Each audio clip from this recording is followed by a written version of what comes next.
Okay, good morning, ladies and gentlemen.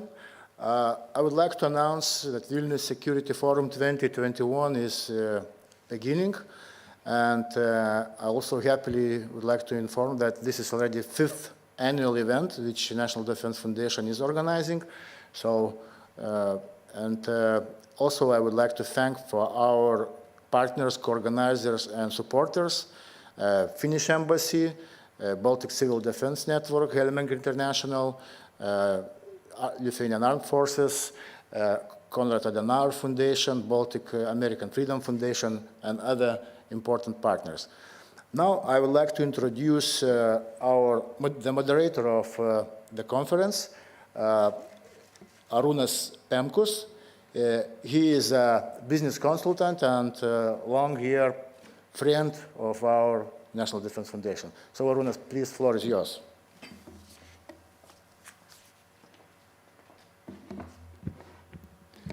Good morning to everyone.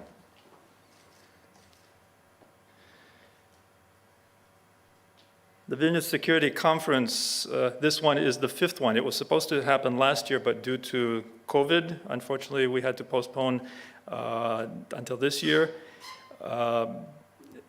Right now, we begin the conference, and it is my great pleasure to introduce to you Viktorija Čmilytė. She is the chairman of the Seimas, of the Lithuanian Parliament.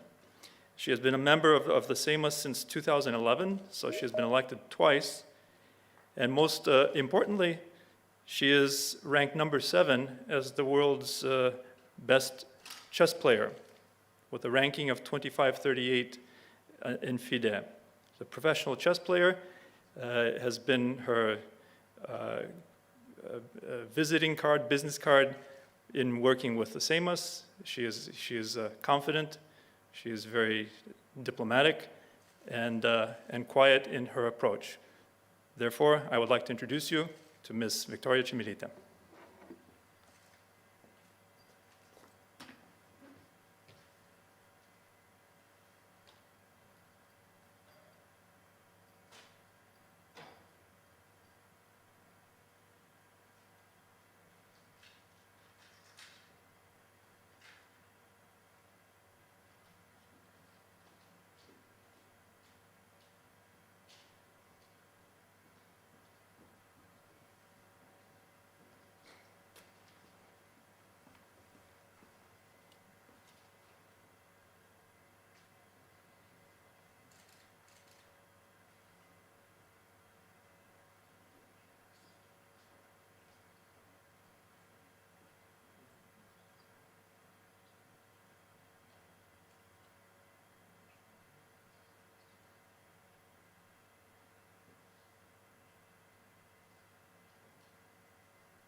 Labadiena, gerbėmieji forumo dalyviai ir svečiai.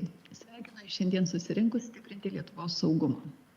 Nuoširdžiai tikiuosi, kad šiandienos forumas paskatins atvirą diskusiją tarp politikų, valstybinių institucijų ir nevyriausybinių organizacijų ir visų tų, kurie prisideda prie mūsų regiono saugumo stiprinimo. Iššūkiai, su kuriais Lietuva susiduria kasdien, yra įvairialypiai. Nuo stiprėjančios įtakos tų, kurie turi imperializmo lūkesčių mūsų sąskaitą, iki mūsų piliečių duomenų apsaugos. Kasdien susidurėme su vis naujesnėmis grėsmėmis mūsų saugumui, į kurias privalome reaguoti greitai ir efektyviai. Šiandien nemažai įvairių sričių ekspertų pasaulyje sutiktų, kad seniau niekas taip neskatina progreso, taip pat ir skaitmeninio saugumo pažangos, kaip pandeminiai 2020 metai. Gyvename laiku, kai mūsų nacionalinio saugumo būklė tapo neatsiejama nuo situacijos kaimyninėje Baltarusijoje, kur demokratija yra brutaliai gniaužiama, o pilietinė visuomenė tiesioginė ta žodžio prasme dar šiandien yra mušama. Lietuvai palaikant laisvę siekiančius Baltarusius, kyla keršto grėsmė mūsų energetiniai nepriklausomybei. Esame pasirengę atremti visus šiuos ir kitus mums metamus iššūkius. Tačiau turime aiškiai juos apibrėžti ir įtraukti visus mūsų šalies saugumu suinteresuotus partnerius. Tad dar kartą dėkoju, kad susirinkote šiandien į Vilniaus saugumo forumą ir linkiu sėkmingų diskusijų.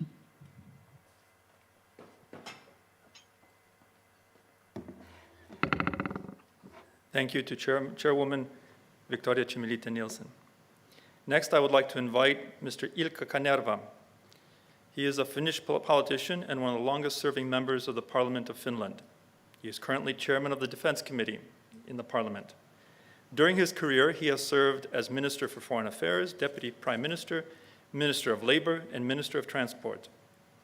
In 2014, he was elected President of the Parliamentary Assembly of the OSCE, and currently, Mr. Kanerva serves as Emeritus President and Special Representative on Mediation of Parliamentary Assembly of the OSCE. It is my pleasure to introduce to you Mr. Ilkka Kanerva.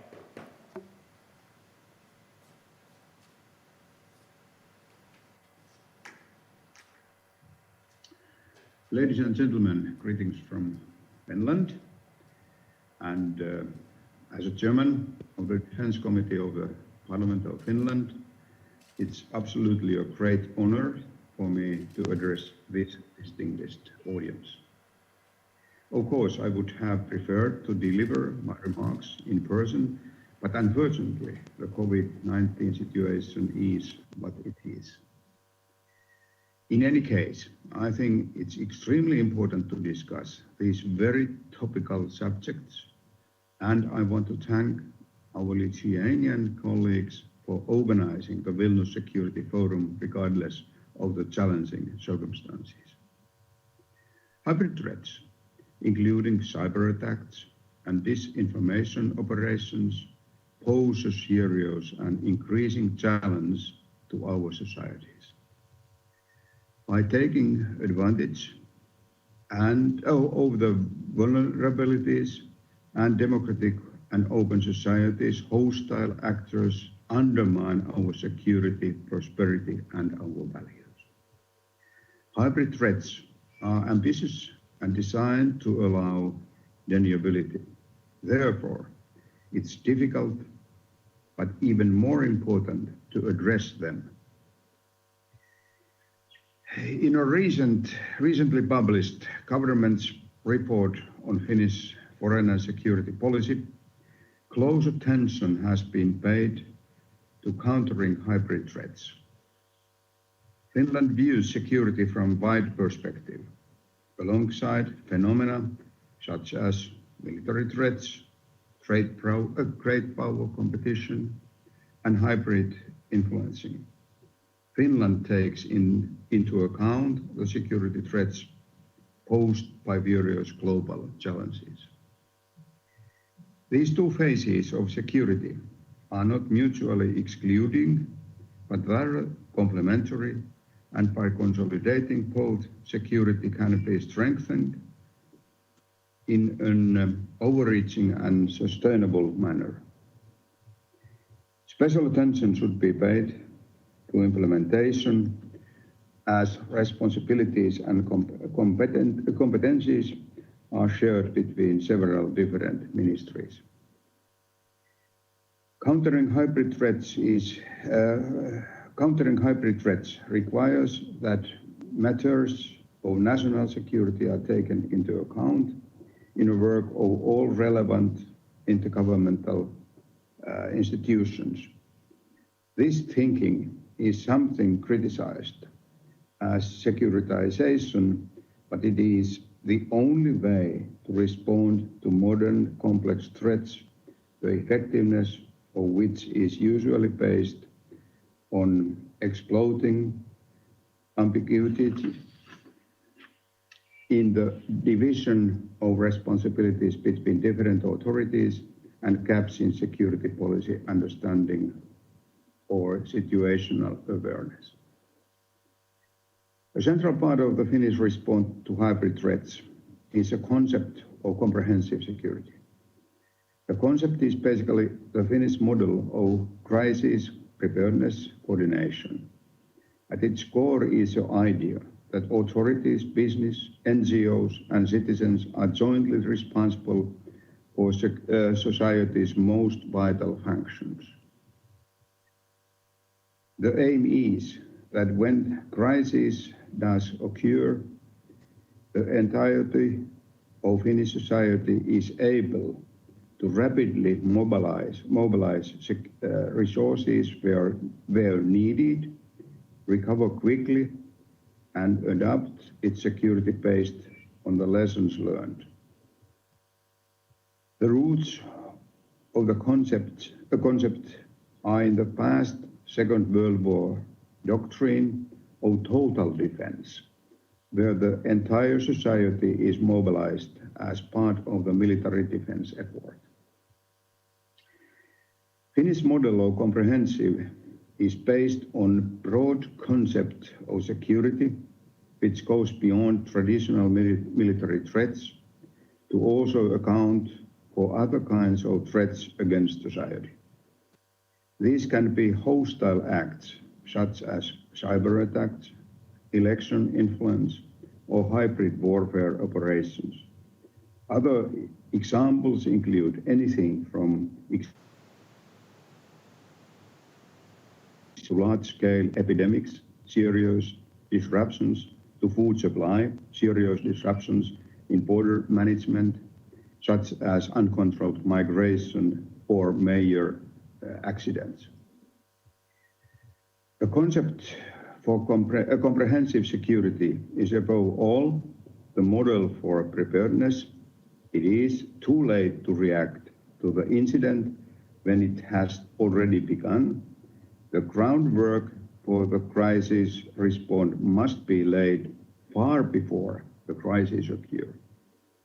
Preparedness planning means identifying society's most vital functions, potential threats, and weaknesses to these, as well as relevant security actors.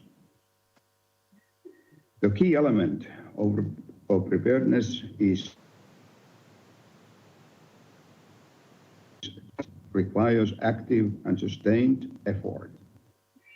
To this end, the day-to-day application of the concept of comprehensive security is coordinated in Finland by the Security Committee. The committee consists of representatives from the government, Office of the President, defense forces, as well as authorities and civil society actors. On a national level, national defense courses, we have used to say that word in Finland, play an important role in disseminating preparedness skill and knowledge. Select officials, business and political leaders, and other key persons are invited to the courses and the refresh their knowledge with set intervals. In a national crisis, participants know their role in the system. In sum, the Finnish model aims to combine a rapid, adaptable local response with system-level coordination and learning. Preparedness ends where crisis begins. However, if done well, preparedness assures the best possible response, no matter the threat. The role of international cooperation of like-minded states in fighting against border hybrid threats is undisputed. The importance of the European Centre for Excellence for Countering Hybrid Threats in Helsinki, which supports participating states, individual and collective efforts to enhance their capabilities, resilience, and preparedness to counter hybrid threats, is widely recognized. Hybrid Centre is also a prime example of coordination between the EU and NATO with concrete and added value. I'm sure Mr. Rasmus Hidren, the head of the international relations in Hybrid Centre, will go further into this subject in his presentation today. Countermeasures at national and international level are also equally important. Actions must be comprehensive and integrated. This requires raising awareness and all relevant actors and integrating to work together in a coherent and strategically competitive way. During the last electoral term, the Finnish Parliament did quite a bit legislative work in the Defense Committee regarding issues in defense, security, and hybrid threats. This provides us legal framework to counter evolving threats and strengthen our resilience. Some examples: civil and military intelligence legislation. Secondly, improving readiness of our defense forces. Thirdly, regulating dual citizenship and dual nationality. Then regulating foreign real estate ownership and investment. And legislation concerning the provision and the request for international assistance. And finally, legal aspects of host nation support. This term has we have been paying attention to further legislation, for example, regarding emerging technologies such as 5G, cyber threats, and law on states emergency. In theory, we should have had an effective set of tools at our disposal to manage a variety of threats, including a global pandemic such as COVID-19. As in living life, however, theory is only theory. In practice, COVID-19 crisis has shown us that even the best concept and associated preparedness actions don't guarantee 100% success in managing unexpected security threats. There is always something to learn, and it is wise to take heed of these teachings. I'm sure we will carefully analyze the strengths and weaknesses of our model for comprehensive security in managing the coronavirus over the coming months and even years. In my view, we have no other choice. As far as the safety of our citizens is concerned, we cannot be satisfied with the imperfect outcome. It is our duty to strive for the better. So, ladies and gentlemen, I'm confident that your discussions today will offer much food for thoughts in the demanding work on countering hybrid threats. I would be glad to receive a summary of your discussions here today.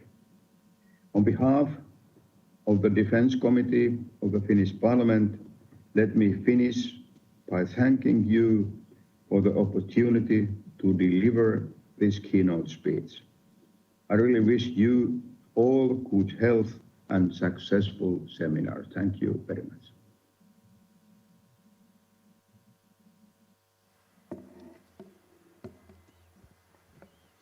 As most of you are listening to this conference from a distance, I can tell you right now that this hall is relatively empty. There are only a handful of us here. But it is with great pleasure that I introduce to you our next keynote speaker, Dr. Laurynas Kasčiūnas, who is a political scientist and was first elected to the Parliament of the Republic of Lithuania in 2016. He worked as analyst in various research centers and lectured at the Institute of International Relations and Political Science at Vilnius University. Before being elected to the Seimas himself, he advised Seimas political colleagues on various Lithuanian national security and foreign policy issues. Now in his second term as member of Seimas, he is chairman of the National Security and Defense Committee. Please, Dr. Kasčiūnas. Good morning. Thank you very much for the introduction. First of all, let me welcome all participants, all guests, and of course organizers. I'm happy that this Vilnius Security Forum is already a tradition.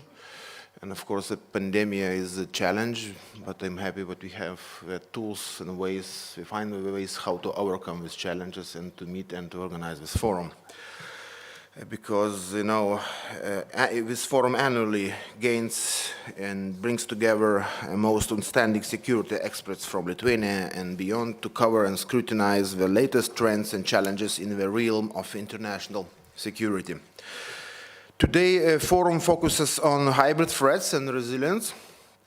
This is highly relevant for today's security situation in Lithuania and the world, as we are faced with a wide spectrum of hybrid threats, spanning from propaganda, disinformation, cyber attacks, interfering into elections and political process, use of criminal groups and organized crime, exploitation of energy policy, penetration into strategic economic sectors, including 5G infrastructure, and even exploitation of COVID-19 pandemic for geopolitical purposes.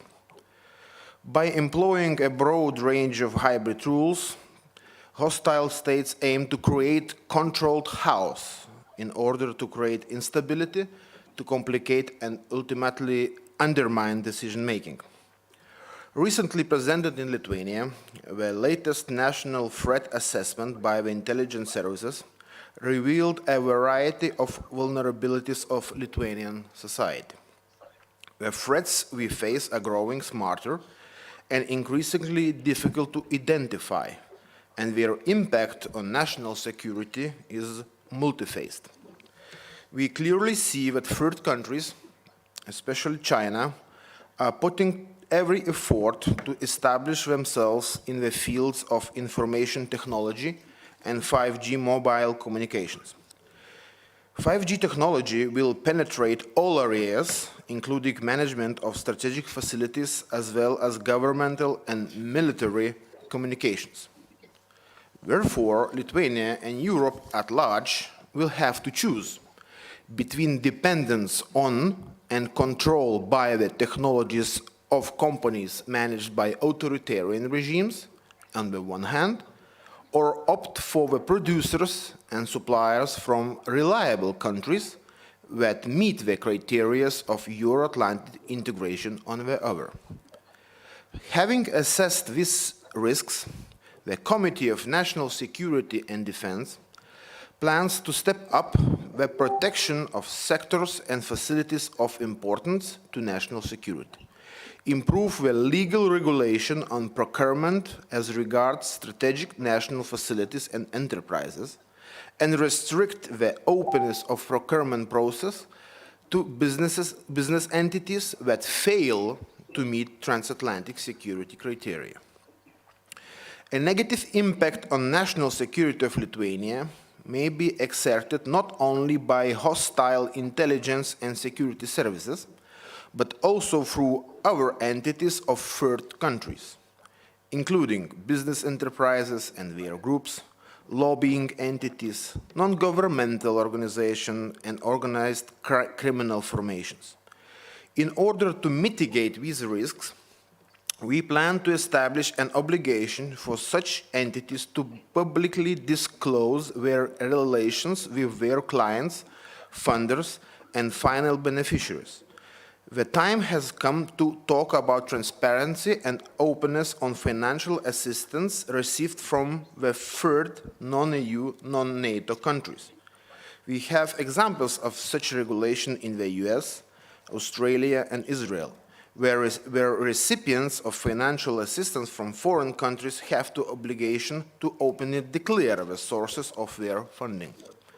In Lithuania, entities of third countries must also be identified and registered by obliging them to explicitly indicate their status before they begin any lobbying or propaganda activities. The COVID-19 pandemic has added up to the map of hybrid threats and revealed the new vulnerabilities in our country. Russia and China are using the pandemic trying to improve their international image or discredit their geopolitical adversaries. We have started to use medical support and innovation as a source of influence that can increase their power in the international arena. Moreover, the pandemic has spurred the growing spread of radical political ideologies and destructive conspiracy theories in many countries. This tendency is also observed in Lithuania. In the face of pandemic and the growing number of hybrid threats, it has become clear that we here in Lithuania lack an effective model for crisis and emergency management. Hybrid threats represent a complex phenomenon. Therefore, prevention and defense must also be multi-phased. The Committee of National Security and Defense aims to ensure that the specific features of hybrid threats are taken into account when improving the national crisis emergency management system. Here in Lithuania, we must do more to work on the solutions how to streamline our systems into a unified, integrated, and well-coordinated crisis management system to counter contemporary threats to our national security and public safety.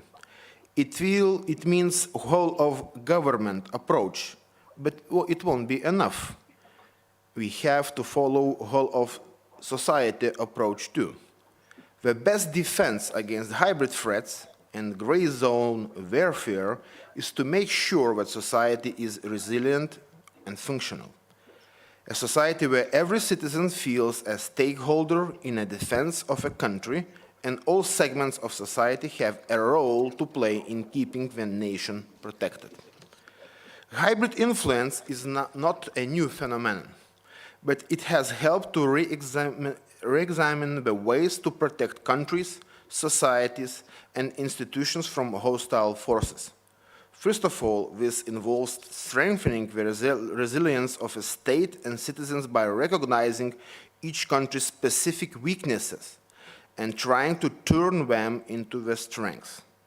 A coordinated response by our foreign colleagues and a united position on this issue, which can be promoted in the EU and NATO cooperation formats, are also of vital importance. I take this opportunity to thank the initiators, supporters, keynote speakers, and participants of the forum. I hope that this topic of a Vilnius Security Forum, your discussions and insights will contribute to our common understanding of the hybrid threats, public education, and greater resilience. So thank you very much for your attention.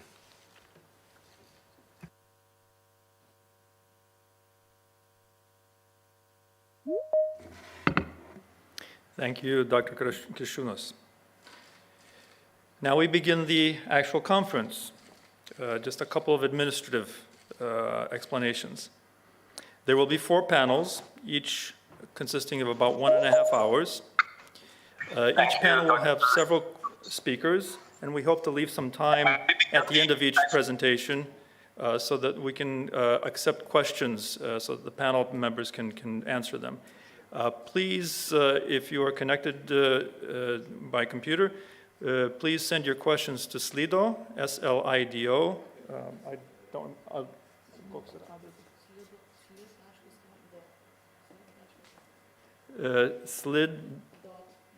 slid.com. If you are connected, you should be able to find the location where to ask those questions.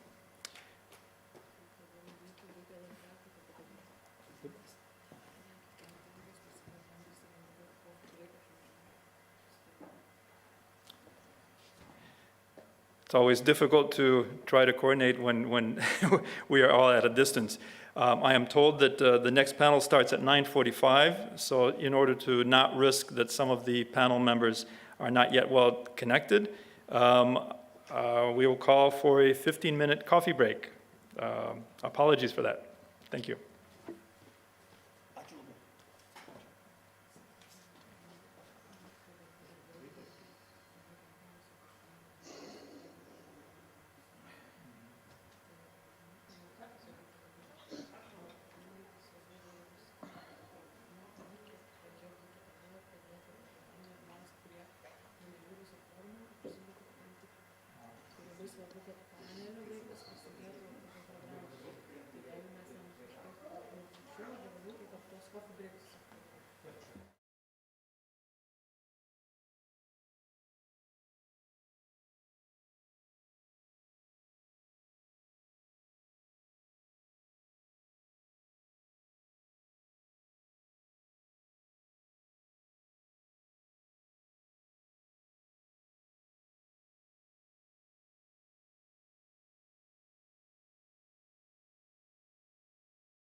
Greetings again to everyone.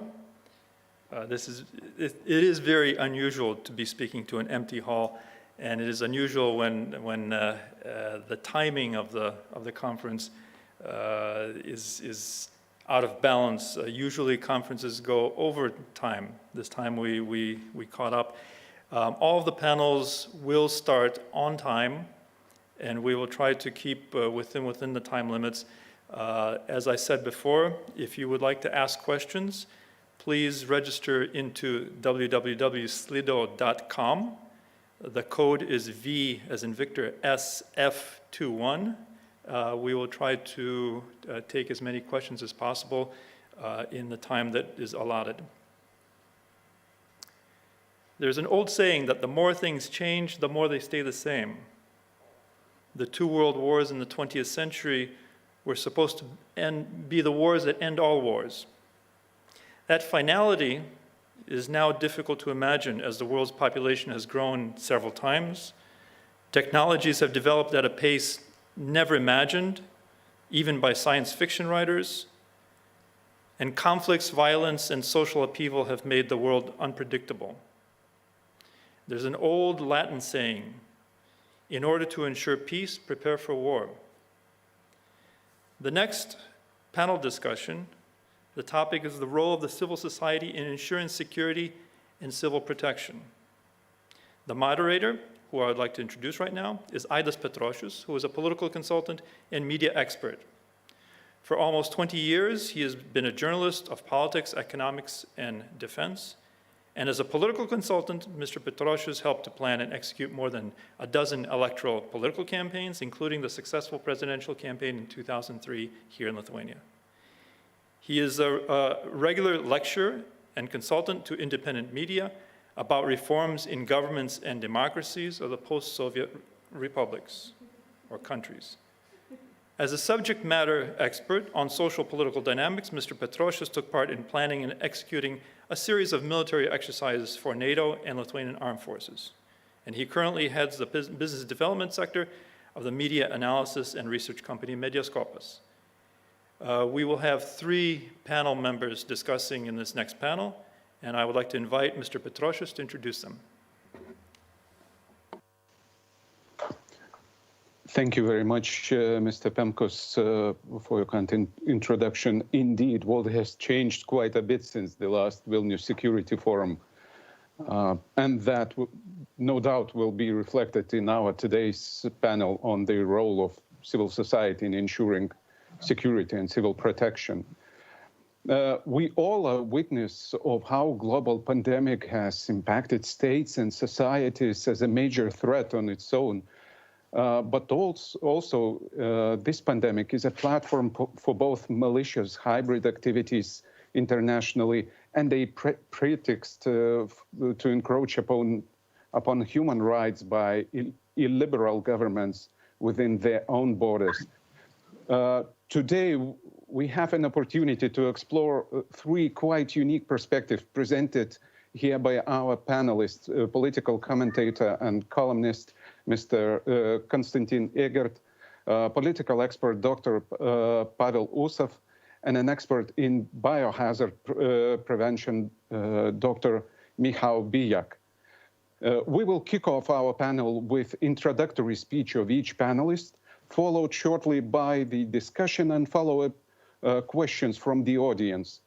I encourage all of you watching us on YouTube or participating via Teams in this conference to engage in our discussion by putting forth your questions on the Slido platform so I can bring it to the panelists.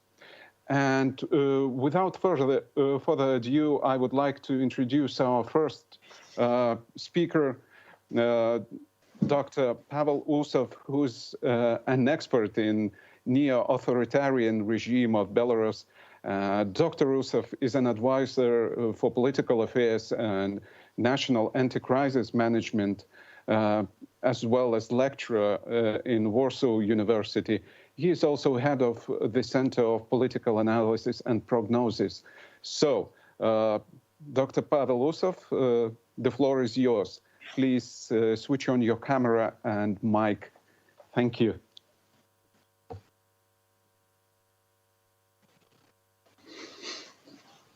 Thank you, Aidas. I hope everybody see me. So thank you for, first of all, for organizing this conference. It's on my mind a very important conference, taking into the consideration what is going on around Lithuania and what had happened in Belarus and still happening in Belarus this last year. And really, it was absolutely right that technology today play an important role in political and social process all over the world, and especially in Belarus.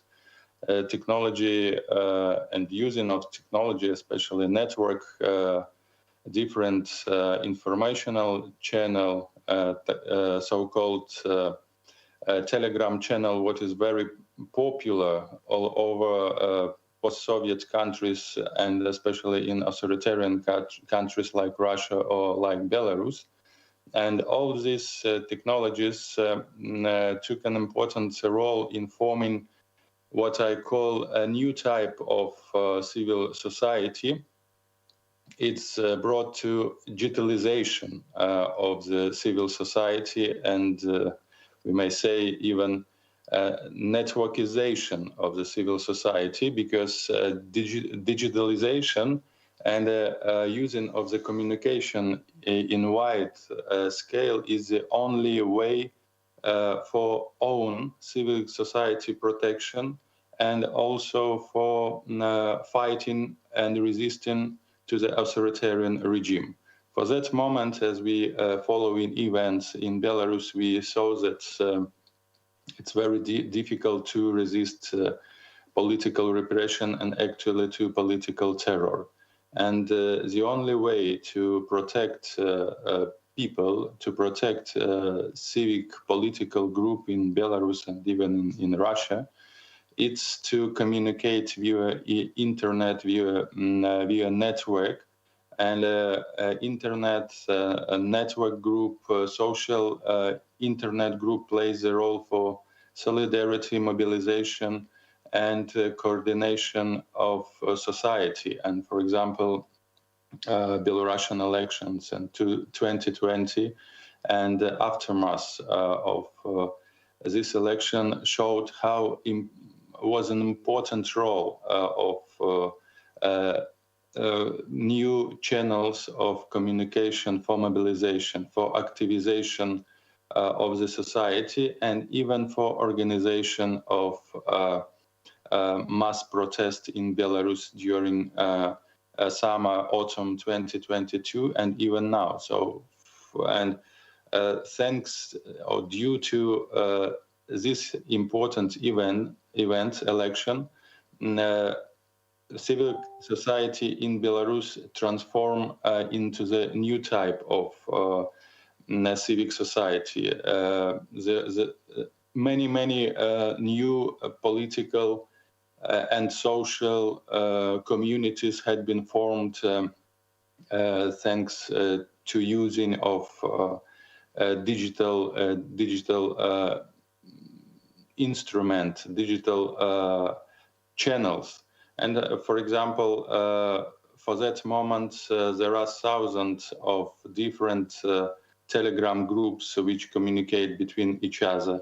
There are different digital platforms which is used for activating society. One of the well-known digital platform, it's a voice, Golos, which used for mobilization of the society or for discussion very important issues, questions, as if changes in the Belarusian constitution or organization of the referendum or voting for important issues.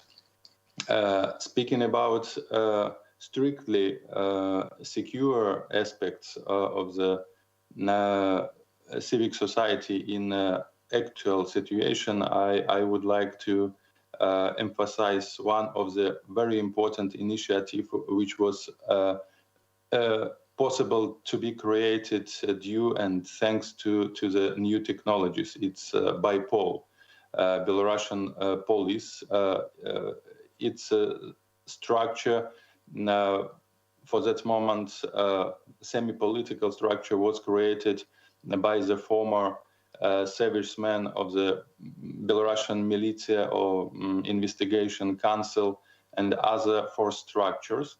For that moment, they are situated in Warsaw, and the activity related to investigation of the criminal cases against a representative of the Belarusian society, murders, killing, torturing of the Belarusian protester, killing, for example, killing of the Traikovsky, who was killed in August 2020 by Belarusian secret services, quite possible by KGB, or murdering of one of the protesters, Roman Bondarenko, in autumn 2020.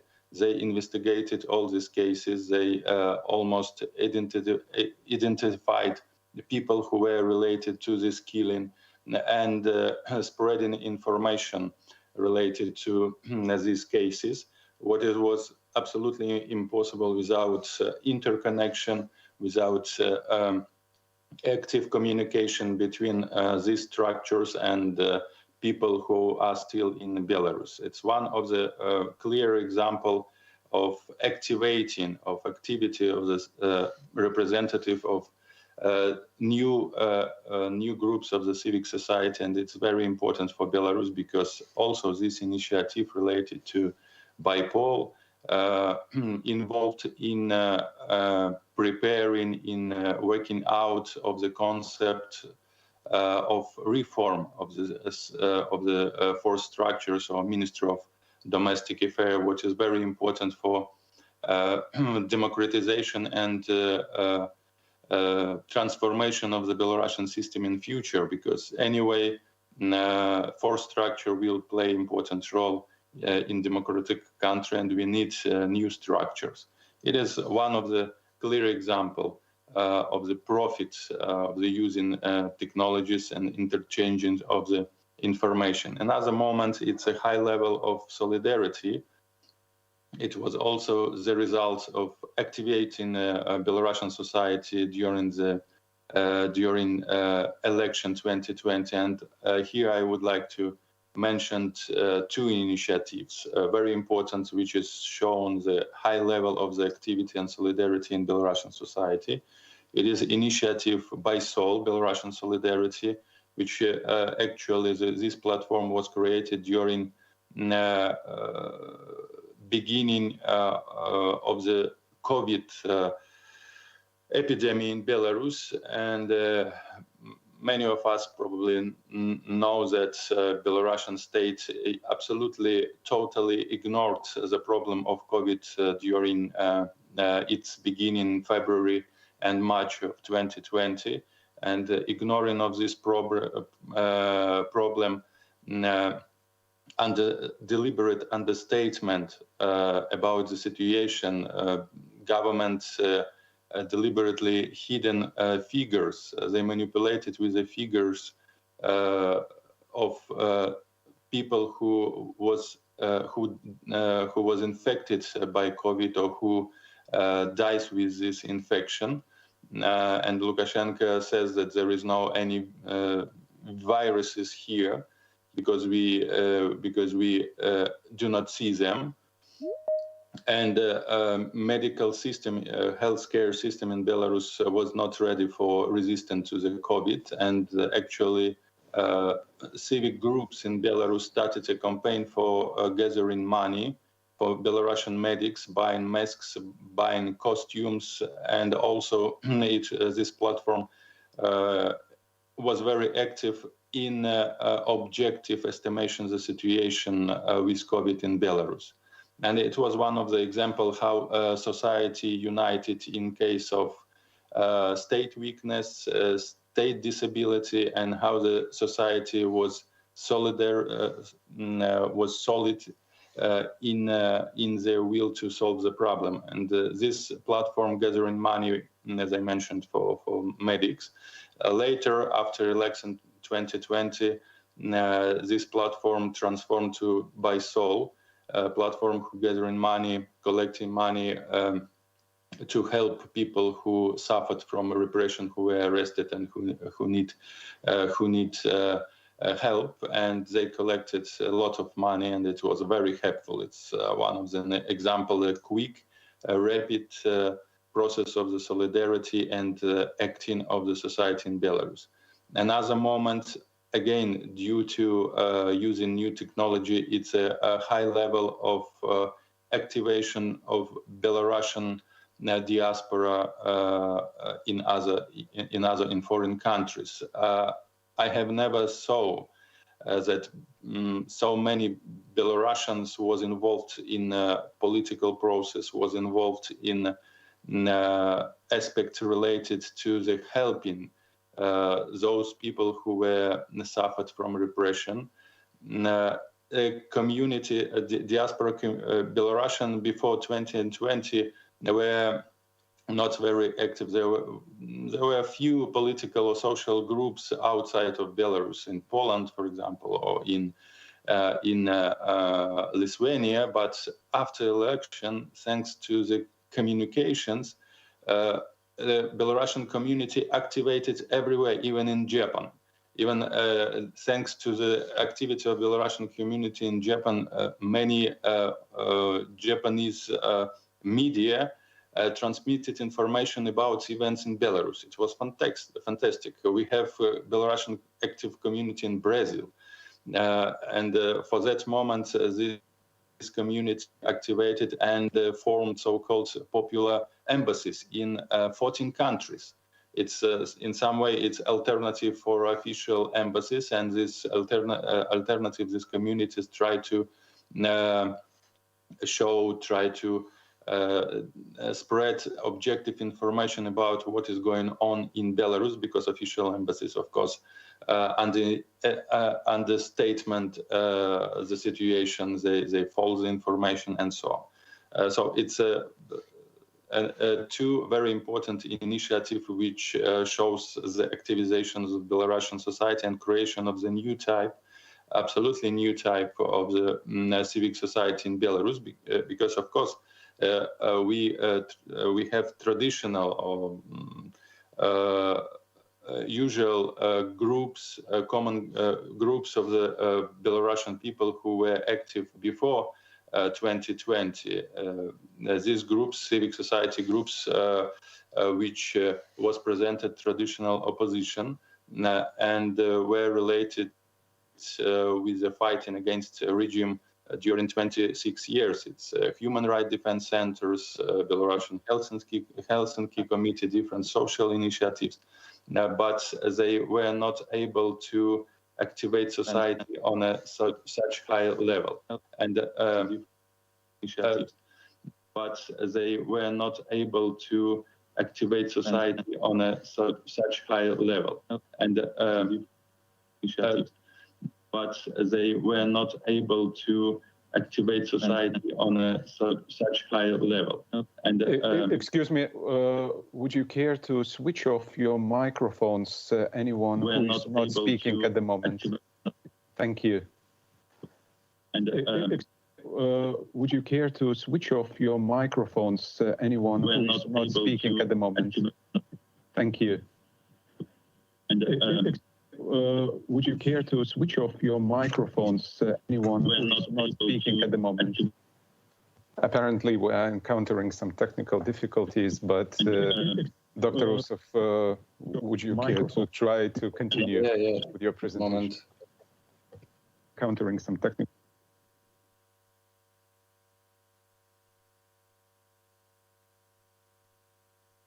I think we are good to continue.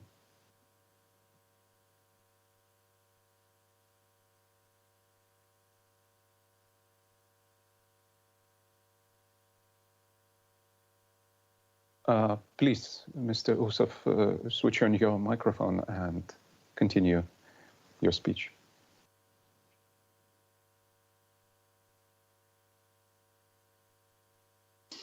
So I'm almost finished. I just want to say that this activization, which deals with the activization of the Belarusian society, will bring to the changes in Belarus anyway. This year or next year, I clearly see that Belarusian society is absolutely ready for changes, and it's ready to take responsibility for the new Belarus. And it is absolutely fantastic to following what is going on in Belarus. Of course, we have a lot of dramatic events, dramatic cases in Belarus, killed people, tortured people, but society as itself is mobilized, is activated, and it is ready for reforms and for changes. Thank you. Thank you very much, Mr. Pavelosov. I'll come back to you with more questions, asking for more details during the discussion part of our panel. And now I would like to introduce our second speaker here, Dr. Michał Bijak of Łódź University in Poland. Mr. Bijak is a professor and the head of the Biohazard Prevention Center at the University of Łódź. He is a renowned expert on chemical, biological, and radionuclear threats, as well as a trusted advisor to the government of Poland and European Commission. Mr. Bijak, I would like to ask you to switch on your camera and microphone, and please go forth with your introductory presentation. Good morning, everybody. Thank you for the invitation to this very important initiative, which is Vilnius Security Forum. Yes, it's the shame that we need to be present on the online. Better will be face to face, but I hope in the next year we will have the possibility to meet in the normal functionality. I think that the Vilnius Forum is very important initiative for the Central and Eastern Europe countries, as well as I think for the Baltic Sea countries, because it's increasing the collaboration of experts of some organization and governmental institution to increase the security of our neighbors. Yes, this is a very important initiative.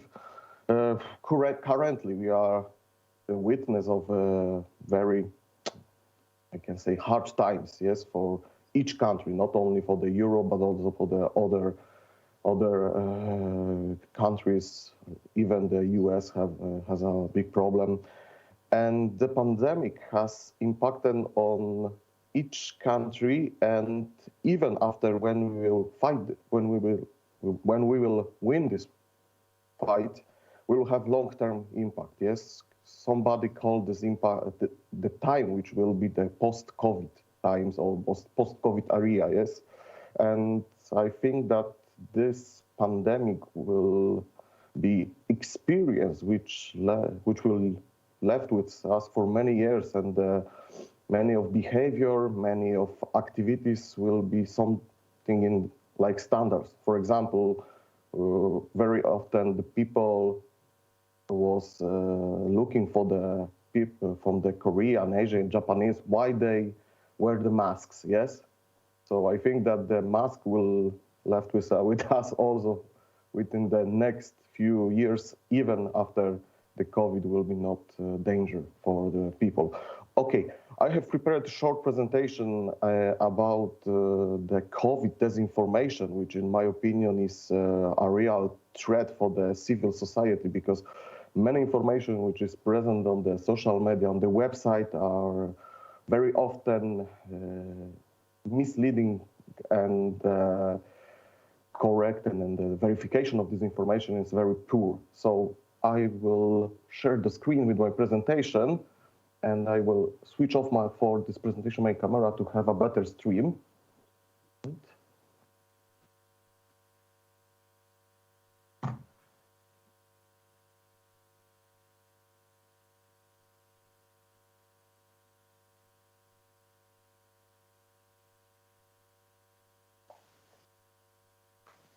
Okay. Do you see my presentation? Yes, we do. Okay. So once again, thank you for the invitation. As I have been introduced, I am head of Biohazard Prevention Center at the Faculty of Biology and Environmental Protection of the University of Lodz, and I would like to demonstrate and say a few words about the COVID-19 fake news, which is potential threat for civil society. What we can talk about the COVID-19 pandemic, yes? The new coronavirus began to spread around the world in late 2019.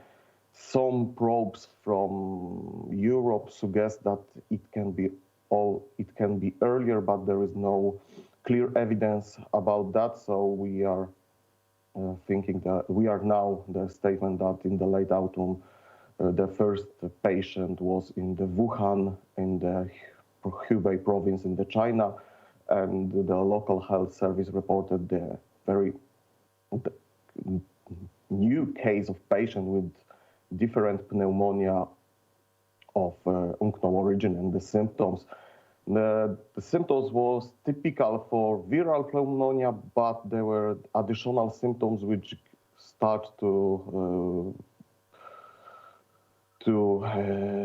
giving information that we can have a new type of the virus, new type of pneumonia syndrome. So the first ideas was about the MERS or SARS-CoV-1, but the genetic isolation of the virus demonstrated that this is new type of the coronavirus type. Okay, and following this time, the virus spreading around the whole world, and on 11 March of 2003, the WHO officially announced the pandemic in the world and named the COVID-19 the coronavirus disease. Yes, also they give the official name of the virus, the SARS-CoV-2. And since the December 2019, when the virus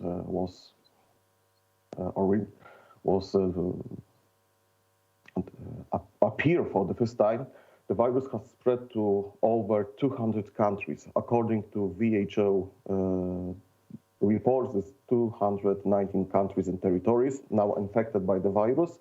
And according to the same reports, which I checked yesterday, over 126 million people were contaminated by PCR tests, and the WHO documented more than 2,760,000 of deaths.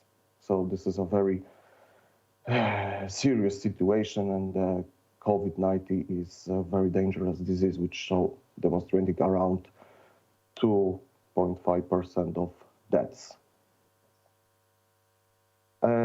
Since the pandemic arose, many new websites, online and social media, including all social medias like Facebook, Twitter, YouTube, have continuously updating and discussing the situation on the world. We can say that the COVID-19 pandemic is the live streaming pandemic, because each governmental research community using social media to update the outbreak situation in real time. For example, even our governmental information and reports are updating on each day on the Twitter of the Ministry of Health. So the report is given by the Twitter, yes. And the increasing popularity of social media allow to that the one person opinion and beliefs can spread across the world and can be sharing by thousands or even millions of people, yes? That's leads to the situation with different websites and social media plays a major role in disseminating of false information related to virus, vaccines, as well as of the disease, of the prevention of disease. And even the WHO COVID-19 pandemic are infodemic because many information which are present in the websites, online and social media are typical, misleading, and in my opinion, this activities, this live streaming of COVID-19 pandemic is ideal tool for hybrid threat. What we can say about the origin? The evidence point of origin of the, of course, virus SARS-CoV-2. The evidence points to a natural origin for the virus, the overcoming the interspecific barrier. Probably it was overcoming from bats to the humans because the sequence of the virus genome demonstrated very large similarity to bats coronavirus, which is natural in the environment. But of course, on the internet, there's many theories about this virus, which are misleading the people and demonstrate some fake news. One of these theories that the virus was engineered in the laboratory by the Wuhan Institute of Virology, and the spread of the virus was results of not proper procedures which were present on this laboratory. So one of the theory which was very popular at the start of the pandemic. One of the theory which was presented, I think, in the September was that the American scientists selling the virus to the China. Yes, the virus was engineered in the US, and after that, one of the universities selling this virus to China for the spread. One of the theories also that this virus SARS-CoV-2 is similar to HIV virus, and there was also publication prepared by the Indian Institute of Technology, but it was very quick withdrawal about that because the genetic analysis do not confirm that, and there was a typical false information. One of the theory is also about the pandemic was planned to reduce the human population, or for the created by the billionaires for get the money from vaccines, or for the proper personal protective equipment selling. And I saw also the theory that 5G caused the COVID-19 pandemic because the 5G is able to change DNA of many virus, and changes of the DNA of the virus in the nature, and the SARS-CoV-2 is results of this type of mutation caused by the 5G. Of course, without the theories about the origin, there's many conspiracy theories. Yes, first is that the virus does not exist. We see many of people who are anti-COVIDs, and they opposed to the many restrictions. And I think in each country we have problem with that the people don't believe that the virus is existing. Second is that masks, which we need to wear, are tool for killing people using carboxy dioxide, because when we are breathing by the mask, we are breathing by our carboxy dioxide, then we will die by this. Another conspiracy theory that the special panic which is created by the government and by the health institution is created by billionaires to reach the money. Yes.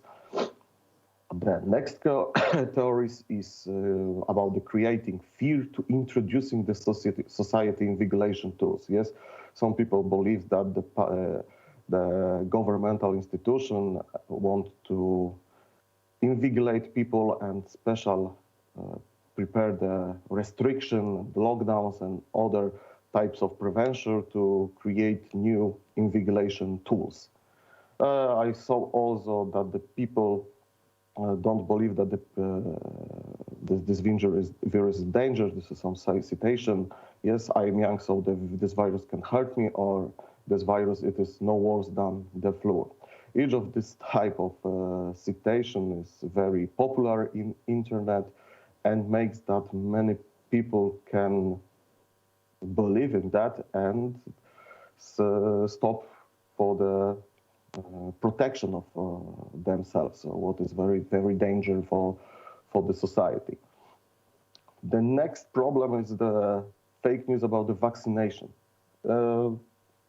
I think that everybody knows that the vaccination is one of the best way to prevent the disease. And based on the WHO estimation, vaccines are able to save between 2 to 3 million lives every year. So this is a very important way to save the people and prevent the spread of disease and stop the pandemic. Currently, the status was updated on the 22 of March 2021. On the world, we have 13 different vaccines which have been authorized or approved for emergency use in different countries, and 58 potential candidates for the vaccines which are on the second or third clinical trials phase. So this is also very important business because analysis demonstrated that the vaccine players will split around 100 billions in sales and $40 billion in different profits in the future. So we see that the vaccination is not only the health problem, but also some issue which can be something like ball in play between different players to reach a lot of money in the sales of the vaccines. Yes. What we can say about fake news, which are spreading and sharing by the internet? Yes. One of the most popular, which has been spread by the internet, was the vaccines will alter our DNA, which is typical fake news because each of the vaccines are special created to do not replicate in our cells, only when even the messenger RNA is introduced into our cells, there is no possibility to copy them and incorporate to our DNA. Yes. Next very popular theory was the vaccines will implant microchips into people, and this will give possibility to invigilation or even staring the people. There was many information about some people died during the vaccination trials. Yes, there was information that one of the volunteers of Oxford, in the Oxford the third clinical trial phase had died. There was also fake news. Was also information that one nurse died in Alabama after getting the vaccination. Yes, the other fake news which we can found in the internet, that Bill Gates believed that the huge number of people will die from taking the COVID-19 vaccines. It was some preparing special interview, which was, of course, the fake interviews and spread by the internet. There was also information that the Spanish flu vaccine was responsible for 50 million of deaths, what is very great example of fake news, because the first vaccine against the flu was discovered in 1937. And for this finding, Jonas Salk got the Nobel Prize in 1951. So during the Spanish flu pandemic, there was no available any vaccine against the flu. One of the information was also about the COVID vaccines causes the infertility in women. It was split by different countries, different media, and probably there was something like negative campaign against one of the producer of the vaccine.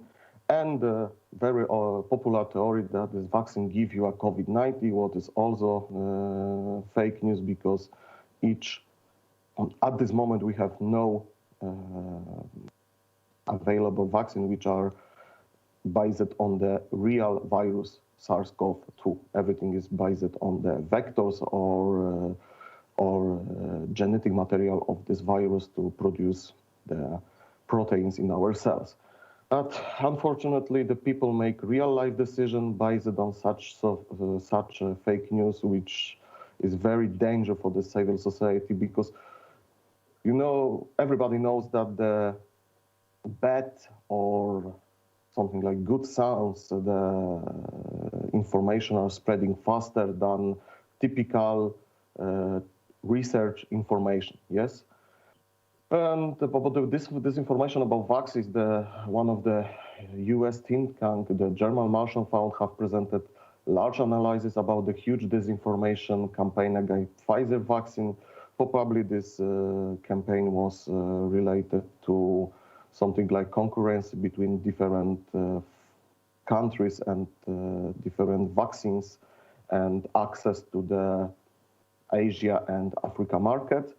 There was also huge panic, even in the Europe, related to the information about the AstraZeneca is associated with an increased risk of blood clotting disorders. There was information that the AstraZeneca can cause the thrombus formation, but also this information was also not verified, and the European Medical Agency demonstrated report that the AstraZeneca is safe, and now I hope that this panic is decreasing because there was examples that even 70% of people who have the date of the vaccination not appear in the points for the vaccine because they don't want AstraZeneca. So there was a real problem based on this information. How we can protect the civil society? First, in my opinion, is introduce some governmental regulation about the fake news appear and give some tools for the fight against fake news by the governmental institution. Next, of course, the education and spreading the truthful information and demonstration to the population about the benefits of vaccine, of course, on the voluntary basis. But I am also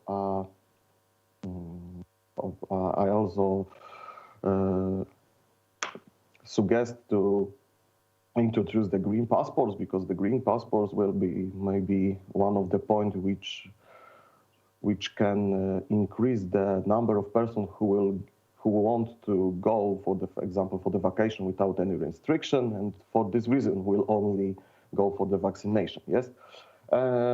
Next idea is to campaign to increase the trust of citizens for governmental action and official statements, because everybody knows that people don't like to trust for information spread by the governmental institution as well as the public bodies.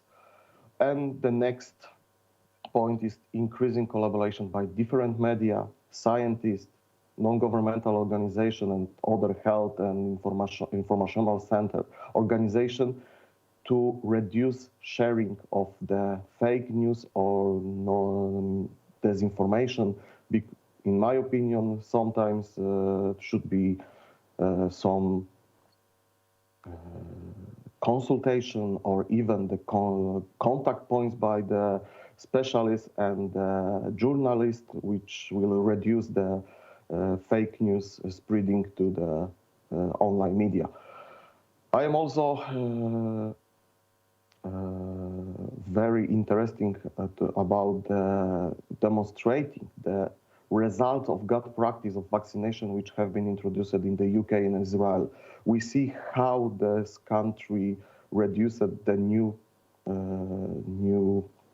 cases of COVID-19 during the large-scale vaccination. Yes, in the UK, I think in the early January and February was around 60 to 70 new cases in each day. Now it is around 5,000 new cases each day. And of course, we can say that there is a results of the lockdowns and restriction, but then in my opinion, this is a good example of the power of the vaccination. Similar we can say about the Israel, yes.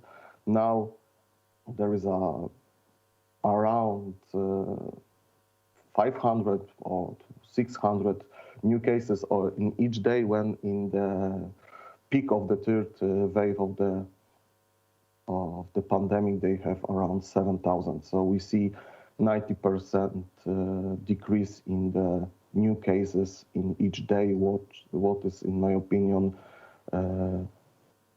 results of the mass-scale vaccination process. And what we need to also not show is the panic, because when somebody is panicking, the panic is sharing dynamically between the people, yes? So each organization, governmental authorities should do not show any panic to civil society, because this is very dangerous tool to spread the fake news and disinformation. Thank you very much. I hope that this presentation was not boring for you and demonstrate how the COVID situation and the live streaming of this pandemic is making also dangers for the civil society, and can be also demonstrated like hybrid threat for the civil society and the tool for the different action against organization, against governmental institution by other countries or organizations. Thank you so much. Thank you, Dr. Bijak. It was very interesting to hear from you, especially knowing that you spent most of your time on the front lines of the fight against pandemic in Poland. So thank you very much once again. Please stick with us just for a bit for a discussion piece. And for now, I would like you to meet our third panelist, who is Mr. Konstantin Egert. And Mr. Egert is a well-known name among Russian and international audience. He writes a weekly column and hosts an interview program on Germany's public broadcaster Deutsche Welle. Before that, Mr. Egert used to work for the most prominent independent Russian media outlets such as TV Dozhd or TV Rain and Kommersant, the oldest private independent media outlet in Russia. As well, Mr. Egert was a head of Moscow Bureau of BBC Russian service.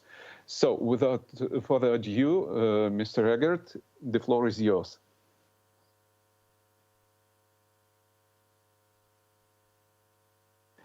Please make sure you switched on your microphone. Thank you. I'm sorry. Labas rytas, good morning. I would like to thank the organizers for the invitation to speak at the conference, which is definitely unusual this year, even for someone who is used to speaking to different audiences. This empty hall feels a bit lonely. But I would like to, thanks for the introduction, Petras, but I would like to stress that I speak only for myself. I'm a freelance journalist, so basically I'm only expressing my own views. And I heard certain things to say, but having listened to the presentations of Professor Rusov and Professor Bijak, I changed it on the hope, and would like to offer some of my very probably raw and rough views on civic society and its security in the modern age, which is an age amazing in its fluidity and in its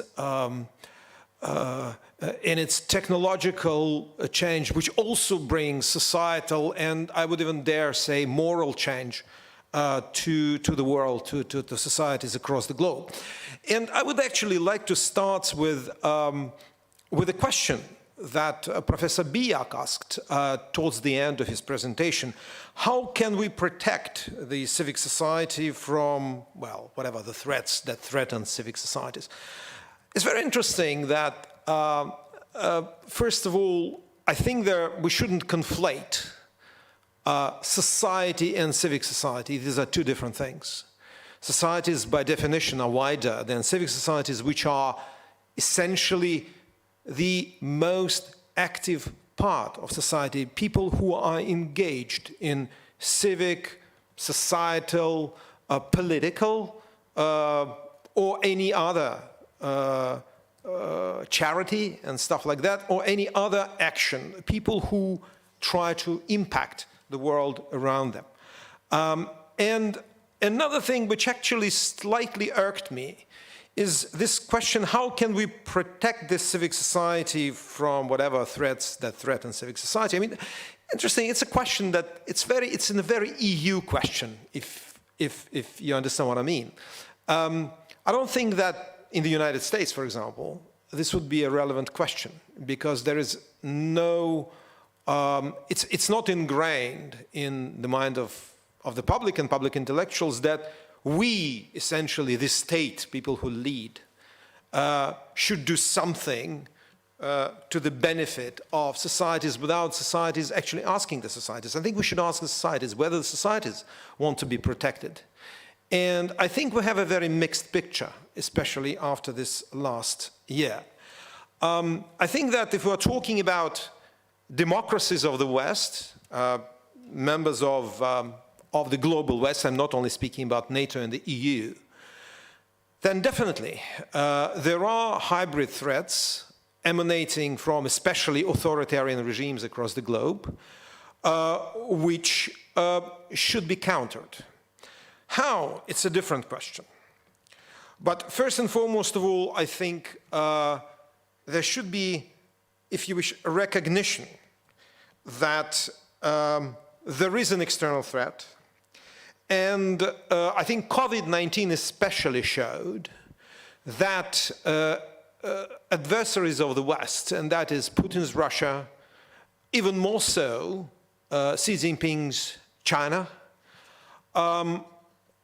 are going all the way to split and weaken Western democracies.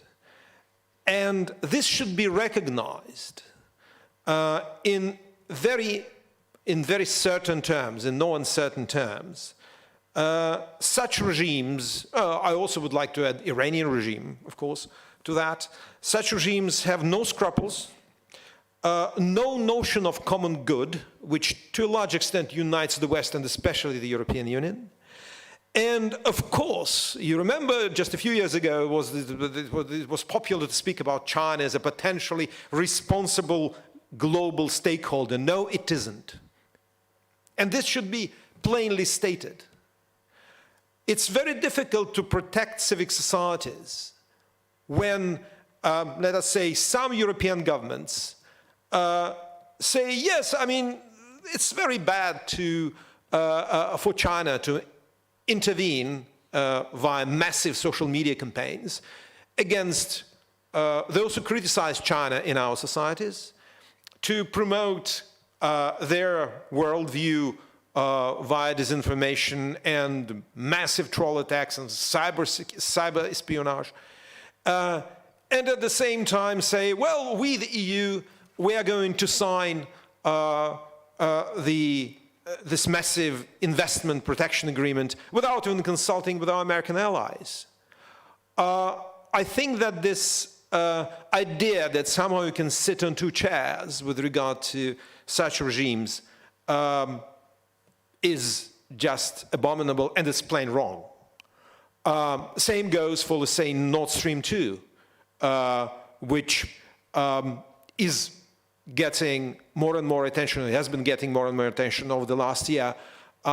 In Germany, where more and more people see it for what it is, not just an economic project, but it took quite a long time to convince the German political class to wake up, to some extent, by the way, because of civic society, including the media and including political parties acting towards this goal. So I think clear identification is an important thing. Secondly, I think that we've been talking for years about the crisis of Western democracy. And I think that this crisis after COVID, we really see that it's come to a head. There is a decrease in trust in democratic institutions and Western alliances among publics. And that goes, well, more, concerns more the EU countries rather than the US, but that also exists there. I think that just repeating platitudes from the past won't help here. I don't have a ready answer, but definitely answering challenges that societies at large think are important is something that needs to be taken on board. For example, the issue of immigration is because of the French, that's my personal view, because the French political class has been stonewalling about that for decades. We now have a situation in which Marine Le Pen, who wants to take France out of NATO and who's a best friend of Vladimir Putin, may become president next year. These societies will know what concerns them, and this should be addressed. It's another question how, but it should be addressed.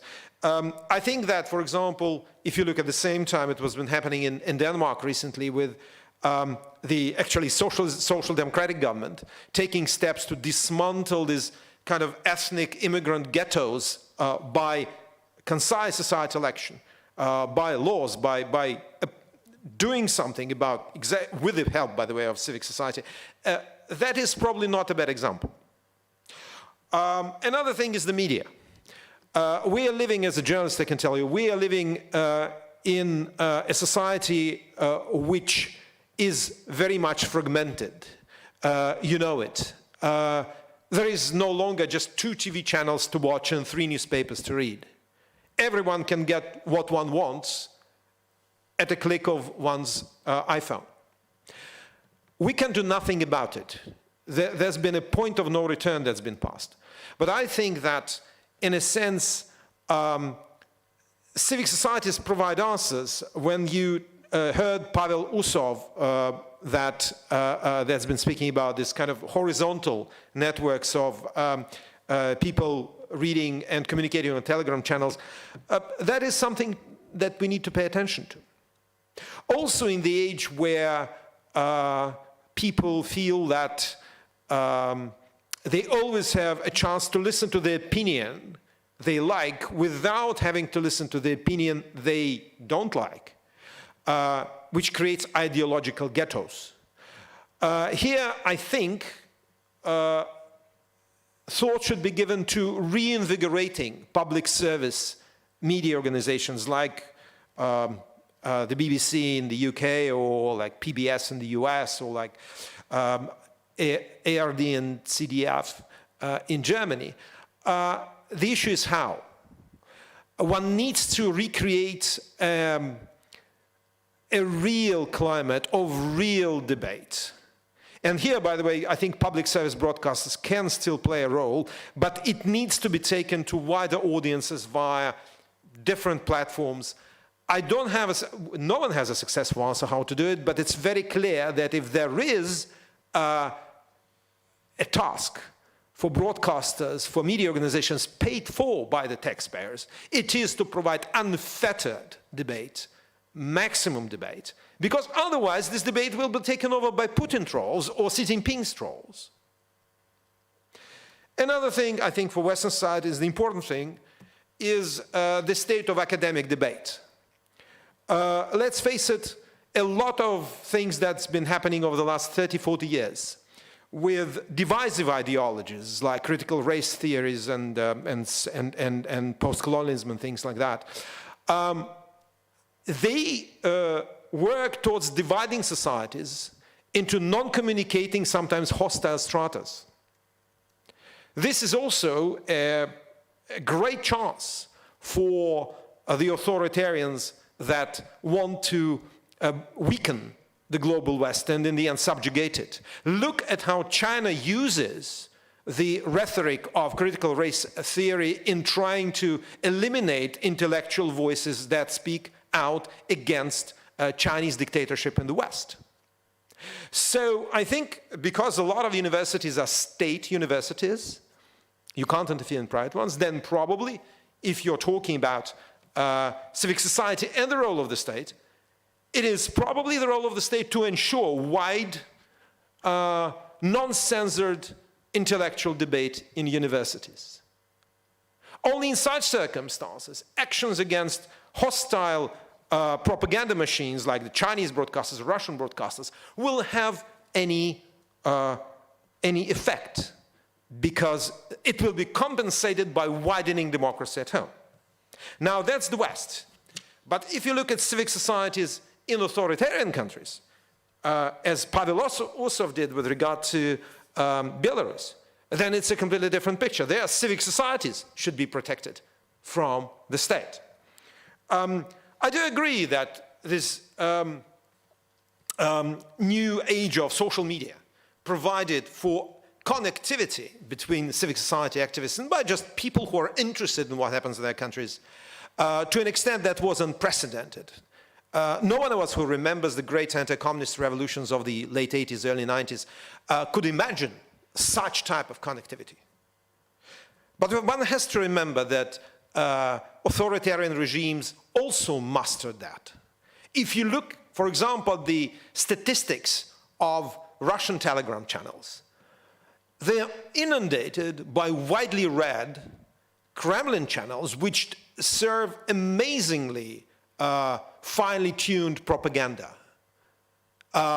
which is inserted among lots of true facts.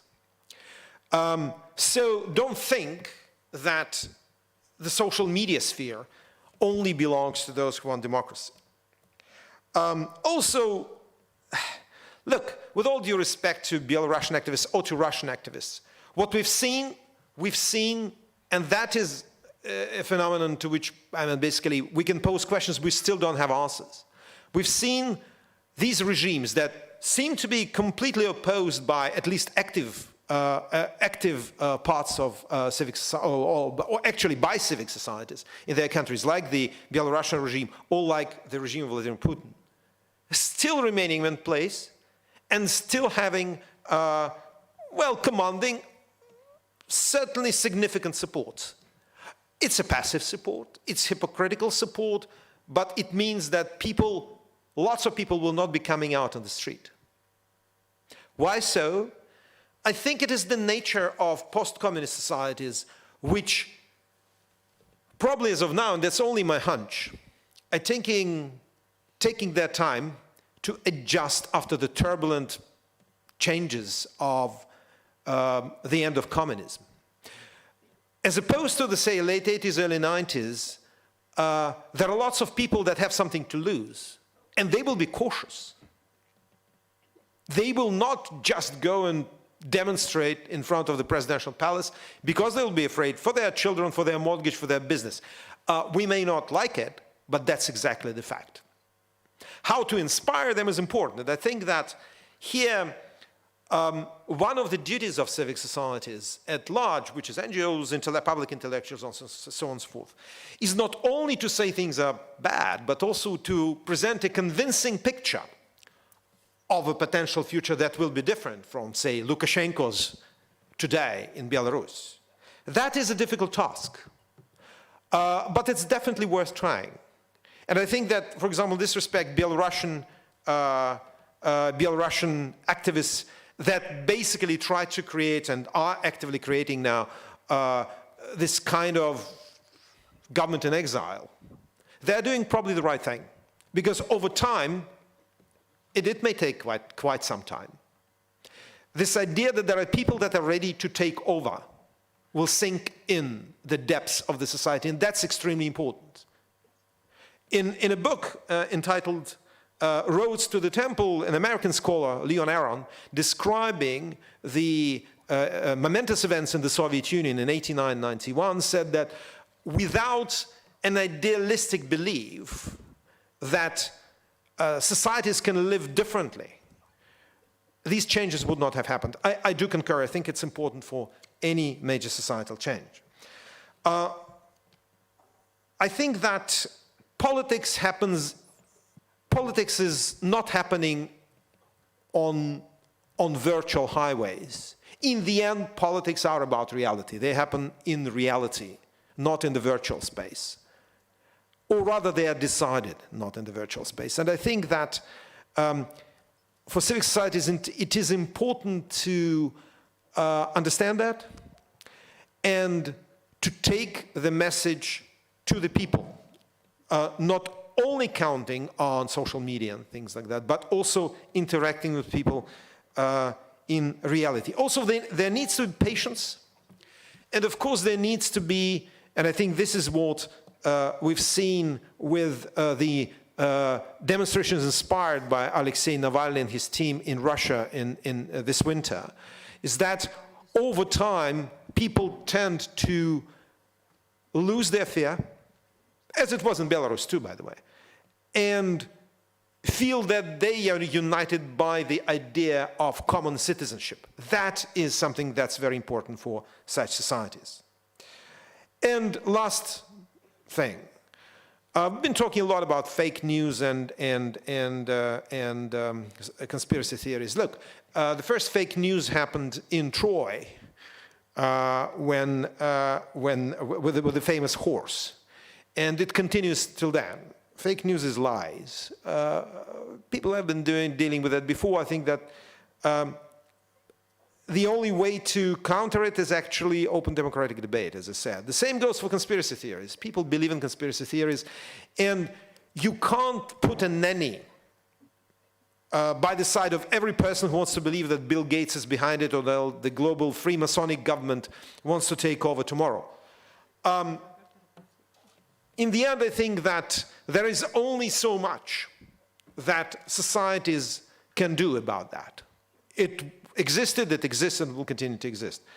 But I think that things that I described with regard to academia, public media, and strengthening and opening up, reinventing, if you wish, democracy to some extent, these are the only tools I can think of, maybe for now.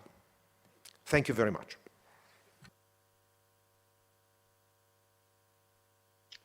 Thank you very much, Mr. Agat. I would like to ask all our panelists to switch on their cameras and microphones. And while you're doing that, I would like to comment on Mr. Agat's observations. I think that the deficit of credibility in the time of crisis is not only the problem for democratic governments, but also for illiberal, autocratic ones. As we can see clearly in the examples of Russia or Belarus, regimes' efforts to vaccinate the population, to convince population to go for vaccination, are encountering quite a big distrust of the population. So I would propose that this problem of distrust is universal, despite the societal order, whether it's democratic, liberal society or illiberal, autocratic state. But let's come back for our discussion. I saw some converging and some conflicting ideas, and following the question from the audience about the tools that could be utilized by civil society to mitigate COVID-related disinformation, I would like to propose this as a first question, what that tool may be. For example, Mr. Biak talked about giving, this overseeing power to deal with disinformation to the government. Mr. Agat proposed that instead of that, public broadcaster, unbiased, unpoliticized public broadcaster could deal with that. And Mr. Usov talked about building trust by public union of public interest. So once again, what would be the tool that would help us to deal with this enormous amount of lies and disinformation during these times? I would like to start with Dr. Usov. Adil? For a long time, I was a professor in the university and touch students. And this question, how to fight with a lie, not related to the COVID or manipulation in mass media. So the answer is very simple. It's knowledge. If you want to know a truth, if you want to be more informed about the problem related with COVID or with the policy of the government, you have to study, you have to read, you have to educate it. And we are living in a time of great discovery. It's related with the absolutely unlimited access to the information, to the knowledge. You may read everything in internet, not only things which are manipulated with the conscience, with the mind, but philosophic tractates, medical tractates. You have an access to the presentation about COVID, about informational wars, and so on and so on. So the only way it's self-education of the society. And the civic society, and I absolutely agree with Mr. Eggert, that the civic society is the most active, has to be most educated part of the society.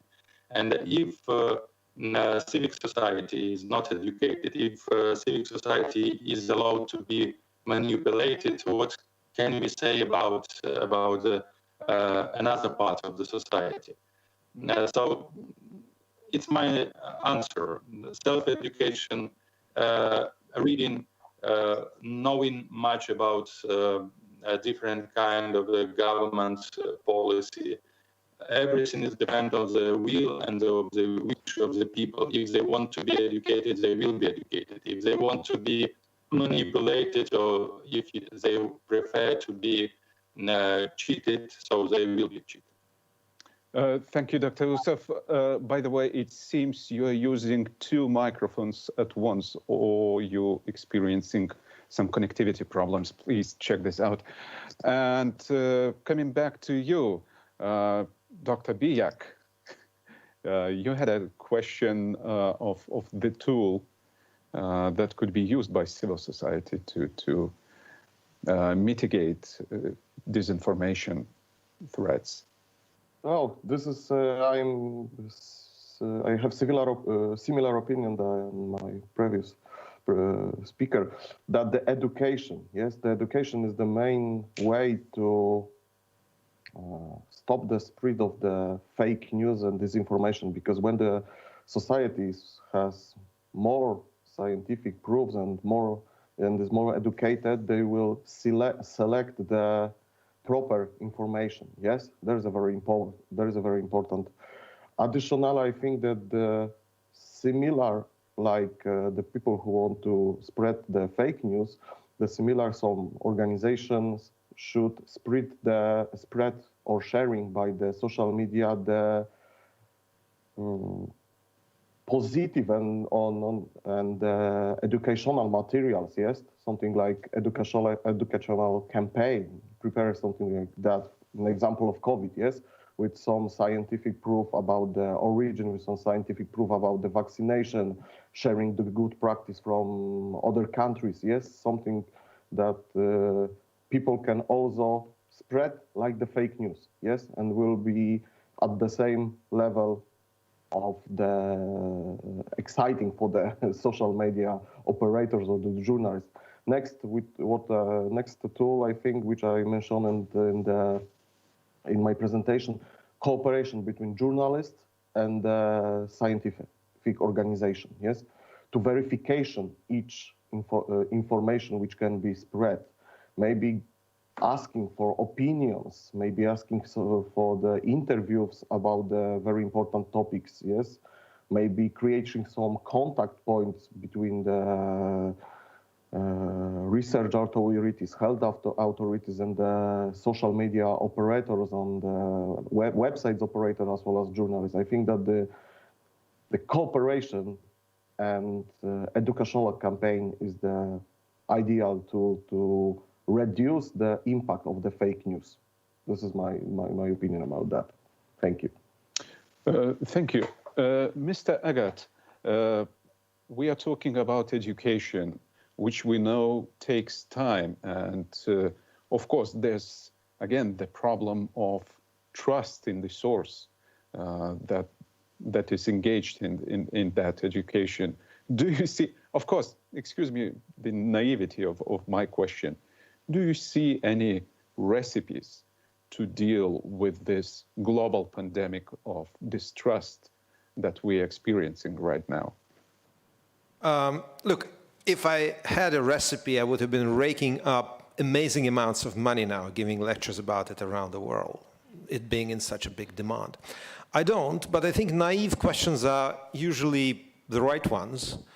And I think that the COVID-19 pandemic showed us that probably there is not so much correlation between the quality of, well, let us say at least school education, which is important because that concerns pretty much everyone. Not everyone goes to earn a BA or MA, and not everyone goes to the university. There is not a direct, at least, correlation between education and results in tackling the pandemic. Well, look at Sweden, for example, which is not, we still don't know whether it was the right path.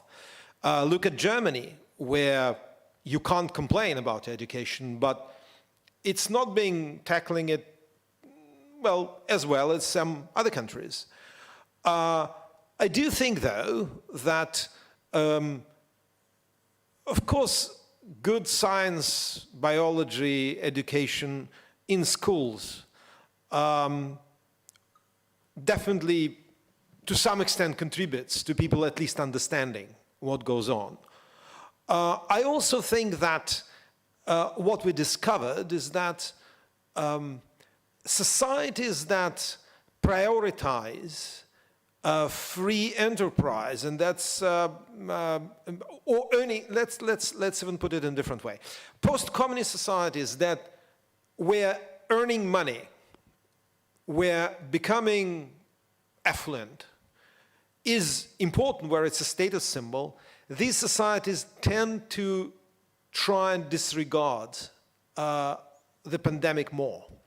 And I think that was very cleverly used by Putin. Essentially, the Russian regime by last spring decided that it's not going to go too far in protecting people. It will be saving the economy, and it will be filling up the coffers. And the society, well, I would say the society went along with that. Because lots of people at the time, you remember, they were saying, we've seen all these horrible videos of dozens and dozens of ambulances lining up to Russian hospitals. We've seen the state of the Russian hospitals on millions of minutes of YouTube videos shot with smartphones. There's going to be a revolution. People are not going to put up with that in Russia. But there's no revolution. People went on with their lives.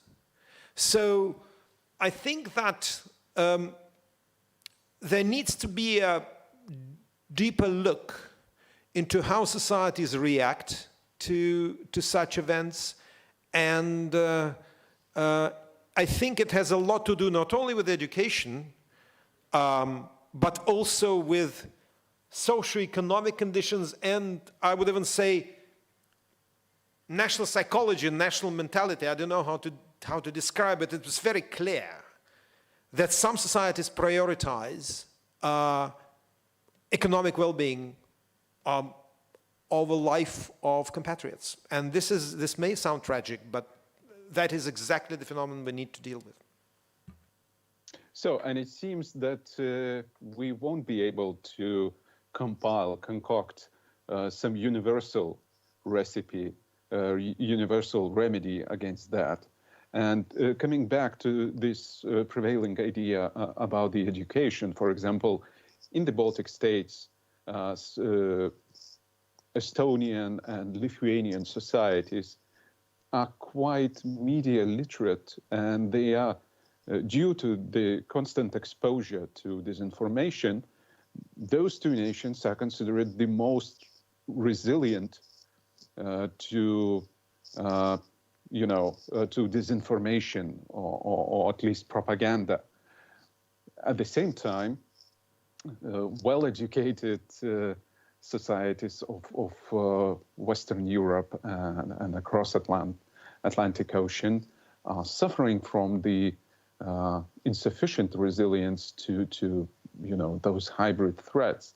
So it seems to me that now we should be talking about national solutions. Either it's something done by the government itself, as Mr. Biak proposed, or by educating active part of the society, civic society, in essence, as Mr. Usov proposed. Yeah, I've just realized that I have left an open question. Okay, we see more questions coming up from the audience, and question to Mr. Eggert. Societies are fragmented. Some propagate anti-democratic norms. Some seek support for human rights. How do we decide which concerns are heard and how? Mr. Eggert? Well, it's a major philosophical question that's been asked, and which I'm sure I won't be able to answer in a matter of 2 minutes. Of course, societies are fragmented. I think that an important element is to create new public spaces for debate, which will be open. I think, and this is an important observation to me, actually, as someone who worked for a lot of time in public service media. I'm not saying public service media are an answer to that. Or it's part of the answer, but not all of it. But I think that people react to trust. I think that if you want to speak about democracy, it needs to be about inspiring trust. And inspiring trust means when you listen to people, including the people you disagree with. And probably in a broader spectrum. I think that this is probably potentially less of a problem for the United States, where you have a First Amendment to the Constitution, which guarantees a very wide remit of free speech. In Europe, because of Europe's complicated history, and by the way, including to some extent countries to the east, including Russia and Belarus, the idea that we know which speech is right and which speech is wrong, I mean, is more spread. I think that what we've seen is that, and we're talking about not only about COVID, we're also talking about what preceded COVID. We're talking about the troll factories in St. Petersburg that's been polluting discourses, especially in the European Union, at least for the last 7-8 years, since the beginning of Russian war with Ukraine. So what we've seen is that they use this narrowing of Western, or rather European debate, and they go into this vacuum. Oh, they say, you know, they're not telling you about this, about that, about migrants, about whatever. So we are telling you the truth. To use the expression of the Trump supporters in America, they are saying it as it is. I think that's exactly what promotes fissures in society, and I think that's how, by widening this debate, you disarm at least part of this hostile propaganda. I think that is at least part of the answer. It's not the whole answer. Thank you very much. And as a good example, I would like to propose Deutsche Welle example. For example, Deutsche Welle, which is a German public broadcaster, opened itself to content creators, independent ones, and that allowed this television to open up for whole new topics of you know, public debate and the whole variety of different opinions. And if you, for example, take a time to look at Deutsche Welle documentary YouTube channel, you will be amazed how much unprofessional, I mean, documentaries you may encounter, and that also adds to the understanding the variety of existing opinions and different perspectives. Thanks for the plug of Deutsche Welle. I mean, it's it's been a pleasure to listen to. Just one thing to add, I think that, for example, the Russian service of Deutsche Welle took a conscientious decision to open up its content creation, or basically, especially its columns, its opinion section, to people of different views. I mean, you probably figured out I'm not exactly social democrat from my views, but we have very left-wing feminists too. So it's quite a selection of views, and that inspires trust, I think. Thank you. And we have time for one more question from the audience. It's not strictly within our frame of the topic. Still, economics are long used both as an instrument to divide and conquer and to unite neighbors. Nord Stream was mentioned during the discussion. How do we find a balance between divide and conquer and unite neighbors?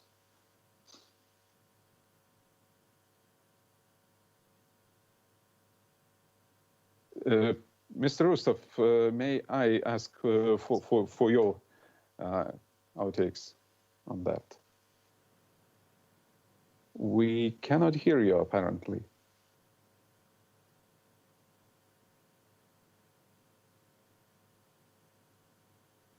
Okay. I see that we have some technical problems.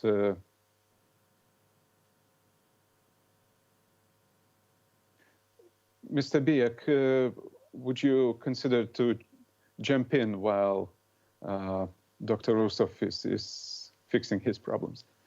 Okay. Well, I'm not a specialist in economy, but I'm observing for example, the European Union program of the recovery. Yes, this is, I think, a very good tool for the some cooperation between the different countries and between EU member states. Yes, because opinion few national main points of this program, mainly related with the health and security systems. Yes, but there's one of the solutions how we can increase cooperation by this type of programs. Yes, maybe some regional programs like Baltic Sea States program of recovery after COVID can be also maybe some bilateral programs. Yes, for example, Poland and Lithuania program, which will increase cooperation and maybe increase the economic recovery after the COVID pandemic. I think that this type of programs can be a solution for the problems with the economical aspects of the situation which we have. Yes. Okay. Thank you. Arunas, and- can I answer very shortly just one question which I saw? It's the same lady that asked me about democracy and stuff like that. She asked me about democratic debate in universities, and she asked me, should language that promotes harm of others, probably to others, be treated as equally valid narrative? Academic debate should be completely free. Yes, of course. Students should be treated as 3-year-old children and be hidden from real debate. I don't understand the concept of harm here. Harm is when someone is launching a grenade at you. That's harm. And with that conclusion, I would like to close our panel discussion. We heard today about various good examples of civil society reacting to COVID-19 and other threats of today's world. Also, we talked about building up the trust, not relying necessarily on social media, which also is a threat by its nature to some degree. And we closed up with a necessity to respect and sustain open debate, despite some quite unflattering language we might encounter while searching for the common understanding. And with that, I would like to come back to you, Mr. Pamkus. Thank you very much for that panel discussion. We now have in our schedule a 15-minute coffee break. Please get some coffee if you have some, make some, do whatever else you need to make phone calls. We will start again promptly at 11:30, so in exactly 15 minutes.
Hello again. It is exactly 11:30, and we go to the second panel. Increasingly, we are seeing less determination by nations to get into direct confrontation. Rather, that conflict has moved to economics, technologies, social engineering and manipulation, and of course, hybrid warfare. Sun Tzu once said, a long, long time ago, supreme excellence consists of breaking the enemy's resistance without fighting. Today, we see strike forces with no national insignias, initiating chaos and political destabilization. Terrorism has become the new norm, and undefined conflict is perhaps the future. How do we battle this chaos? The next panel discussion is led by Mrs. Dalia Bankauskaitė. She is a partnership associate professor at Vilnius University in the communication faculty and a non-resident fellow at the Center for European Policy Analysis in Washington, D.C. Her research focuses on the concept of total defense, namely, the whole of society approach in building societal resilience by mobilizing and motivating society. She has extensive professional experience in strategic communication here in Lithuania, Ukraine, Georgia, otherwise known as Sakartvela, and the entire Baltic Sea region. I'd like to introduce Dr. Dalia Bankauskaitė, and the topic is Chaos as a Strategy, How Authoritarian Powers Fight Against Democracies. Please. Arūnas, thank you. Hello, everybody.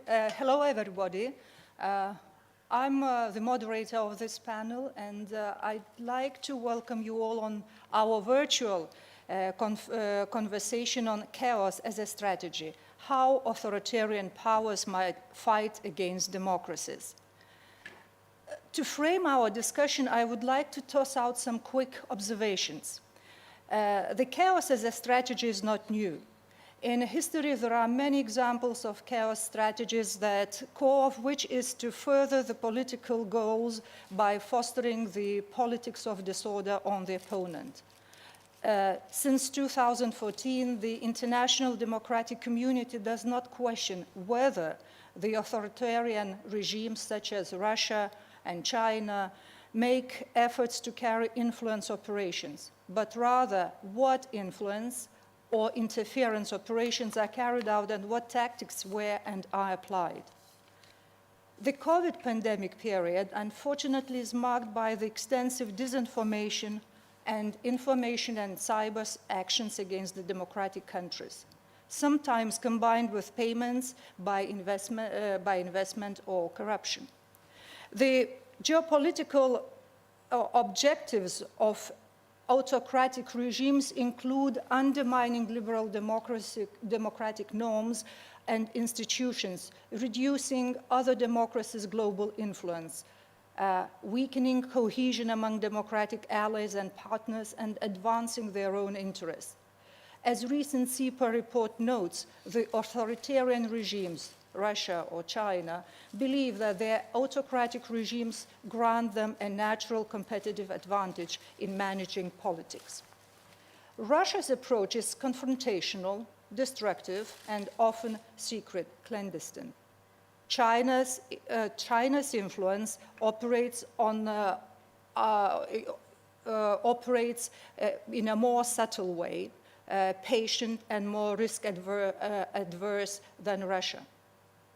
Russia seeks to strengthen itself in relative terms by weakening the West, while China seeks to strengthen itself in absolute terms. The aim of this panel is first to discuss the influence and interference operations of the autocratic regimes against the liberal democracies. Second, to consider how Western powers should bear against the authoritarian regimes. And with that, I will introduce our panelist. Dr. Florian Hartleb is a German political expert and specialist based in Tallinn, Estonia, lecturer at the Catholic University Eichstätt, and member of an expert group for the Parliament of Lower Saxony. He is an author of various books and has foreseen important concerns for security, such as the rise of populism and recent global and virtual challenges of it. Linas Kojala, director of Eastern European Studies Center, a think tank in Lithuania. Also, Linas works as a non-resident expert at Davis Center, Harvard University. His research interests include foreign affairs, foreign relations of Russia and United States, European integration, security and NATO studies, information security. Third panelist is Justinas Lingevičius, a PhD candidate at the Institute of International Relations and Political Science, Vilnius University. His research is focused on emerging technology and changing security environment. Justinas owes a number of publications on Lithuania's foreign and security policy, security perception of small states, and NATO. Lieutenant Colonel Valerijus Šerelis, Director of Institute of Military Studies, Lithuanian Armed Forces. Luckily, Valerijus is next to me. He's a chair of Military Terminology Commission as well. Valerijus started his military service in 1991. Since then, has occupied various positions, served in Lithuania, Afghanistan, Iraq, taught the nature of insurgents and counterinsurgents courses at Baltic Defense College, Tartu, Estonia. Welcome all. So the way I want to structure this panel is to keep it interactive and do a couple of round questions for our panelists before we field questions from our virtual audiences. Florian, let's begin with you. You run an extensive research in the rise of pluralism. And if yes, why the model of liberal democracy lost its attractiveness after the early 1990s euphoria? The victory of liberal democracies, as Fukuyama used to express. And if it is related, could you briefly touch upon the populism of today? Is populism a key element both of democratic and autocratic systems? Yeah, labas rytas, Suaite, welcome from Tallinn. Thank you very much for inviting me. And first of all, I would like to address to the topic how authoritarian powers fight against democracies. It means the topic of our panel that the authoritarian powers are first and the democracies are the second. And actually, this came just in my mind after reading this half an hour ago. And basically, this is the worldwide tendency, what we can observe in some studies from the World Value Survey, from studies from Ronald Inglehart. And we can see there a global trend. And if you are referring to Francis Fukuyama with his thesis of the victory of liberal democracy, also combined maybe with euphoria here in the Baltic states with the independence, with the fall of the Berlin Wall, with the end of the communism, the last book of Professor Fukuyama was about identity. And basically, this shows already the turn. Another example maybe is Viktor Orban, in Hungary, who basically 1988, with 26 years, he said the Soviet troops should go out of Hungary. Orban started his political career at the beginning of the 90s as a liberal, and now, a couple of weeks ago, Viktor Orban is not member of the biggest, strongest force in Europe, the EPP, the European People's Party. So this already shows actually that the liberal democracies are under fire, are under attack. And that's why maybe you have chosen that the authoritarian powers are in front of the liberal democracies. And why this model is losing its attractiveness? There is a decline of the trust towards the political institutions, certainly. Secondly, there is a new turn of having these identity issues. I just referred before to the latest book of Fukuyama, and the Bulgarian intellectual Ivan Krastev just wrote a book about the COVID-19 pandemic. And in this book, I just was reading that there is a point, what he's saying, that we have a kind of renationalization because every country is counting its own deaths and infections. And I'm speaking in Estonia, where the COVID-19 pandemic was basically ignored. A couple of weeks ago, the shopping malls were open, and now we are #1 in the world here in Estonia. So basically, there is this Darwinist struggles about how to deal with the pandemic. Then secondly, we have this renationalization because all the people are counting their own infection rates and are relying to their own experts. Coming to the second point. Florian, may I just quickly interrupt you? We can't see you. Could you turn off your camera if it is possible? And please continue. Sorry to interfere. It should be, at least I see myself and I turned on my camera. Okay. So we hear, at least we hear you. We don't see you, but we hear you. This is a pity. Yes, but please continue because it's more important what you have to say. Yeah. I'm sorry for that, because I see myself. Maybe we can check this after answering your second question in between. Absolutely. Yeah. Yes. I'm sorry for that. I never had such a issue. Yeah. Now it's but coming. Now we see you. Now it's excellent. Oh, now finally. So, Labas Ritas again. Second greetings, and coming to the second question. Sorry for that. Populism. It's a key basic term which is discussed. First, it was discussed 1967 in a conference at the London School of Economics. And it's still an ongoing debate. Is it kind of ideology or is it a political strategy? Or what the leading researcher, Cas Mudde, is saying, is it kind of a Finn-centered ideology? And after I made this PhD, or my PhD 2004, I'm dealing with these questions actually. And I would say that populism is an element for both, because populism is linked with also recently in the last years with a kind of a business strategy, with entrepreneurship. We saw with Donald Trump, but we have also many other examples in Czech Republic, for example. We had it in the 90s with Silvio Berlusconi in Italy. And certainly this populism saying I'm outside of politics, I'm fighting against the political elites, I'm referring to the taboo topics, I'm having this in-group against the out-group, which is also kind of a strategy to divide the society, to find some enemies. I think this is a phenomenon which you can apply to both.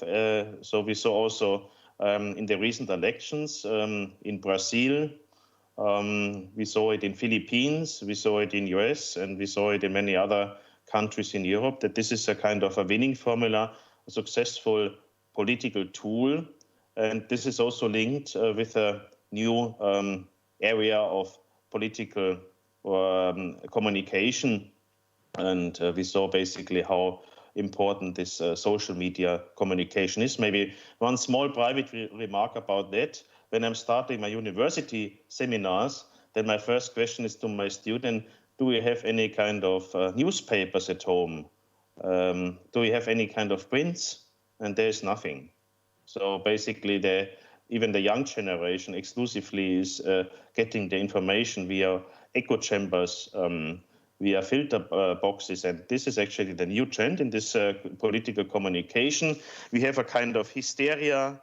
We're thinking now our democracy is over. We had this debate 2009, 2010 within the economic crisis. We had the same debate 2015, 2016 with the refugee crisis, and now we have the same debate since the last year with the COVID-19 pandemic. Thank you very much. Thank you, Florian. It seems that we have a problem of identity, as Florian said. We have populism that has enough of place, attractive thing, and moreover, there's technologies that lock us or keeps us into certain, and then we prefer to stay in certain echo chambers. Question to you, Valerius, how would you define this strategy of chaos nowadays then? Good morning, everybody. First of all, I would like to say that I'm a military thinker and I will share my own thoughts. And if somebody is going to be blamed for what I will say, it's me, but not a chain of command above me. I'm still thinking about career. So back to the question, concept of chaos. It came from ancient Greek. And basically, etymologically, it means nothingness, emptiness, darkness, disorder. But all the ancient Greek gods actually comes from chaos. And even linguistically, chaos and Zeus sound alike. So it's not only disorder. It's disorder and opportunities at the same time. And when we're talking about definitions and perceptions, we have to compare perceptions. Perception of the West and perception of the East. If West perceived chaos as a stage or subphase between peace and the crisis, like just before the crisis, and we're talking about crisis response operations, crisis response measures, the East actually sees it as an opportunity to exploit for the next step, for something else. Then probably the word strategy is not really fits together with the chaos. Probably word policy of chaos would be more convenient, like way of the implementation. Because in the military, we have actually everything structured: strategy, operations, tactics, levels of war. And if we are talking about frameworks, ends, ways, means, what we want, how we are going to achieve it, and what we would need for it. So, and a chaos is a kind of condition from which something is going to happen, and then it means our self-protection have to be counter-chaos operation, if I may. Jumping back to the tactics, it's a semi-joke. Marshals running to the Emperor Napoleon and saying, "Emperor, we are surrounded." And Napoleon is answering, "Perfect, now we can attack in any direction." Getting back to the chaos, Chairman Mao says, everything under the sun is chaos, situation is excellent. So it is kind of decisive condition which is on the line of operation and leads to the operational objective. And a perception between East and West, and I'm not talking about China here at all. I have extract with me in Russian language of Russian Federation military doctrine. And the word безопасность we're actually translating into English like security. But actually it means без опасности, without a danger. In the military doctrine of Russian Federation, actually there is a list of dangers, list of the threats. There are definitions, what is a danger, what is a threat. And actually you see that the danger may become a threat. So the danger exists all the time, but not always becoming a threat. And especially interesting part is характерные черты и особенности современных военных конфликтов. So it's kind of description of the contemporary military conflicts. There is some of them, but complex use of military power, political, economical, information as things. And then, like another line, с широким использованием протестного потенциала местного населения и сил специальных операций. So it means a protesting potential of population is a tool. Another very interesting participation of irregular units and private military companies. We actually have a joke in the armed forces that it actually means 2 Wagners, 10 Vatniks, and we do have a problem. The next one, I would read it in English because in Russian, because I like it especially. Применение непрямых и асимметричных способов действий, which in English means using indirect and asymmetric approaches. That's strange, because it's direct translation from the Western publications. Strategy of indirect approach by Little Hart, and so on. But Russian language have another word to describe indirect. It's, let's say, indirect influence would be in Russian, in original Russian, косвенное воздействие. So it means indirect, and reading this paper I was thinking, they knew that we are going to read it, and they wanted to perceive as we perceived it, but not as they. So you have to know culture, you have to know language to understand the differences in perceptions. And the point K in the same description, it's a use of finance from abroad, political and societal movements. So the toolbox for organizing chaos, information influence, and so on, everything is written in doctrine. But reading is not enough. It has to be interpreted and explained in a context of comparison of the perceptions. And even the word безопасность. When I was teaching cadets in the military academy of Lithuania, we were discussing what is a threat, what is a danger. So the dog in the yard is a danger, but the dog is on the chain and the gates are closed.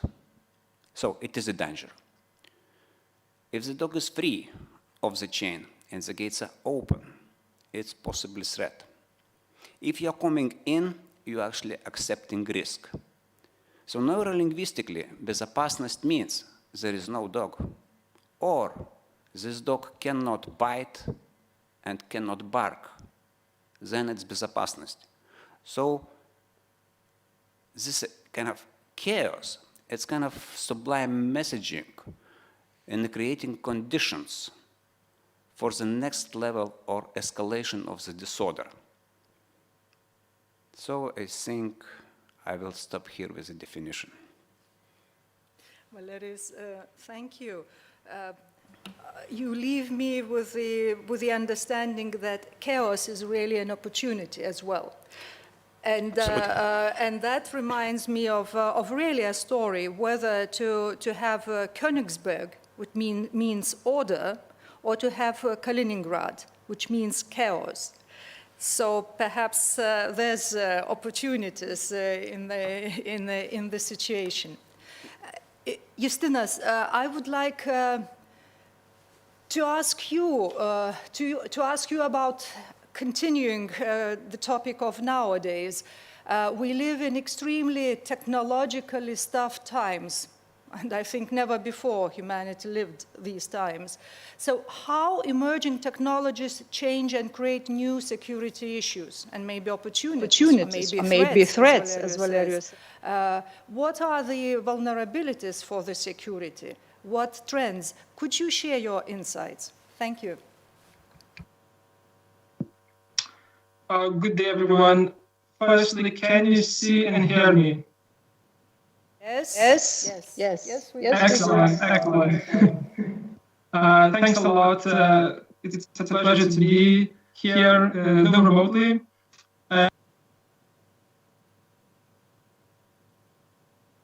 And broader reflections or ideas about the technologies and the security perception and security environment.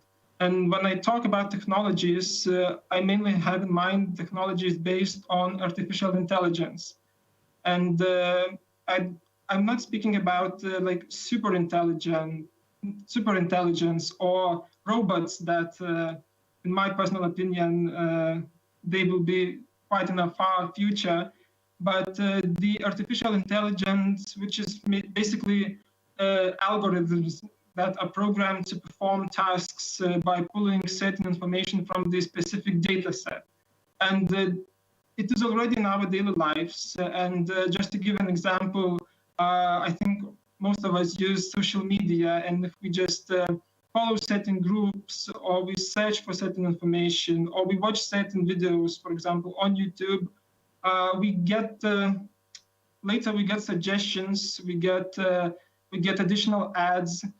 So it means that artificial intelligence, which sits in those platforms, it collects various information about ourselves, about our preferences, interests, our location, and then generates that information or those suggestions that that we get. So we define it as a narrow AI, which as I already mentioned, is quite already in our daily lives. And the conceptual question here is, so when we have this human algorithm interaction, so who then is at risk?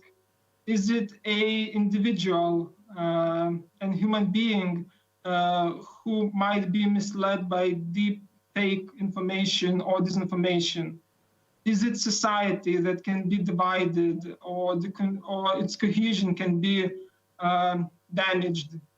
Is it a political order that we would like to protect fundamental rights, human rights that also we want to protect? Or is it all at the same time? And this point brings to another point that I think that already with the discussion on hybrid threats and terrorism, we moved our perception of security to thinking from security as only like military and territory protection based understanding to much more complex and heterogeneous security perception. And what the technologies and data-driven technologies show that countries move towards technological competitiveness, which become a new national power. And data, accessibility to that data becomes a new source of power. And this is, of course, leads us to another issue of increased uncertainty, because this uncertainty comes from not knowing and those new risks or different risks that I've tried to mention earlier. And here in this kind of blurred situation, I think another very important and specific question is, so how these technologies based on artificial intelligence and data use, how they are governed, and what are the differences here? And we already can observe quite different approach between democracies and authoritarian regimes, because the later ones, authoritarian regimes, they really use this to form and maybe construct this kind of ruleless atmosphere where you can collect the data, you can collect the information, and use it as a source, as a new source of your influence, not only domestically, but also the way of increasing your influence abroad. And this kind of new state control, high-tech regime is one of the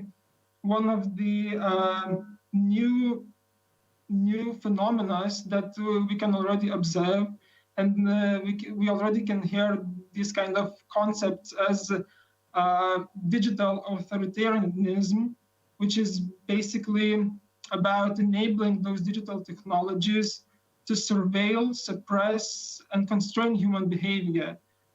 So controlling that, getting the information you want, accessing that information, and using it to advance your technologies, state-controlled technologies, again to pursue your power.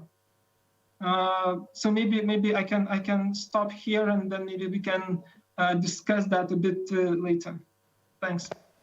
Justinas, thank you. This is what you leave us with quite a strong thought that technologies give it's a new source of power and a new source of national power.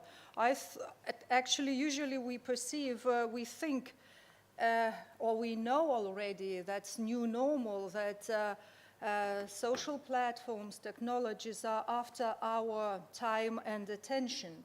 And they chase us, they follow us, and they lock us into certain chambers, they channel us. But really it's also a source of a national power. Linus, I would like to ask you as a researcher of Russian-USA, China-USA foreign relations. I trust that you would agree that relations between those countries, democratic countries and autocracy, is a confrontation of democracy and autocracy. But is it this clash purely economic and technological, or first of all, it is also a conflict of values? How would you describe, assess the relationship US-China, US-Russia? Thank you. Thank you, Dalia. Thank you, organizers, for having us all together, even though only virtually, but I think it's still a very valuable experience for all of us to be participants of this conference. So I would like to make probably 2 points following your question by emphasizing probably that it's impossible to talk about the current political world without discussing at least somewhat the ideas aspect. And probably the trouble for democracy nowadays, it's the fact that it's losing its normative attraction, that it's doubtful of itself. And one of the arguments in that direction is probably a survey which was relatively recently published by Pew Research. It was a survey of 34 countries. And the result is, unfortunately, a very negative one. 52% of participants, the median result is 52%, say that democracy is not capable of solving today's problems. Basically two-thirds of people surveyed in those countries say that political leaders do not care about the common people, are again unable to solve the issues. So democracy as a normative idea, as a goal to reach for those who are not yet democratic or just recently having the system, is a big trouble. Because if you live in a world where you also have alternatives for democracy, and alternatives that tend to portray themselves as extremely efficient and effective in terms of economic growth, in terms of tackling global or regional issues such as the pandemic, in terms of making less of a mess of their political decision making, obviously only on surface, but that's what majority of people see. Then again, it's a big problem, because democracy as a normative idea is crucial to have the world of post-World War II and post-Cold War, which has moved towards more market access, which has moved towards more stronger human rights protection, which has moved towards efficient cooperation among countries rather than conflict and confrontation. So that's the first point I would like to make. And the second point is, well, democracies always struggle between those two aspects, and those aspects are interests and values. So on the one hand, we face today a challenge of, for instance, discussing whether we need a new pipeline with a country that is certainly not democratic and is not following the norms and rules of the international order. We also have to discuss whether we need market access to a very huge and increasingly rich market, or whether we should focus on the fact that this market also is surrounded by the political system, which is unfortunately using its powers to suppress another political opinion, which is used also to suppress certain minorities living in certain parts of a specific country, and etc. So that's the question that I think Americans tend to have an answer to. We see that even though United States political system is extremely polarized on any aspect, basically, the parties tend to more or less agree on issues related to Russia or issues related to China, and we see a lot of continuation with Biden's administration, even though he has probably not a lot of things in common with the previous US administration. But Europe is, as in Sinatra's song, trying to find its own way. So whether we can find our own way, which is sustainable, which has the right balance between values and interests, and that takes into account geopolitical aspects of this competition, sometimes possibly confrontation, and sometimes possibly cooperation. I'm not yet sure. It's probably an ongoing discussion, and all of us are more or less participating in it, but it's a discussion that demands answers in the foreseeable future, because without being able to answer such question, we will probably not be able to form necessary policies to tackle a lot of different today's challenges. So thank you very much. Linas, thank you very much. We've got very precise definition. Democratic regime is a norm. We should approach as a normative idea, and then as a clear distinction between interest and values, and how those two issues and concepts could coexist. Moreover, how that could be implemented, exercised. I would like to come here to Justinas, back to Justinas, and ask about Justinas, about your research. Your research focus is digital autocracy or authoritarianism. Sorry, I don't pronounce this word. Authoritarianism. What is digital authority or authoritarianism means, and what are its key features? How it involves? Yes, thank you for the question. It's rather interesting concept now, and probably the life example can be the best answer that. So as I mentioned, this digital authoritarianism is basically about surveilling, repressing, and controlling the public using the technology. So, and in this case, I would say that China is leading because we see quite a massive surveillance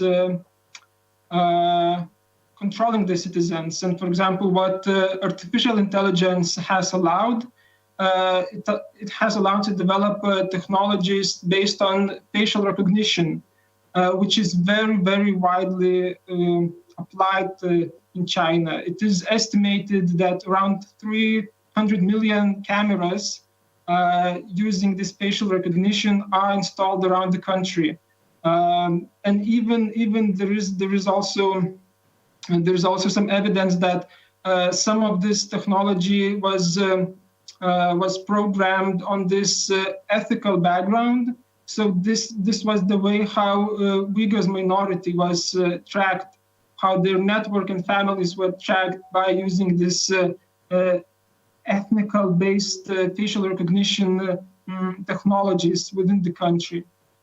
So we see this state control massive apparatus, which, as I mentioned, collects that data without any rules, without any privacy rules in place. And what is also very important about the technology itself, that the main meat for artificial intelligence is data. And for example, in Western countries, because of the existing regulation, there are certain limits to access that.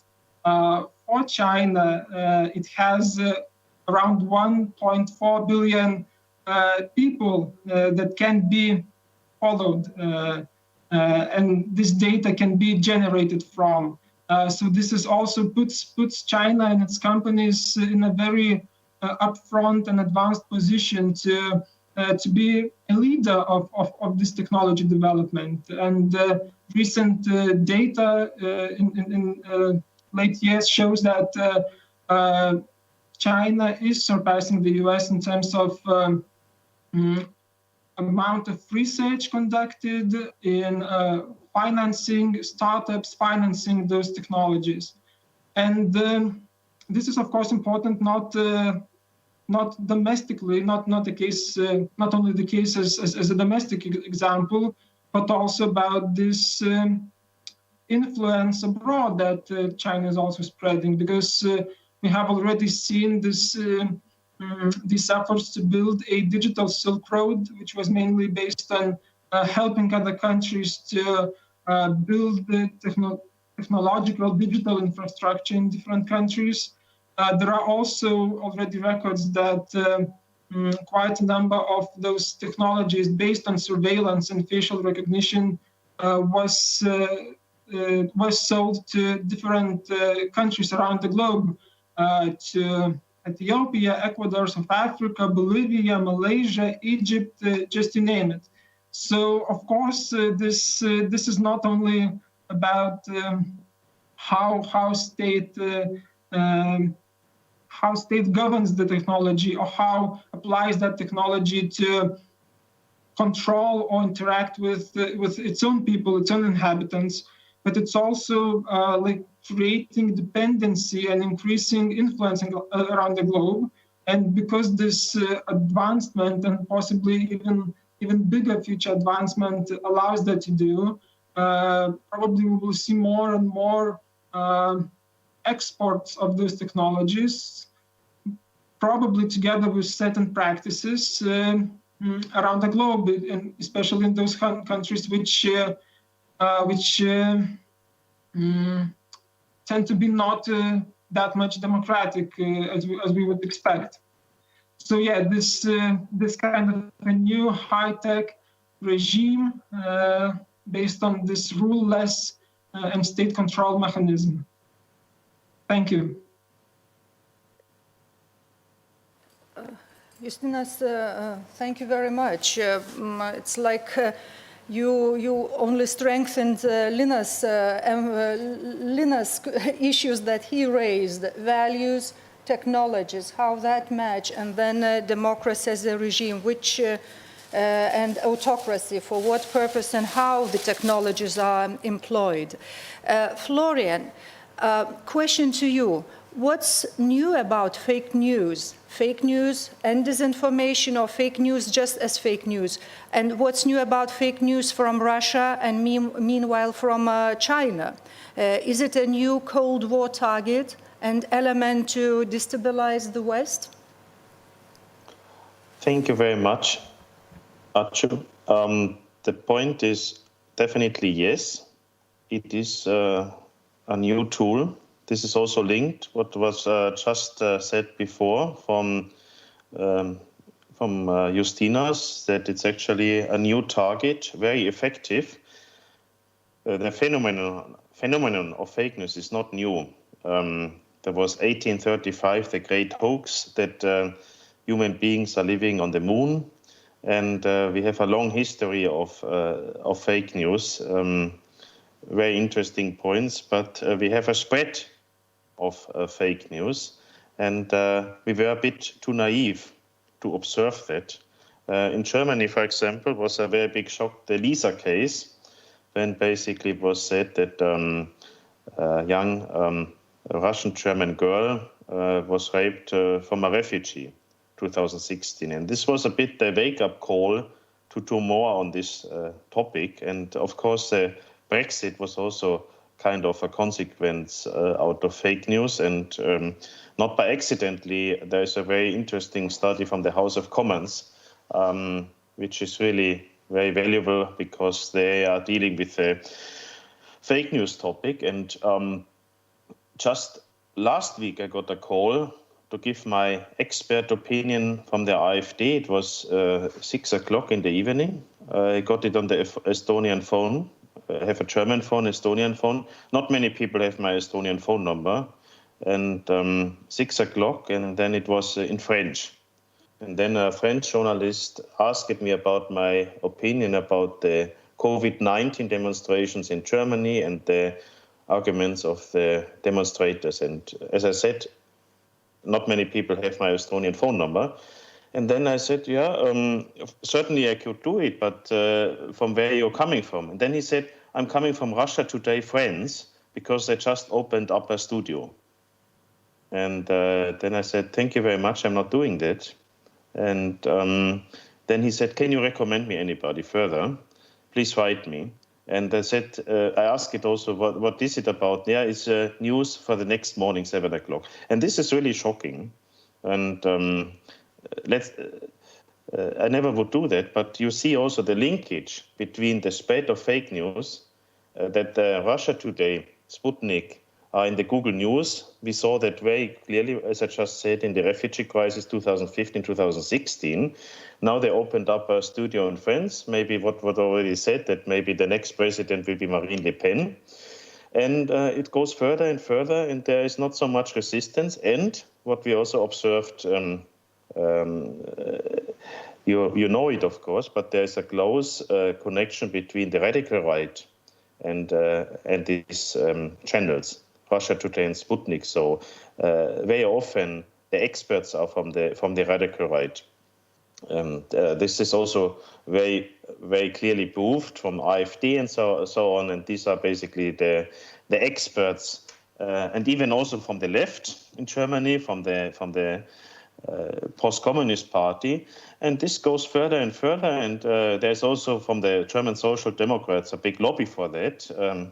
As we all know, our former Chancellor, Gerhard Schröder, is a big lobbyist now for all this Russian stuff. And it goes further and further. And Russia Today, Sputnik, they have their offices in Berlin. They are spreading around the fake news. And we have to take that seriously. And the other thing is, we have now some cases that German parliamentarians worked for Azerbaijan. This is maybe another topic, got a lot of money for that. And China is not on the list yet with the fake news. But as already said, because of their digital strategies, there are also already the first academic books about that. It goes also in this Russian line. And we shouldn't be so naive as we were with Russia and the spread of the fake news from St. Petersburg. Florian, thank you very much. Really putting the familiar topic as fake news is again on the top of the agenda. It's you rightfully mentioned that there's no much of resilience within societies. It still surprises that Russia Today or Sputnik or similar outlets are treated, qualified as media and enjoys privileges of media. So that's also a question for our societies. And then new outlets, new platforms come in. And the questions or challenges are open to our societies, and they remain like this. Valerius, you have been teaching officers of insurgents and counterinsurgency. What are the indicators showing that the strategy of chaos has been applied to the society? Can you describe key features of the current influence operations or strategies of chaos, how it looks like? Before my appointment to the Baltic Defense College as an instructor for special and information operations, I was deployed 2 times. In Afghanistan, I was a Special Forces Squadron Commander. In Iraq, I was military advisor. Both times, I was senior national representative. And as soon as I came to the Baltic Defense College, it was new idea, new trend. It was created model for insurgency and counterinsurgency, and I was assigned as a project officer because of my appropriate practical experience. But when you are teaching operational level, practical experience is not enough. Then I realized that I am short of theoretical framework, because before you do something, you have to know what it is. And back then, Allied Joint Publication 344, counterinsurgency, was not available for me yet. It was ratified probably 6 years later. And I was looking for a literature. And I have read Marx, Trotsky, Lenin, Verkhovsky, Evgeny Messner, and so on. And actually, I realized that actually insurgency is very much close to the revolution. And if Lenin describes that revolution is impossible without a revolutionary situation, which is when the bottom don't want to and the top cannot to live in the old ways, then you understand that it's a public-centric. Later on, when Allied Joint Publication Counterinsurgency was ratified, there were put preconditions for insurgency, 3 preconditions for insurgency. 1, vulnerable population. 2, lack of governmental control. 3, leadership available for direction. And then you kind of getting back that actually if a population feels itself vulnerable, so let's say if we are looking at the definition of insurgency, the purpose of insurgency is political change, but it's achieved by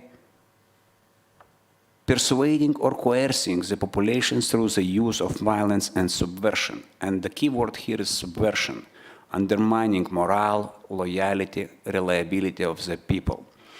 And it must be reason. Then get back to the Marx, and Marx says, reason has always existed, not always in a reasonable form. So there is always or are problems, but media can make it from the minor issue to the huge.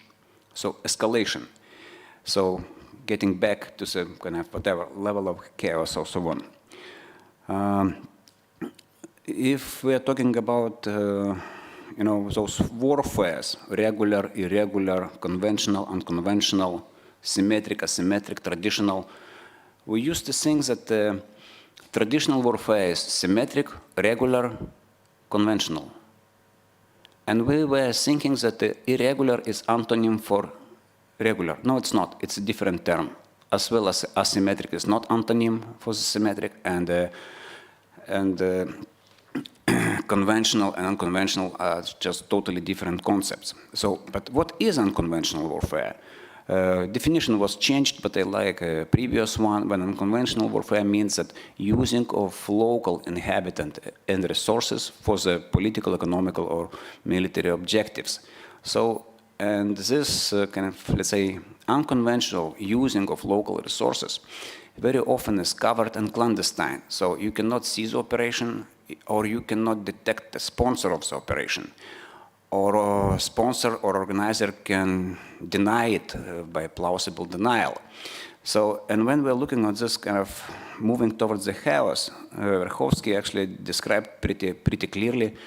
It's a Tsarist officer which was working for the Bolsheviks, and actually his doctrine was successfully applied in Georgia and failed in Estonia in 1924, that actually you have to create dissatisfaction. You have to kind of provoke a violence, so subversion goes to the violence, and then somebody asking for help, and the peacekeepers coming in and fixing everything. So, and when we're reading today doctrine of Russian Federation, we actually can see this between lines. I have mentioned Evgeny Messner. It was a white officer who was fighting Bolsheviks during civil wars, and he was fighting Soviets during World War II. Then he was teaching all over the world, and he wrote a book, «Что такое мятеж, война и как ее победить?» So, мятеж, война, it's kind of mutiny war, because term insurgency was not there. So Russians translated it and published in 2005 and called it like a, жемчужина русской военной мысли. So basically, and then I am finding in this book a chapter on that every officer will find himself one day in a situation when he will be leading irregular unit, and then he would be forced to undermine the principles of morale. So getting back again to Wagner's Ten Vatniks. So, and it is written a long time ago. So the indicators actually is disconnect within society and dissatisfaction. When we are deployed somewhere, we actually have a special chart, like an analysis of root grievances and so on, so on. Actually, we have to watch ourselves. So who is not happy and why? Because sometimes reason is just perceived. The problem is minor, but escalation can done it. So talking context of COVID, I would not overestimate COVID as such, because chaos is not operation. Chaos is campaign. When there is sequence or conflict of operations, or if we're talking about operational designs, and COVID can be just one operational line, you can find more operational lines, and it can be executed simultaneously, where some decisive conditions can be on a few lines at the same time. In our region, Baltic Sea region, we actually the only 3 countries from, let's call, close abroad, ближнее зарубежье, which are members of NATO. It's a pretty much headache for the imperialistic revanchists. And we were extremely happy in 1993 when, on the 31st of August, occupying force went back. And for a couple of years we didn't feel anything, but then in 95 we actually started to talk that actually the red ones trying to keep a seat warm. So it was first indicated that something is happening. And then later we were talking with the guys, why we felt it in 1995? Because we started to participate in international operations in 1995. So our Western direction was, in the military context, was clearly realized and perceived as a threat. As I said before, безопасность is a different word in the Russian language than security.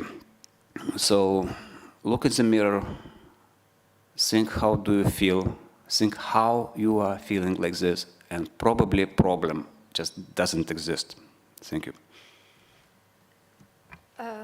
Linas, to follow on what Valerius said, from the Western perspective, autocratic regimes usually behave offensive. That's the way we perceive, especially when talking about information operations, fake news, disinformation. And it might look that the democracies are losing against the autocratic regimes. Could you elaborate more on this perspective? Does the authoritarian regime have a competitive advantage against the democratic regime at any point, at any situation? Thank you. Certainly. I think that democracies tend to underestimate themselves and to be extremely self-critical. So that's why it might seem that democracies are losing, that democracies are weaker, that democracies are incapable of tackling the most pressing issues. And just remember what we've had a year ago, on March or April 2020, when the pandemic struck us all. There was a debate on whether democracies are less capable of tackling the issue in comparison to autocratic regimes. And there were some data showing, obviously, that some results might be better in non-democratic countries. But that didn't prove to be a lasting statistic or a lasting result of a pandemic. We have mixed results in democratic and non-democratic countries, and the political system is just only one feature that distinguishes countries from one another in how they tackle the issue of the pandemic. There is no reason to say that, well, autocracies prove to be rapid in their decision-making or prove to be capable of doing everything necessary to solve the issue of the pandemic in a better way than democracies. So that's one. The democracies are messy, clumsy, and self-critical, while autocracies seem to be, like a person in a shining armor who has all the capabilities in his or her hands. But that does not prove to be a lasting experience, because as we've noticed recently in Belarus, even an extremely stable, seemingly extremely stable regime can collapse basically in the eyes of its own population in the matter of a couple of weeks or a couple of days. And even though Lukashenko is still in power, I think we all understand that he is not the leader of a country that he was just a couple of years ago through an autocratic system.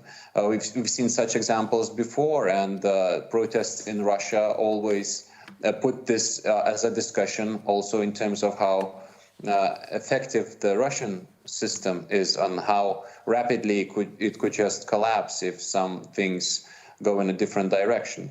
So I think that's what we will always see. I mean that democracies will be self-critical while autocracies will seem to be extremely effective and stable. But if you look at the longer trend, if you look at the longer term of analysis, you could notice that democracies seem to be the only ones that are capable of ensuring sustainability. And last but not least, let's celebrate the fact that for the first time in the history of our planet, after the Cold War, we've had more and still have more democratic regimes than autocratic ones. So it's a very new phenomenon.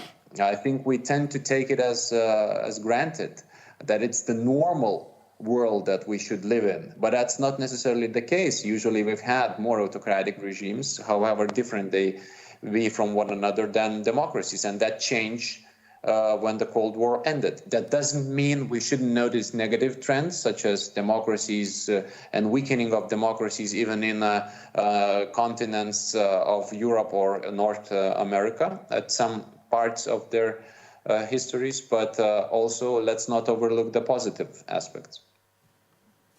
Linas, thank you very much. You softly and in a very argumented way moved our discussion to the last point or last round of that there's what should be done and what are the and how Western powers should stand against authoritarian regimes. So actually you've already showed, indicated the tendencies, quite optimistic ones. I would love to go back to Justinas and ask how...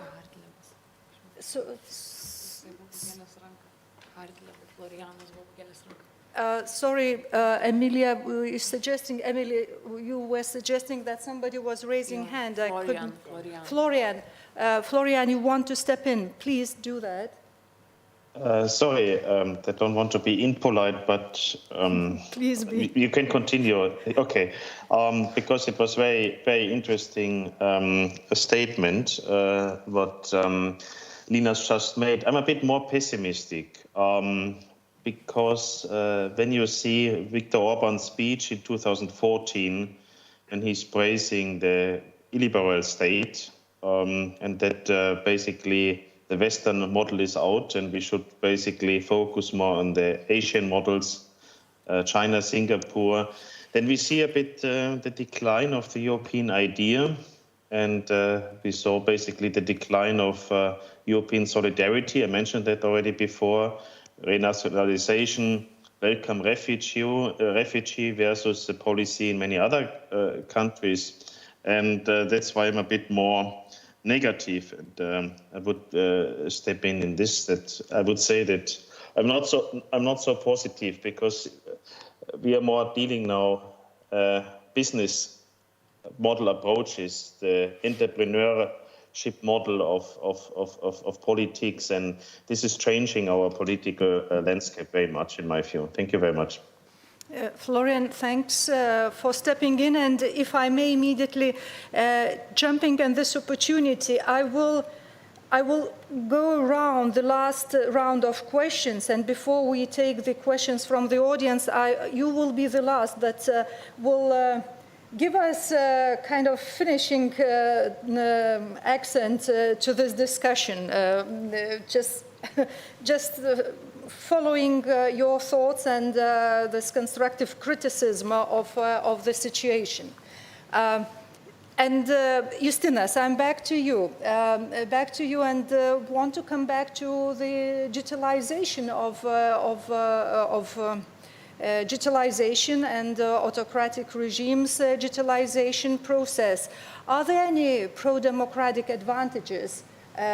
How to mitigate possible risks coming from the authoritarian regimes when we talk about technologies, about artificial intellect, etc. Yes, thanks for the question.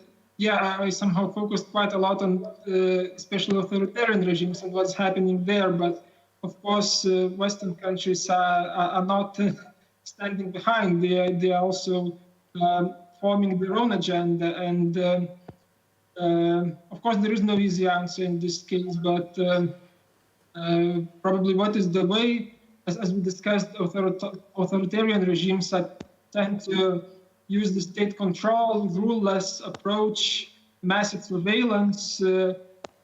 So I think what is the way for democratic countries, pro-democratic countries, is to create a bit contrasting or different approach, which could be based on defining concrete rules, ensuring respect to fundamental human rights, ensuring respect to privacy, to promote this multi-stakeholder approach that it's not only controlled by the state, but different stakeholders are involved. For example, companies who are developing the technology, academia, NGOs, because there is this famous say that technologies are neither good nor bad, nor is it neutral.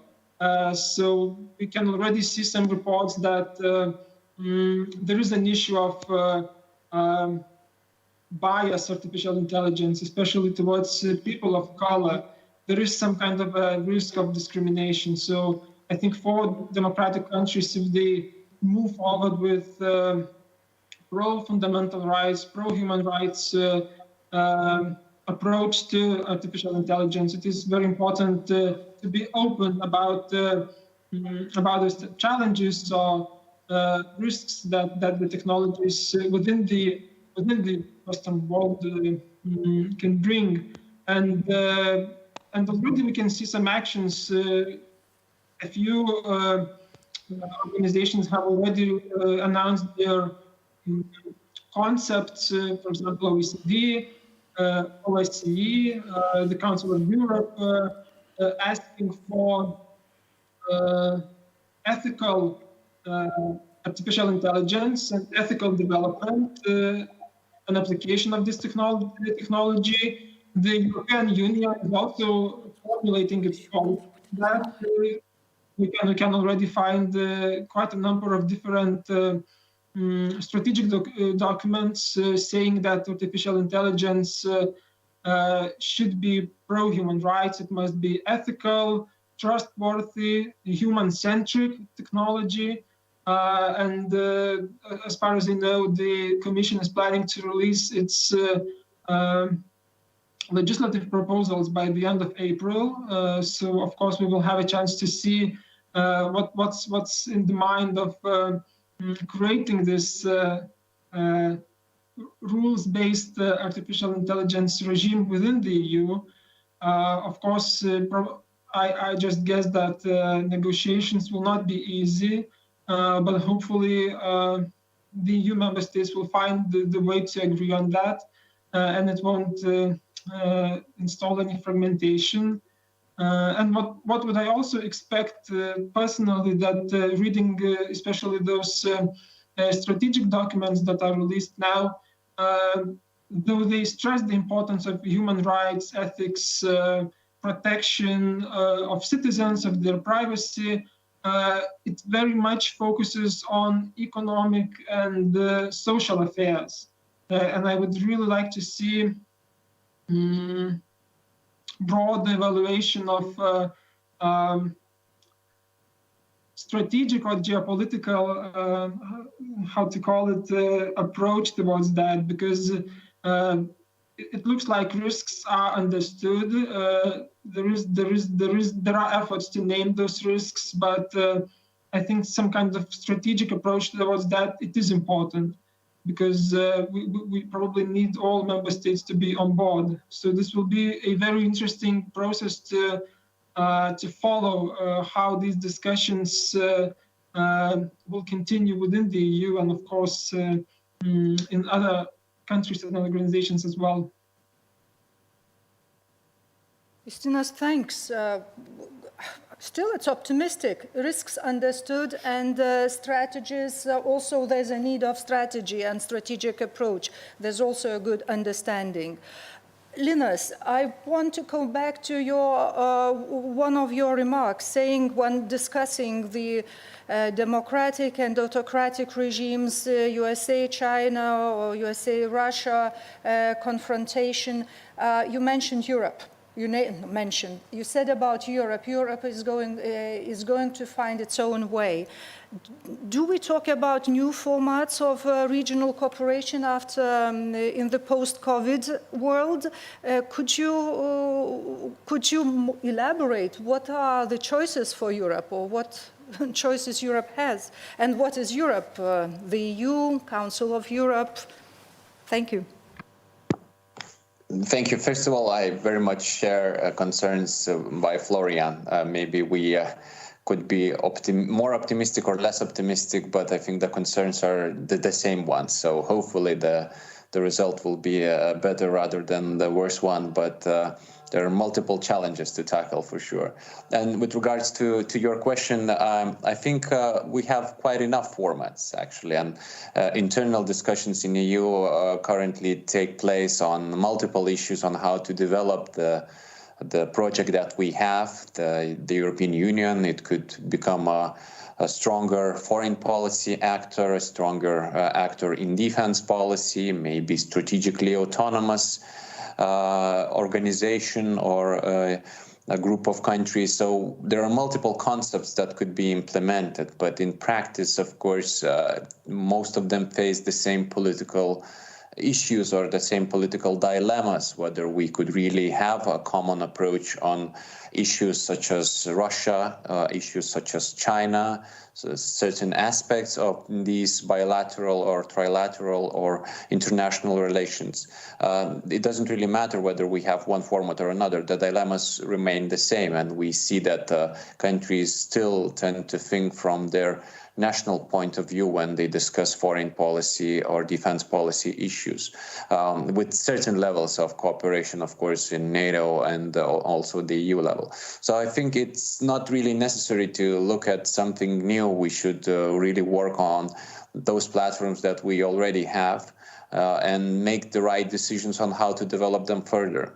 Because the idea on regional cooperation is good, but that shouldn't go against some broader continental initiatives. And we've seen some examples of regional formats such as 17+1, which Lithuania, seemingly the new government thinks is a way of avoiding having a common EU approach on China by putting emphasis on regional cooperation. And I think there are arguments to support this, because when you focus on regional, you forget the continental, and the overemphasis on that could be a distraction. On the other hand, 3Cs initiative, obviously supported by the US, I think goes very much in the same direction as multiple initiatives by the EU to solve the issues related to infrastructure, energy, and etc. So that could be a very promising initiative that enables new rooms for engagement. Thanks. Linus, we're talking about possibility of alliances. Cohesion of alliances is very important. Valerius, question to you. How Western powers should bear against the authoritarian regimes? Because advantages usually applying the chaos strategies, taking advantages of weaknesses, weak spots in alliances and partnerships. Your insights on that? Actually, thank you for the question, but you partly already answered it. Because divide and conquer concept is it's much older than me. But so when I was reading Karl von Clausewitz, there is a concept of center of gravity. When we're talking about center of gravity, it depends on critical capability, critical requirements, and critical vulnerabilities. So critical vulnerabilities are the first things which are going to be exploited to affect critical requirements in the center of gravity. And the concept of civis pacem parabellum from the authoritarian regimes, actually I don't speak Chinese, I would say authoritarian regime, singular, sorry. So I have read a paper recently and it was reformulated civis pacem parabellum and sounded like Хочешь мира – воюй. So it means if you want to peace, fight now. And I really like the name of the panel, how the authoritarian regime fights, because they do openly say, we do fight. So the answer is, we have to prevent split of the society, split between societies, keep strong alliances, and identify the threats early. Because our adversary or peacetime competitor, he is permanently on social reconnaissance and social intelligence, because the objective as a center of gravity is a population, and again, center of gravity by Karl von Clausewitz in this context is a personality of leaders and a public opinion. So public opinion is important. And it was in the previous panel said that actually the society, it's kind of want to be defended. Yes, where it is another thing, kind of self-defense. Why societies don't think that somebody have to do it for them? Their targets have a right for self-defense. And we don't have to shoot ourselves in the leg. Actually, opponent would like that we would do it twice in both legs. But comprehension of the environment and actually comprehensive responses to the hybrid threats, that have to be a permanent feature. And in the previous panel, it was said that education, definitely. We have to start from education, how to detect lie, how to understand the threat, how to prevent a danger from becoming threat. And then, let's say, it's not quickly, but it will be opponents of this education, because the other side don't want us to be clever. And because I'm a chairman of Military Terminology Committee, sometimes we have to speak 3 or 4 languages to understand what the term means. And then we sometimes using synonyms and antonyms to understand what we are talking about. So antonym for education possibly would be stupidification. That's exactly what we have to avoid. Don't rush, think, evaluate. And alliances and societies, despite the differences, whatever languages we speak. Because I have a friend of mine who is joking, he's saying, I'm a Polish nationalist. And I'm saying, both of us Lithuanian. Because we do live here. So it is a joke now, but we are really friends, and actually those national differences really makes us united under the flag of this state. So, and if we would find more unifying factors and criteria than dividings, we would move in the right direction. Thank you. Valerius, thank you very much. the time is running. I know that one of our panelists, Linas Kojala, will have to join another discussion, another online event. Thank you very much, Linas. Stay as long as you can, and if not, then we are looking for the other opportunities, meeting with you online or live. And to finish with, I want to come back to Florian. I appreciate, Florian, I appreciate your points, because all the panel actually serves a good, we are alarmists in this panel. We voice concern and also point to these issues that should be taken very seriously. I will ask you to finish with you were the first to start our panel, so to finish with your insights.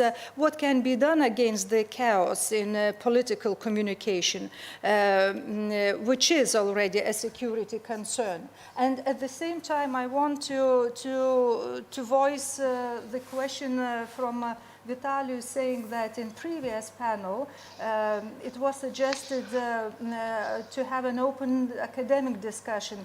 What can West do with media, like Russia Today, RT, Sputnik, etc., and we don't know even Chinese media outlets. So what can West do with the media technologies which are state-sponsored as weapons?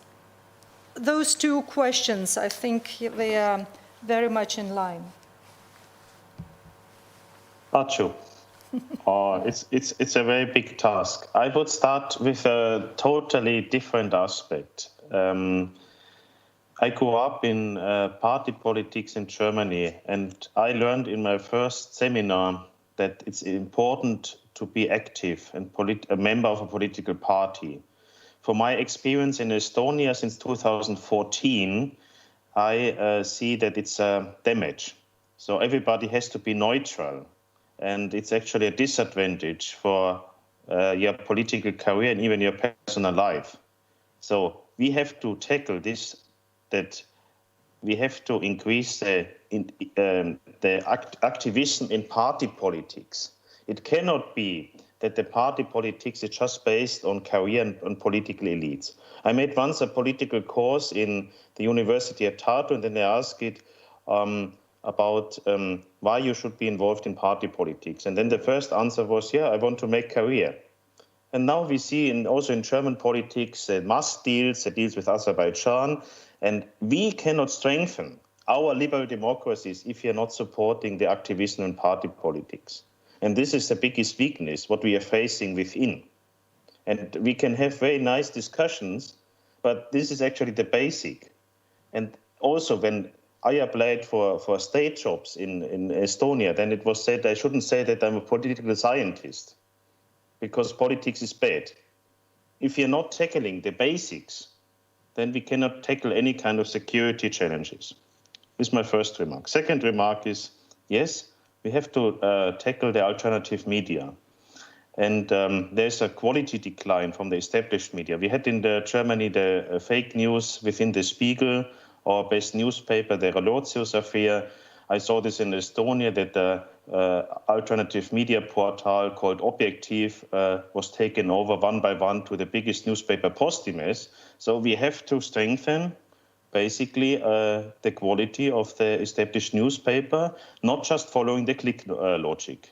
Third point is that we have to say it's important to deal with politics. If we have no political debates, what I see in Estonia, for example, where I'm living since 2014, we cannot strengthen our liberal democracies. So we have to deal with the basics. What is democracy? What is the dictatorship? What are the factors? And why it's important to bring this also to our private lives. Answer the second question about the Russia Today, the media. Yes, we know already that Facebook and so on are stronger than the states. So basically, we have to ask the United States companies to ban the fake news. This is an ongoing process since 3-4 years. And we don't have any other options. We just have to warn about. I see for my students, they're citing Russia Today, Sputnik. They're citing the conspiracy theorists. Again, it's political education that matters. Thank you very much. Thank you, Florian. And on that note, we will wrap it up. Thank you to our 4 panelists, Dr. Florian Hartleb, Linas Kojala, Justinas Linkevičius, and Lieutenant Colonel Valerijus Šerelis. And big thanks to our virtual audience. See you next time. Thank you very much. Bye. Thank you to Mrs. Dalia Bankauskaitė for moderating the last panel. Because we have a program where we go directly into the third panel, we will not have a break right now. We'll have a short break after this last one, this third one, I'm sorry. The next panel is perhaps the most technical of all 4 panels, so I will not have any introductory commentaries. Therefore, it is my honor to present the moderator, who will do his own introduction of the panel itself. Dr. Timo Hellenberg is CEO and founder of Hellenberg International, a consultancy which assists public and private entities in critical infrastructure protection, crisis management-related projects. He served as special advisor on EU and foreign affairs to 2 prime ministers of Finland. He has 25 years of experience as an academic and crisis management researcher, which also includes being an advisor to the United Nations. He also has a long academic record as a lecturer about international relations and political science at University of Helsinki and University of Tampere. The topic is interoperability of mines as key principle in hybrid defense. And that's quite a bit, that's a heavy topic. So, Dr. Hellenberg, please, the floor is yours. Mr. Chairman, it's a great privilege to be here today in a very high-level forum. Coming from Finland, Helsinki, Baltic Sea region is always and will remain our security priority in many respects. And cooperation with Lithuania has very long traditions, both at the political strategic level and tactical operational level. I would also like to thank Mr. Chairman and the organizers, particularly Lithuanian Defense Foundation and Lithuanian Parliament for organizing this event. Hybrid influencing and hybrid tactics have been in the toolbox of different aggressors as long as the human beings have been interacting with each other. So this is nothing new for us. During the Cold War era, the hybrid tactics was actually developed as a side tool for the traditional warfare influencing. We have also seen development within countries like Russia in the strategic debate, the hibridinės vojna, the development of the hybrid influencing as a tool to support the traditional battlefield mechanisms with the aim of destroying the political cohesion of the adversary from inside. Mr. Chairman, like we have heard today in previous panels, our modern democracies are today being challenged more than ever before. Not only because of the new type of hybrid warfare, but also because we are so interconnected. We are more vulnerable than ever before. It's our own responsibility to create sustained frontline resilience, societal resilience, to counter any kind of hybrid type of threats affecting our societies. I would like to move on with our panel. The topic today, interoperability of minds as key principle in hybrid defense.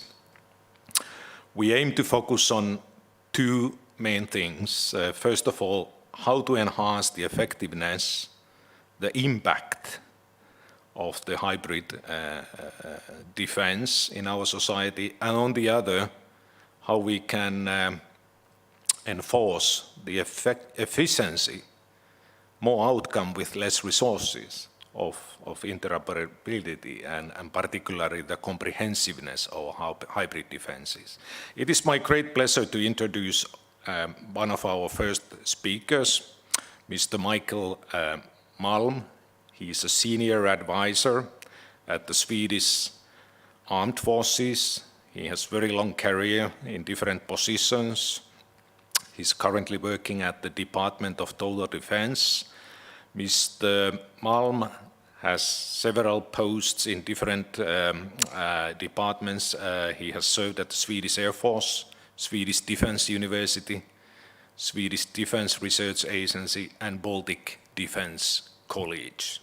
He's a very central person also here in Lithuania. He has been active participant at the Vilnius Security Forum, and he's a constant supporter of the Lithuanian Defense Foundation. So, Michael Malm, it's a great privilege to invite you as the first speaker of the panel. Please, floor is yours. Thank you very much, Timo. Can you see my slides? Yes. Lovely. Yes, thank you. Okay, we can take the next slide.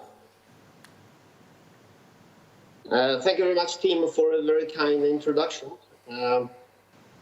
It sounds that I'm extremely old, and perhaps I am. I just want to hide it as best as I can. I will talk about cultural and cognitive interoperability, because interoperability as such is always important if you are going to cooperate as an organization or as a nation with other organizations or nations. And I think that many times we focus on technical interoperability. What kind of fuels are we going to have? Or doctrinal interoperability, or perhaps language interoperability. But I think that we need to focus more perhaps on cultural and cognitive interoperability. Because I don't think that we are as interoperable as we could be, should be, or need to be. And I will try to prove my case. Next slide, please. I like this map very much. It changes over time, and this is the last version of this cultural map. And as you can see, there is a distance between, let's say, Sweden, Denmark, and Norway, and on this slide, Lithuania and Estonia. There is also a distance between Norway and Sweden and Denmark, and you can see that if you live, and you can feel it if you live in those countries. But I will focus more now on Sweden, Norway, and Denmark as one group versus on this map Estonia and Lithuania. And there is a gap between our countries. And there is a sort of incompatibility when it comes to the cultural and the cognitive aspects of our two countries. We are not as interoperable as we could, should, or need to be. One thing I just want to mention is that, as you can see, Sweden is on the extreme right. We seem to be an extreme country, and that is not really how people in Sweden view themselves. We are sort of the middle way. We try to stay in the middle. But as you can see on this slide, we are the extremists on the right-hand side. And on the left-hand side, you can see the extremists are Egypt and Qatar. As I said, I really like this map because it focuses on that we need to think about the interoperability when it comes to culture and cognition. Next slide, please. You can say that culture, if you simplify it a little bit, that culture is how you have learned to think, feel, and act. And I think that the countries around the Baltic Sea, even if we are all the countries around the Baltic Sea, even if we are close neighbors, see the world very, very differently based on where we come from and where we sit. I remember when I worked at the Baltic Defense College in 2014, and the Crimea was the topic of the day. Everybody talked about it, everybody argued about it, everybody was thinking about it. And also the public debate in Estonia was centered around what was going on in Ukraine. And then I took the airplane back to Stockholm and landed at Arlanda, and it was like coming to another planet. Nobody was talking about what was going on in Ukraine or Crimea. And if you mentioned it, well, where is Ukraine? Can you point it to me on a map? So then I realized that we are living in two different universes. And it was very interesting to travel back and forth. And we can take the next slide. As you can see on this slide, something happened in 2014. There was a change in the public debate in Sweden.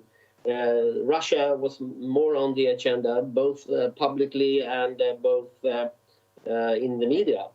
But now, as you can see, that slightly drops. And you can see what really worries Swedes nowadays. And I think this slide reflects very well what's on the public in the public debate today and what's on people's mind today. And therefore, I sense when I travel that we are not talking about the same thing. When we talk about threats, when we talk about dangers, I like the concept that was mentioned before, dangers versus threats.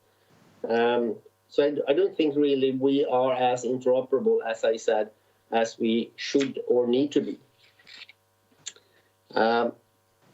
We can take the next slide. I will keep my presentation quite short. Then I will be open to answer any questions or take part in the discussion. To me, basically it boils down to a very simple question, and that is, what are we really willing to die for? And are we in our neighborhood willing to die for the same thing? I mean, do we have the same interests? Linas were discussing values and interests. Do we have the same perception of our interests and values? And do we have the same threat perception? Do we see the threat the same way? Do we see the dangers in the same way? And when I say we, I mean the countries around the Baltic Sea. So I think it's important to reflect what we are willing to sacrifice in order to defend our interests and our values. And what are we ready to sacrifice to deal with the threat? And we need to have a sort of discussion about that, and we have to have a sort of an honest discussion about that, because sometimes I hear that we are saying the same words, but I don't think we mean the same thing.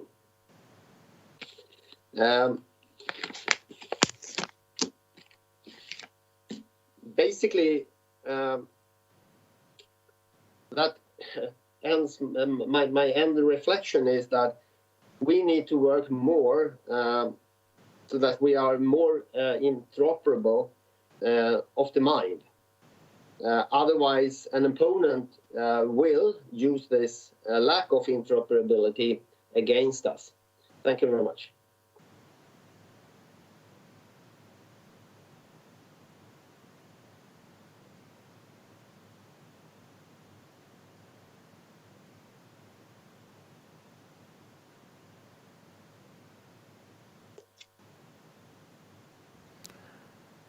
Yes, Michael, please continue. I was finished. Thank you very much. I liked a lot for your presentation, and particularly thank you for giving us food for thought for the panel discussion later on.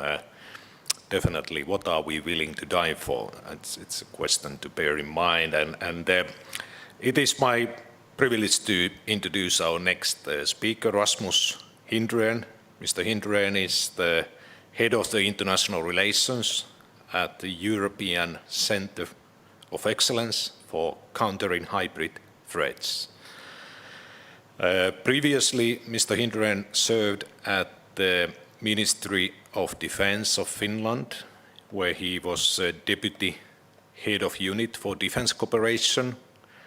He has worked at the Ministry of Defense since 2008 in several positions, dealing with the multilateral and bilateral defense issues. And Mr. Hindrén, it's a great pleasure to have you with us today. So please, floor is yours.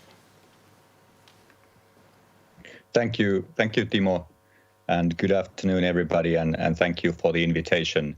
It's great to be in this panel, even if my name isn't Michael, but still. Let me also congratulate you on the topic of the whole conference. Of course, a topic with which we at the Center of Excellence work on a daily basis, but where a lot of work remains. So for this discussion, focusing on interoperability, my angle is interoperability in international cooperation in countering hybrid threats. How that both requires interoperability, but how that also leads to increased interoperability. And of course, interoperability as such is not the end goal, but more of a means to effective joint responses. Can I have the next slide, please? So first, let me say 2 words about the center. As I alluded to, we exist in this nexus of international cooperation and countering hybrid threats, and we are here to support our participating states and the EU and NATO, and of course Lithuania being a participating state. So great to be supporting our Lithuanian colleagues in this sense as well. So one of our tasks is to increase awareness and share best practices. We operate very much on a networking approach and try to foster that kind of networking among our stakeholders as well.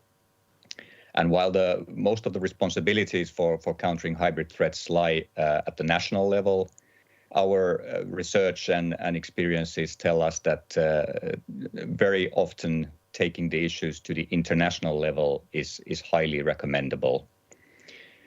I don't want to dwell on the basic terminology too much, but let me just say quickly how we at the center understand hybridity. For us, hybrid activities are coordinated actions that target systemic vulnerabilities through a wide range of means. And these activities, they exploit the thresholds of detection and attribution, as well as the borders between war and peace, internal and external, public and private, civil, military, and so on. But now on interoperability, and I will, as I said, I will focus on the international aspects of it. So I'm stretching the topic a little bit, but I think it's still pertinent. I use the term broadly, not exactly in the same way as Mikael Malm was portraying it, but I think very much compatible with it, to cover 2 interrelated parts. First one is the technical interoperability, and the other one is what we call the political strategic interoperability. So the technical part forms a necessary basis, but it doesn't amount to much without this political strategic interoperability. And what I mean by strategic interoperability is the extent to which our threat perceptions and our strategies are aligned, and our readiness to share information with our partners, our ability to look for joint solutions, and to muster that kind of resolve that is required for any joint decision making. So, and this type of interoperability is built over the years, and it requires a lot of trust, and it requires certain institutional arrangements as well. Next slide, please. So there are several ways of approaching international cooperation in countering hybrid threats. One way is to separate the two aspects of resilience and responding to crises. And these are, of course, interrelated, but this helps us maybe to understand a bit better the different phases and ways of interacting between countries. And this is also in line with the concept of hybrid deterrence, which pretty much like the classical models of deterrence is also based on the twin pillars of deterrence by denial and deterrence by punishment. And on the left-hand side, that's of course referring more to the deterrence by denial aspects. So looking at the left side, it makes sense to exchange information, because a common situational awareness is a prerequisite for any effective joint responses. Sharing experiences, best practices is critical because of the nature of hybrid influencing attacks. They're relatively cheap to execute and hard to detect. So therefore they are commonly replicated across a number of countries. So the faster we can get the information from one country to another about the extent and type of attack, the better. And then the other countries can adapt their mechanisms, including intelligence gathering as necessary. And this also both of these feed into early warning capability. The better we understand the threat environment, the more we hear about our neighboring states' experiences, the easier it becomes to get early warning on gradually building crisis. Finally, also on the resilience side, capability development and doing that jointly is definitely a factor in increasing interoperability, as it is based on shared priorities and shared requirements. So then, talking about responses, coherent strategic communication is key. The message can be amplified if it's agreed in a broader international framework, whether it is in a regional minilateral format or whether it is in the EU or NATO, for instance. And the same goes for countermeasures. To give an obvious example, if it's decided to place sanctions against a hybrid aggressor, it's easy to calculate what is the most effective solution. Is it when a country of 5 million people sets those sanctions, or is it when a bloc of 500 million people sets those sanctions? So what does this kind of international response then entail? Next slide, please. So these are some of the main elements required for effective responses and effective deterrence as well. These are actually valid for the national level, but some are more pertinent perhaps to the international level. Capabilities to withstand and to counter the aggression are obviously required, and as underlined earlier, communication is key, both communicating to your own population and then communicating to the aggressor. Resolve, this is This is critical because of the nature of hybrid influencing. It's often this kind of slow burning thing and takes place mostly under the radar. So it's really hard to get a sense of urgency and the resolve needed for the effective responses. Agility, that is hard already in a national framework because we're talking about cross-governmental and cross-societal threats, but it's even harder when there's a need to coordinate the positions of 27 or 30 member states. This is why the mechanisms for decision-making and situational awareness should be built already before something happens and exercised, preferably. Attribution is usually a part of an effective response, and that can be amplified if it's done in an international format. Solidarity is another obvious one. If your neighbor's house is on fire, it perhaps is a good idea to help them because the next day it might be your house on fire. Unity is not just an abstract term here because unanimity is required for decision making both in the EU and NATO. Currently, there are some discussions on whether the unanimity rule could be waived in some cases. Looking purely from the perspective of the threat environment, that would be a good thing to explore. Coherence is related to how we understand the situation and how we understand the tools at our disposal. And there has to be this coherent, integrated approach, both to analyzing the situation and the decision making. And the toolbox should include lots of tools, not just hammers and not just megaphones. There has to be an ability to control escalation, and that's where the tools will come in handy. Next slide, please. And this is my last slide with a bit of focus on the EU. I'd say there are two takeaways here. First, the EU has the potential to be a comprehensive actor in countering hybrid threats. And second, it's not quite there yet. And one of the main reasons is that the EU institutions are operating on their own competencies, obviously, which makes a lot of sense, but it's not perhaps geared towards a crisis response, especially in a hybrid threat environment. And the same logic should apply here as at the national levels. It has to be an integrated approach.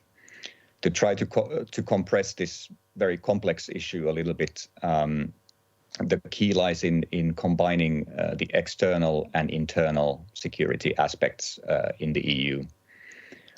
Essentially, there's a need to figure out the level of ambition, then the tools and capabilities have to be there, and finally, the procedures for decision-making in situations which might call for horizontal or vertical escalation.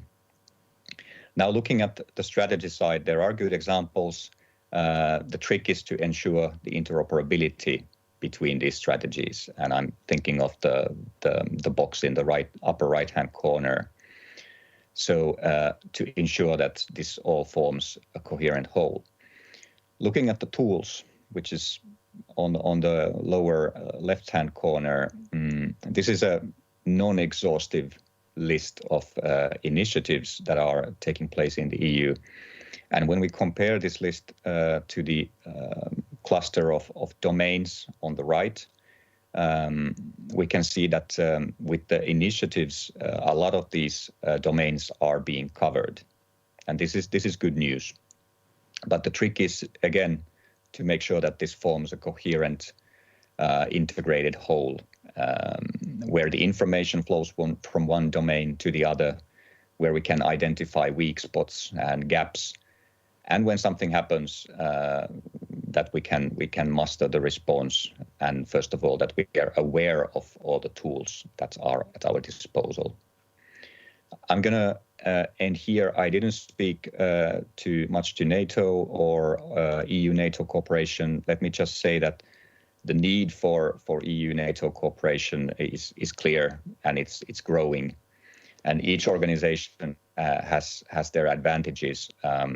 It's just we should try to ensure that they would be used in a coherent manner in future crises.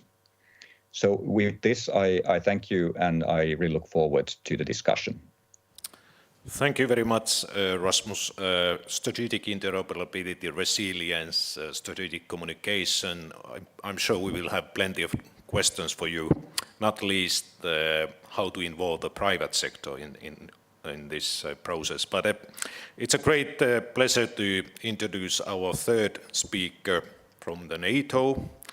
As we know, by the way, NATO has been supporting the Vilnius Security Forum, and our speaker, Mr. Michael Rühle, is head of the Hybrid Challenges and Energy Security section of the NATO. He belongs to the Emerging Security Challenges Division, the international staff, and he has a very long career within the organization.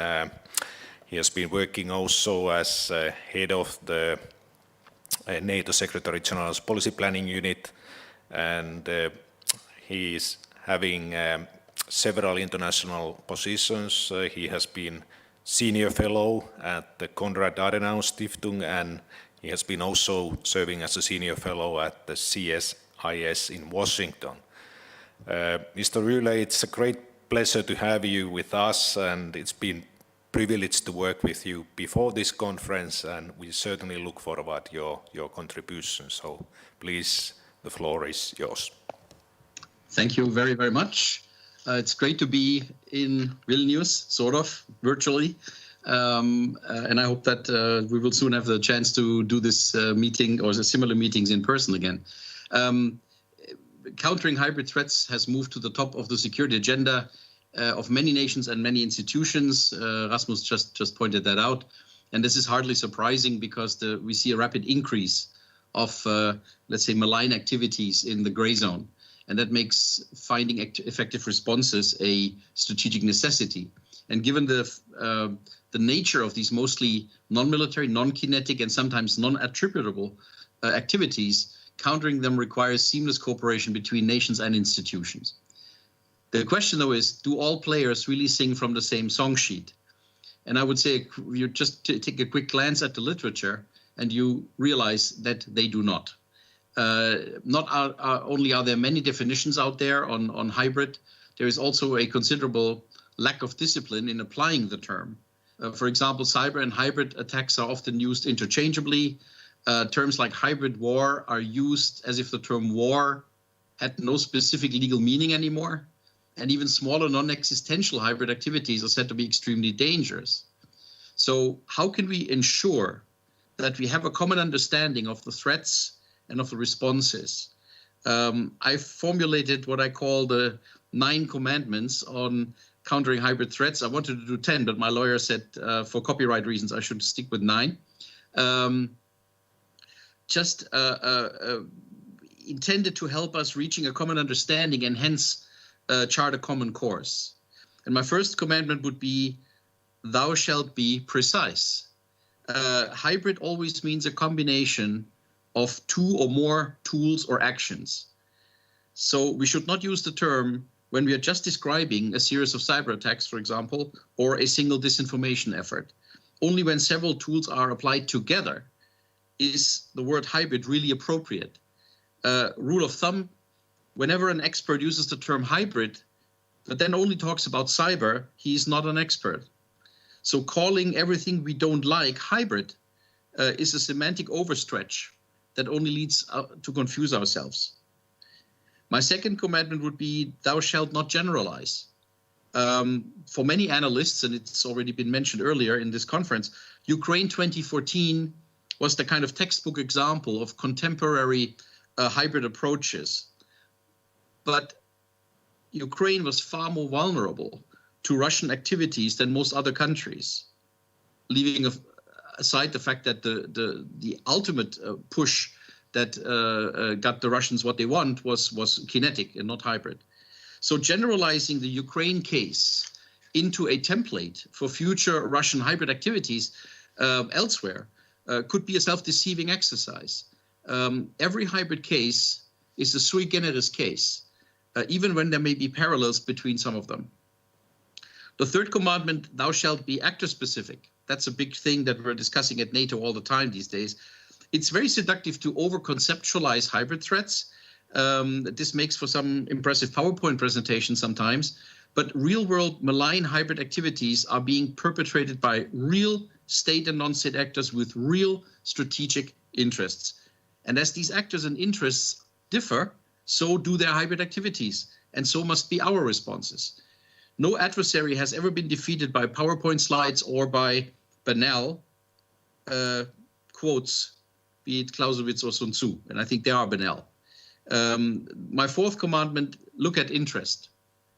Much of the current debate is a debate about tools. We're obsessed with tools, cyber, disinformation, election interference, and so on. But the overarching question must not be about the adversary's tools, but about the interests that lie behind the decision to initiate hybrid activities. Only when we know these interests can we respond effectively with measures that target these very interests. And Rasmus gave a couple of examples. Even better, if you know an opponent's interests, may allow us to find ways of accommodation in some cases that reduces the hybrid attacks or the chances for hybrid attacks in the first place. My fifth commandment, don't mirror image. In trying to find ways to deter hybrid campaigns, Western analysts often fall into the trap of mirror imaging. That's nothing new.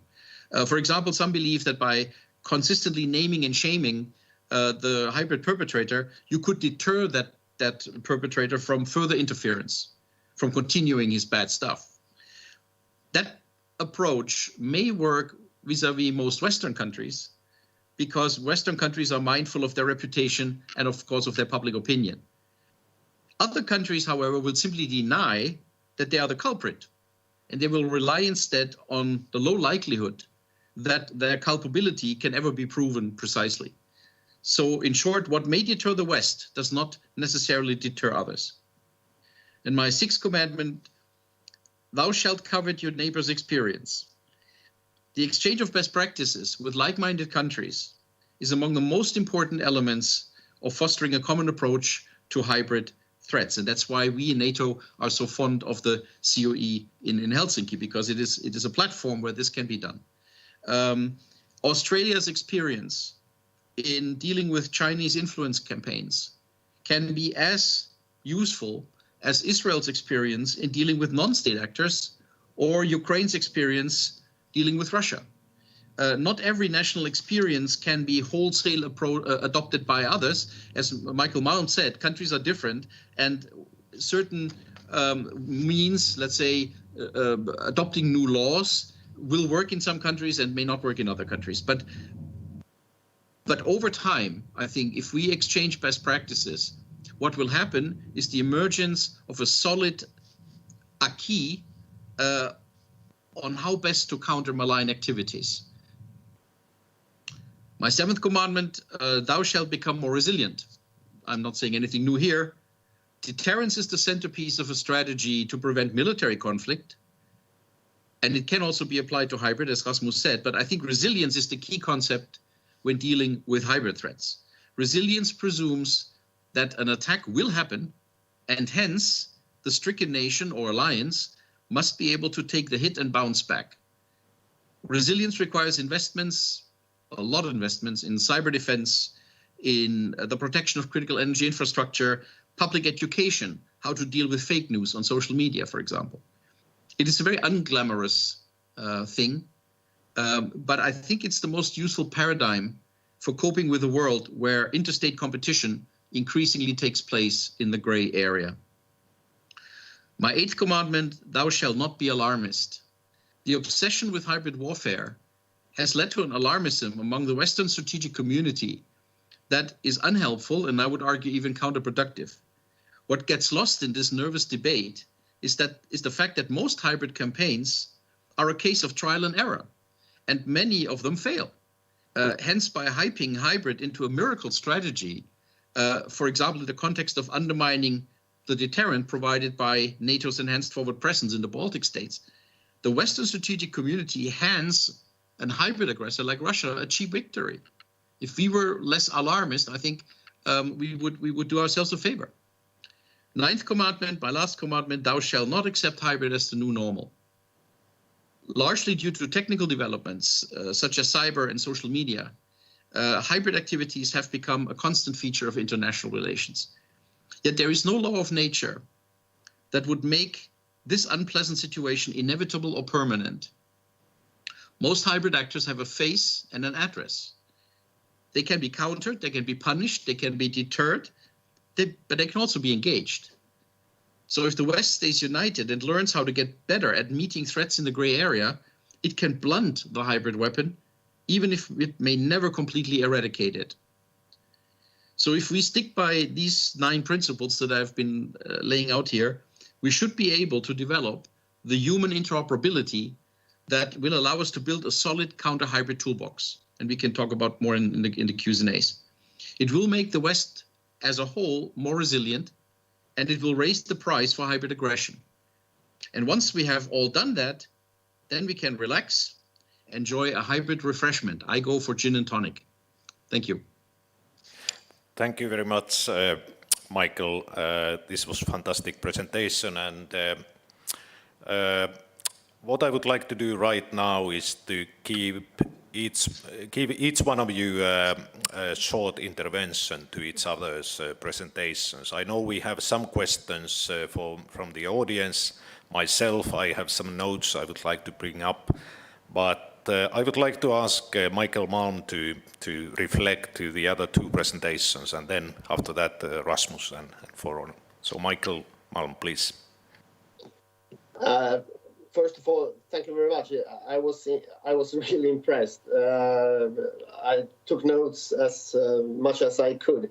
One thing that I reflected on, and I'm not sure if I got it right, but overall, my sense is that we often is not so proactive as we could be.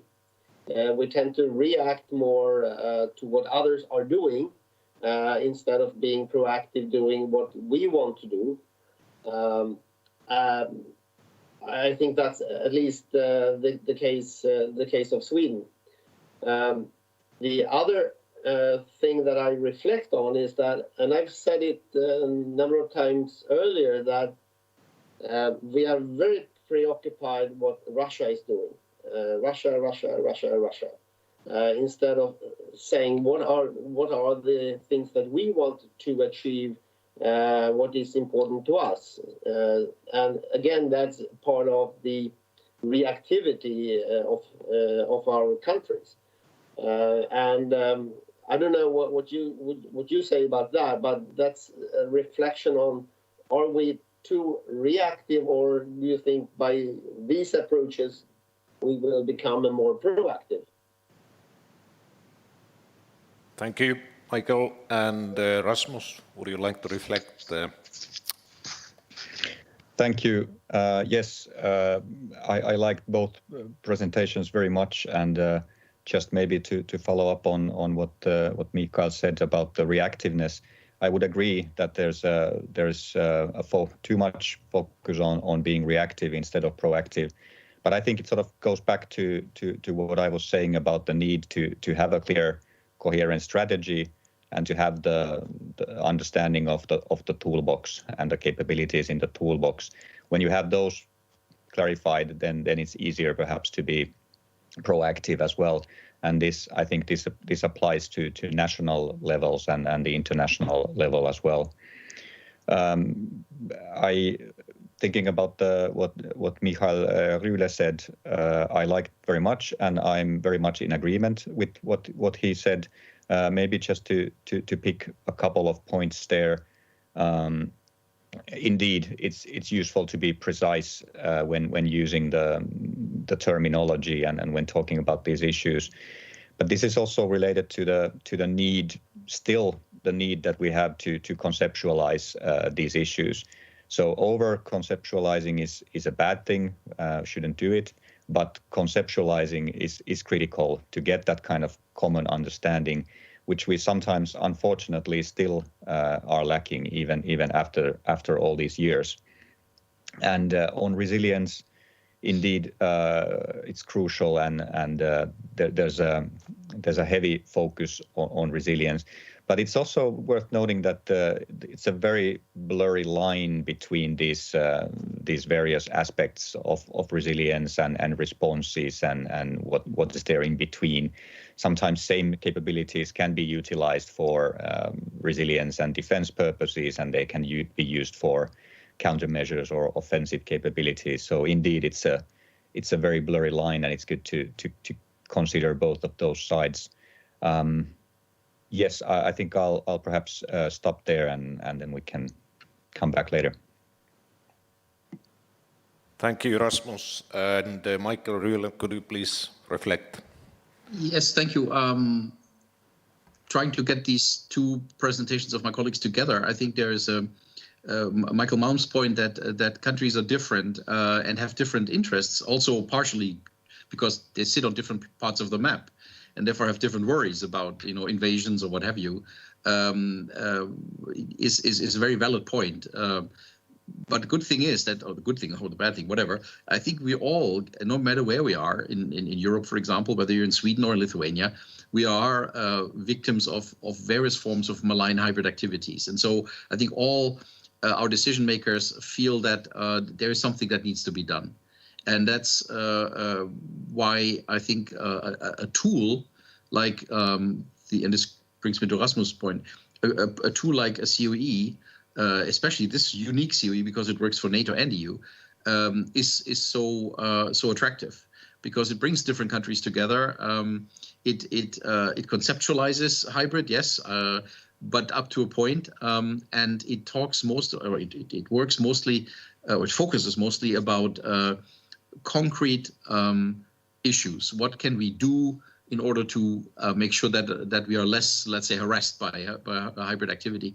So I think the point by Michael Malm that things are that nations have a different views doesn't necessarily have to stand in the way of getting together and finding common responses. And I made this point. One of the commandments was best practices exchange. I do not think, to give you a concrete example, we once had an academic at NATO talking about, from the Asia-Pacific region, talking about how China is going to, is kind of penetrating the academic landscape in certain places. And even if what he says was not 100%, let's say, transferable to Sweden, Germany, or Finland, there were a lot of interesting gems of information in there, which help you to be more vigilant if something like this should happen in your own neighborhood. So different countries with different interests, but I think an overarching interest in finding solutions to a very intractable problem called hybrid.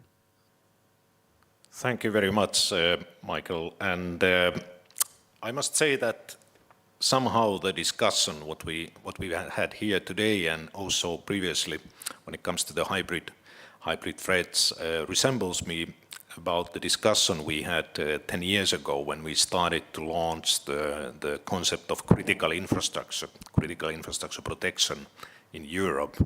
The difficulty laid with the conceptualization. What is critical for one is not critical to the other. What is valid for the other is not necessarily central for the other actor. Somehow, summarizing, listening our excellent presentations, one question prevails in my mind, and that is the fact that if the other side, if the aggressor side, whatever public or private entity is using comprehensive, robust methods against our free modern societies, unconventional of their nature, how can we respond coherently, effectively, efficiently to preserve our societies and particularly at the cost of the interoperability? That is something which came to my mind. The other thing, of course, is should we find new incentives for public-private partnerships in the field of the hybrid defense to engage the minds and hearts against the external influencing?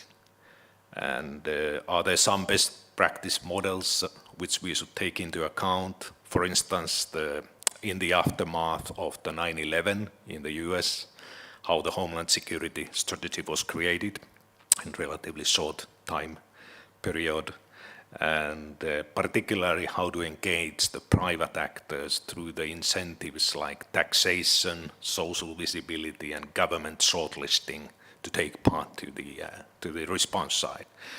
These are the thoughts which came to my mind during these three presentations. We actually have one question from the audience, and this is to Mr. Michael Rühle. The question is here: hybrid threats can do as much damage as conventional threats. What should be done, adjusted the NATO Treaty Article 5 to address hybrid threats? So should the NATO Article 5 treaty be adjusted somehow to tackle the hybrid threats? So maybe you would like to address this question, Mr. Rühle. Yes, thank you. First of all, I would be very cautious about making such statements like hybrid is just as dangerous as kinetic. I think it's still a huge difference.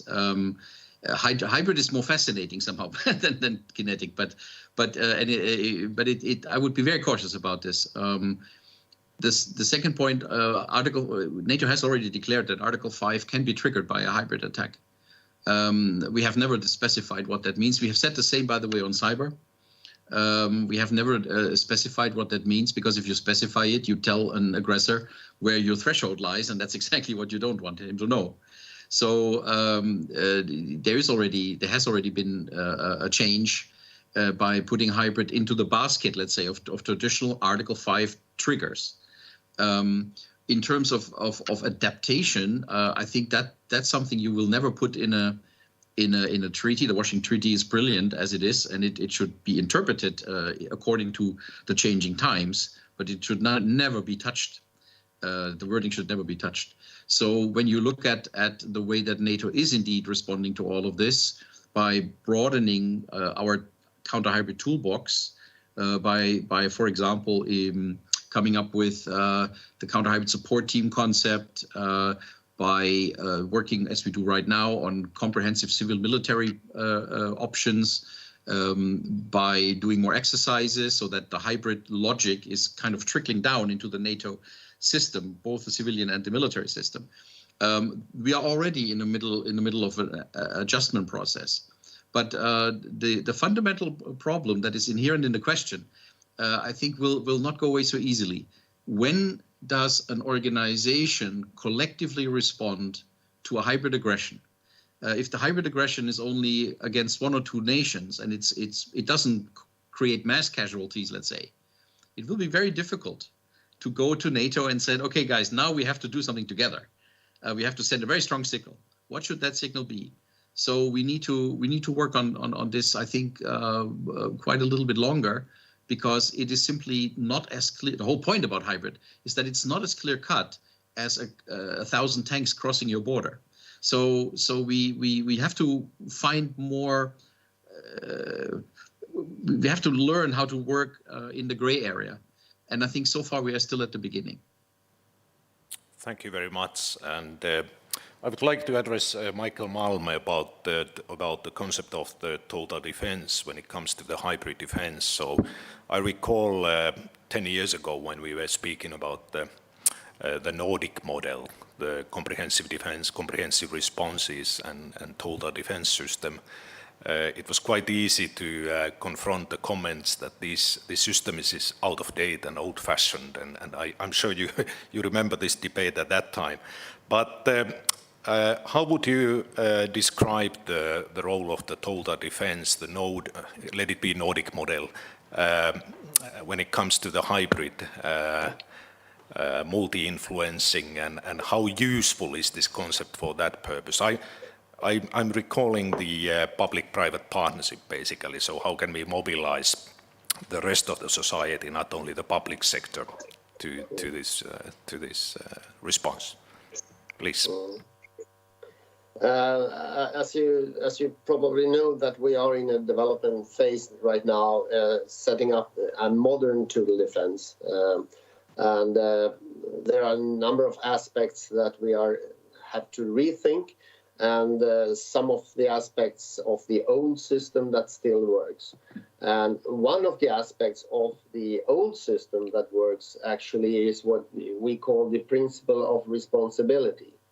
And that's a principle that we have been using since, well, the 50s, probably, which means that the government agency, if a government agency is responsible for the transportation sector in peacetime, it's also responsible for the transportation sector in wartime. And we have a combination of this principle of responsibility with a very decentralized system means that any public agency or any agency, government agency, even if it's on the local level, regional level, or the national level, can push the bottom and say something is happening. Now this system has to start to react. And during the total defense exercise that we conducted last year, and some parts even this year, we practiced just that. How is the decision-making and the problem-solving process, how are we going to cope with hybrid threats or the gray zone, or whatever we call it. And that was one of the main purposes of that exercise.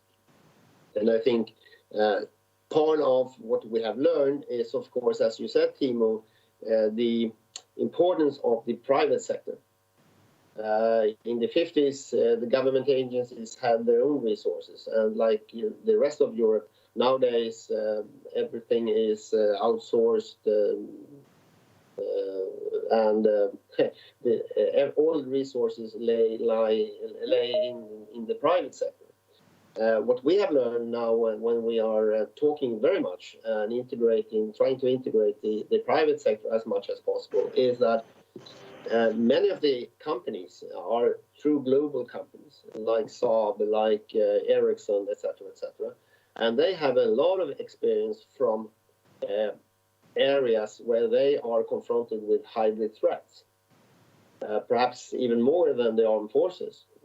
Because they are in combat zones, they are working in areas contested with hybrid threats, cyber attacks, you name it. So basically what we can do, if we are smart, we can learn from them, and at the same time integrate them into our system. So we are now, in the last bill, in the last defense bill, it says that we are going to have on the national level a private board with representatives from the private sector talking directly at the government level, just to make sure that the private sector are integrated into the total defense. Thank you, Michael, and I would like you to stay with us. And Rasmus, could you also reflect to this issue of how to find the encouragement and incentives for the private sector to be involved, but also I would like you to reflect a little bit to this external and internal, the dividends of external internal threat. I think this is one of the challenges, because in many countries, for instance in Finland, we still have the system which is divided to the internal and external security when it comes to the sectoral response system. So how does it look for you when you look the current situation, and particularly should we look at the best practice models like the one I mentioned with the US government? Please. Yes, thank you. First of all, on the public-private side, You mentioned incentives. That's one thing, and the other thing might be to look at the interests. So basically share the threat picture with them and to figure out, where the common interests lie. And of course, we have some good examples of that in the Finnish comprehensive security model. And this is sometimes also we can consider this in the context of the term security of supply. So it's a broadly, if you understand it broadly, it covers the cooperation with the industry. It covers critical technologies, but it also covers the supply chains. And this is, of course, the thing, when we're discussing public-private partnerships, we need to indeed look at the global interrelationships and the supply chains, as Mikael was alluding to as well. But besides the Finnish examples, there are other good examples. And for instance, in the US, there's a lot of focus on this topic, also on the defense side, where there's a need to cooperate better with the Silicon Valley companies. And that requires a little bit different logic from the previous types of strategic partnerships with the big industrial companies. So there's this kind of reflection ongoing, and I think there's a lot to learn from that as well. On the external-internal divide, I think our mechanisms and structures indeed are divided to quite a big extent into internal and external. The problem is that the threats are not divided into internal and external threats. So if we cannot change the types of threats, we need to be able to adapt our approaches and structures to at least some extent. So and there are of course work being done in a lot of places, and the UK integrated review was perhaps an example of this process and this direction. But definitely more needs to be done, both at the national levels again and at the international level. Thank you, Rasmus. This was very, very informative, and I personally agree that if the threats are not going to change, then we probably should change our systems and to adapt. And luckily, we have some best practice models like in Denmark and Netherlands, where the system has been reflecting to the changing of the environment. Mr. Michael Rühle, I would like you to kindly to reflect also to this issue of how to encourage the public-private partnerships, taking into account that it's often the private sector which is targeted and suffering of the yes, indeed. Yes. It's the private sector that's targeted, and it's also the private sector that produces most of the stuff that we need to defend ourselves. So there are very good arguments for sticking close together. I think the first experience came from the cyber colleagues who worked very closely with some software companies. The problem is, of course, when you have a public-private partnership, you encounter a lot of technical barriers. In NATO, for example, we cannot simply share classified information with a company. So there are a lot of hurdles that we need to overcome. A lot of the stuff has to be done, I guess, informal, and that's always a bit risky because you don't have clear procedures. So I agree with you. And with the other two speakers, public-private partnership is very important, but it is for an organization like ours not very easy to implement. That's probably all I can say here. I think cyber has led the way, and many of us will follow. We have now in NATO, for example, and this is also interesting for hybrid, we have a completely new policy track called innovation, and basically it's about artificial intelligence, emerging disruptive technologies. In other words, things that can be to the advantage of a hybrid aggressor, but can also be to the advantage of a defender. And so we as we wrap our heads around these technologies, I think we will inevitably work more closely together with the private sector. And we've already done a number of seminars and things where we sort of try to narrow down what the problem is and how we can work together more coherently. Thank you very much, and it's been a great pleasure to moderate this session and a privilege. I just got a note from that we have well exceeded our time reserved, but I must say that all the three presentations have been excellent, and it's very difficult to summarize our message today. I think we agree that there's plenty of work to be done, and then we need to understand better the concepts and also the vocabulary related to the hybrid threats and hybrid warfare, if we use that wording. I recall 20 years ago there was the new concept called controllable information society launched in the neighboring country to Lithuania, and nowadays when we look the wording and particularly the politics related to the COVID-19 crisis, it's quite interesting to see that the same concept is used again, and particularly the same rhetorics and concepts. So very interesting times, and I would like to thank all three speakers. Thank you very much for taking part to this conference today, and we certainly hope we can turn back to you later on. And I would also like to thank from my behalf, and we certainly look forward to the conclusions. Thank you. Thank you.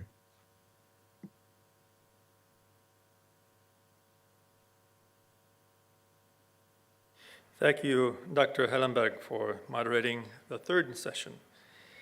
We have finished slightly ahead of time, a little bit more than slightly ahead of time. So because we are connected at a distance and the agreements with the speakers have been for very precise start times, our next session will start at exactly 14:40, so that is in just a little bit under 40 minutes. So I suppose it's not coffee break, but a quick lunch break. Thank you.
Good afternoon to everybody in Europe. Good morning to all those in the United States. We are now in the fourth and final panel discussion. Good afternoon to everybody in Europe. Morning to all. We are now in the fourth. It's very unusual to be standing in a hall which is completely empty and having discussion at long distance. Okay, the countries of the Baltic Sea region are at a constant east-west crossroads for ideas, economies, and politics. Of course, they're not the only ones. We can find other crossroads around the world. But because we are here and our discussion today is about the Baltic Sea region, their future and our security are important to us. Today's topic is let us look at the changing global power balance and its consequences for the Baltic region.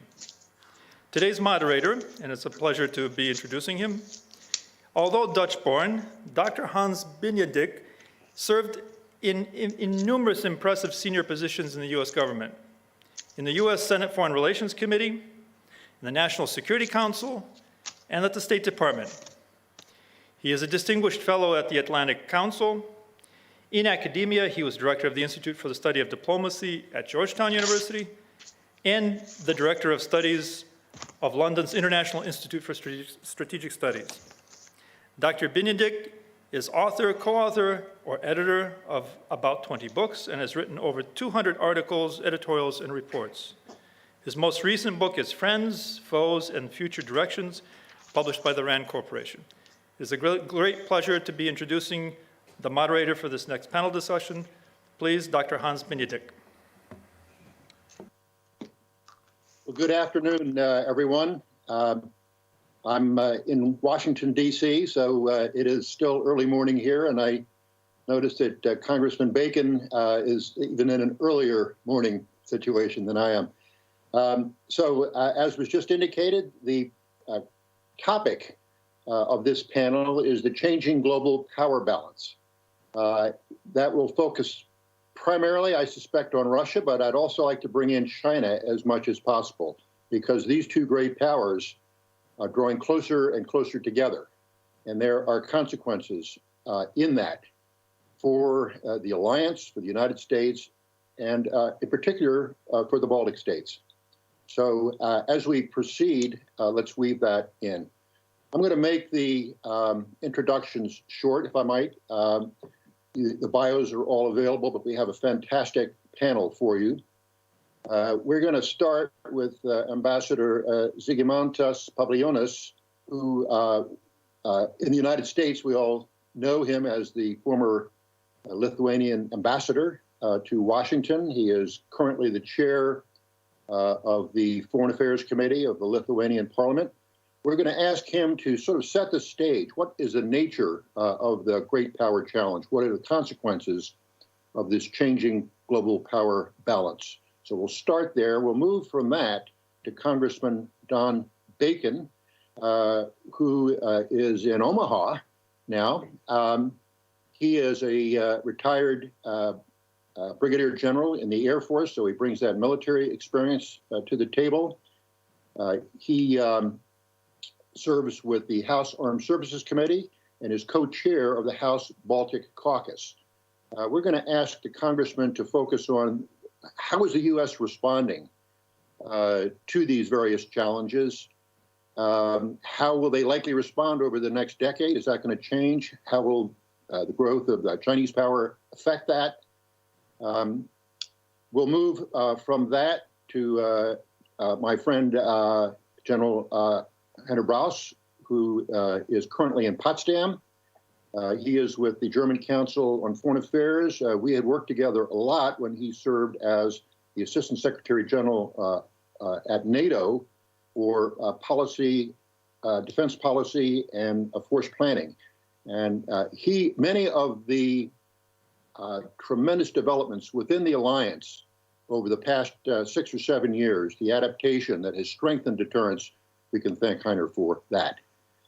He is going to focus on NATO and what has been NATO's response to this changing global power balance, and what does that mean for the Baltic states. And finally, I was saying earlier to Marco, in the United States in baseball, we have a cleanup hitter. That's the power position.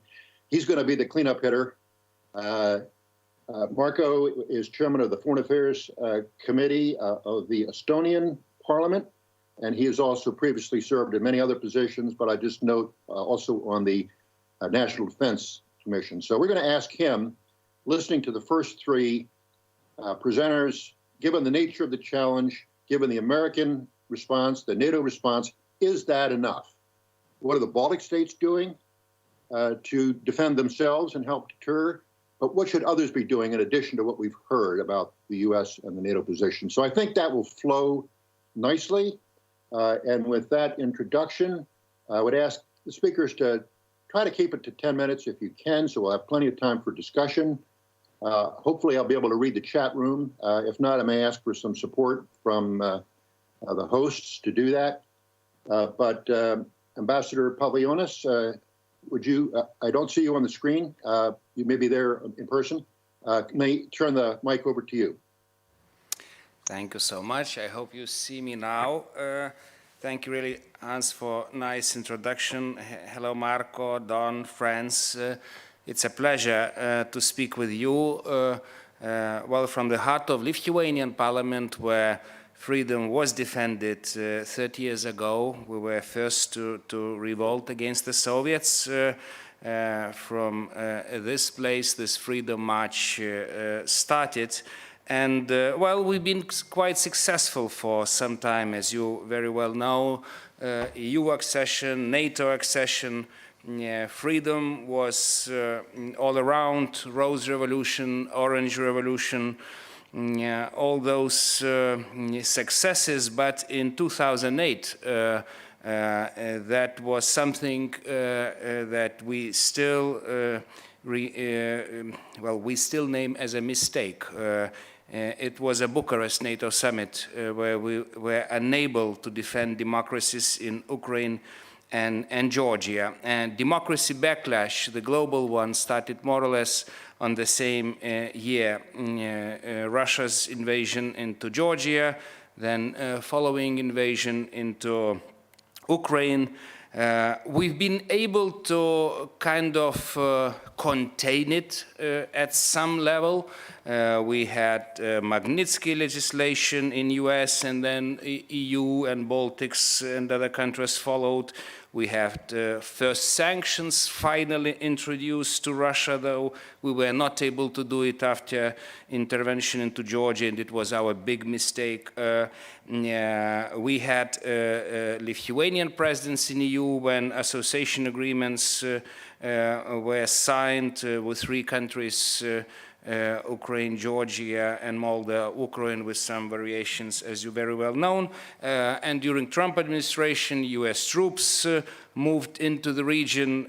So we had some successes, but I would call it limited. We were on defensive, we were reacting, we were containing, but we had no strategy whatsoever how to push back, how to spread our values and defend those democracies in the region. So I would say, looking to some inspirational factors in the region, we have to revise our strategies and now do what we can do to come back to the glory of before 2008, to regroup and march further. So those inspiring facts for me that needs to be, that we need to capitalize on, first of all, is revolution in Belarus. It started in August last year. It still continues. Thousands and 10,000s arrested, some killed, thousands tortured, and it still continues. It's actually now restarts again. This year is so crucial to Belarus. We discussed this. We discussed freedom in Belarus with Marco recently in Kalinovsky conference. So now I'm looking to big Washington, the new Washington that that actually put democracy in the front of foreign policy agenda. So do it, please. Do it with us. New elections this year, exactly like State Department representative was saying yesterday. So this is one thing that we should and must do for this year, because if not, country might be annexed, and we will have another Crimea, we will have another geopolitical clashes just in front of our borders. Next thing, I already mentioned, it's Ukraine and Georgia. I was listening carefully to Blinken hearings in Senate Foreign Affairs Committee. He was defending Georgia's membership in NATO. Well, this is interesting. This is for the first time I finally hear a US representative defending it. I still remember Hillary Clinton in Chicago in 2012 saying that next NATO summit will be maps for Georgia and Ukraine. It, of course, didn't happen. So it's time to correct those mistakes, to defend those democracies, because they are dying. Democracy backslide in Georgia is obvious, and we have to really push it back, push those oligarchs' money back, restore democracy there, and grant membership to Ukraine and Georgia. Of course, with conditionalities, of course, with very strong supervision and so on. And then we would in parallel do the same with the EU enlargement. Ukraine, Georgia, Moldova, we will work hard together with Poles and other ayatollahs of enlargement to make it happen using Polish EU presidency in 25, Lithuanian EU presidency in 27. We can do it. And finally, Russia. We have started the debate inside the EU that this is not about Putin, this is about democracy, please. All those principles that we have until now with Russia, 5 once in EU, it doesn't cover democracy at all. So let's start working on democracy in Russia, on democratic Russia, on European Russia. And here we have some instruments. We have pockets to attack. We have the Achilles knee of Russian autocracy. It's a big money. They don't care about the state. Like my good friend, late Senator McCain was saying, Žygis, remember, this is just a gasoline station run by mafia. So attack the pockets of the mafia. We know those pockets. We know the names of those oligarchs. We can do it together with America and EU. And finally, China. Lithuania, well, we are not making a big publicity out of it for different reasons, but we withdraw from 17+1. We are now silently lobbying other countries, including the country of my dear friend Marko Mickelson, or other friends, to withdraw from this format and join EU and US and try to speak with one voice with big China that is dividing us and ruling. So to summarize it all, like President Biden was doing it in the statement yesterday, this is about autocracies and democracies fighting together. We Baltics, we are on the frontier of this fight. We have a vision, at least what to do with Europe's East. So let's unite and let's restart our democracy march to the East. We can do it, consolidating our democracies, spreading our values, and finally having strategy on what exactly we do, and not only trying to do it on defensive. Thank you. Thank you very much, Ambassador. So, Congressman, we have a call for democracy marching to the east, and the suggestion that big Washington, new Washington, should now stand up and join that effort. That may be a good launching point for your comments, Congressman. Thank you, Hans, and I sure appreciate the ambassador's comments. I thought they were outstanding, and I agree with them. My own view when it comes to NATO, I believe it's the cornerstone for America's national security. I believe it's the cornerstone for a peaceful world. If you look at Maslow's hierarchy of needs when it comes to national security, peace in Europe, I believe is most important. Because when you have that and you feel confident that we have that right, that allows us to do better work in the Middle East and in the Pacific. But if you don't have peace and stability and you feel threatened in Europe, that undermines everything else. So I'll just make it clear, I think NATO is the cornerstone of our national security. And as a 30-year Air Force officer, when I served in the Middle East and in other parts of the world, I was almost always with NATO, fellow NATO members, maybe not as part of NATO, but maybe in a bilateral way, but NATO countries working together. America's work throughout the world has always been in partnership with NATO countries, and I see that. I'm also going to be a proponent, and I think that America should be in not reducing U.S. presence in NATO. I disagree with the previous administration's move to reduce forces in Germany, for example. We've already reduced our presence in Europe by 2/3 when you look at 1990.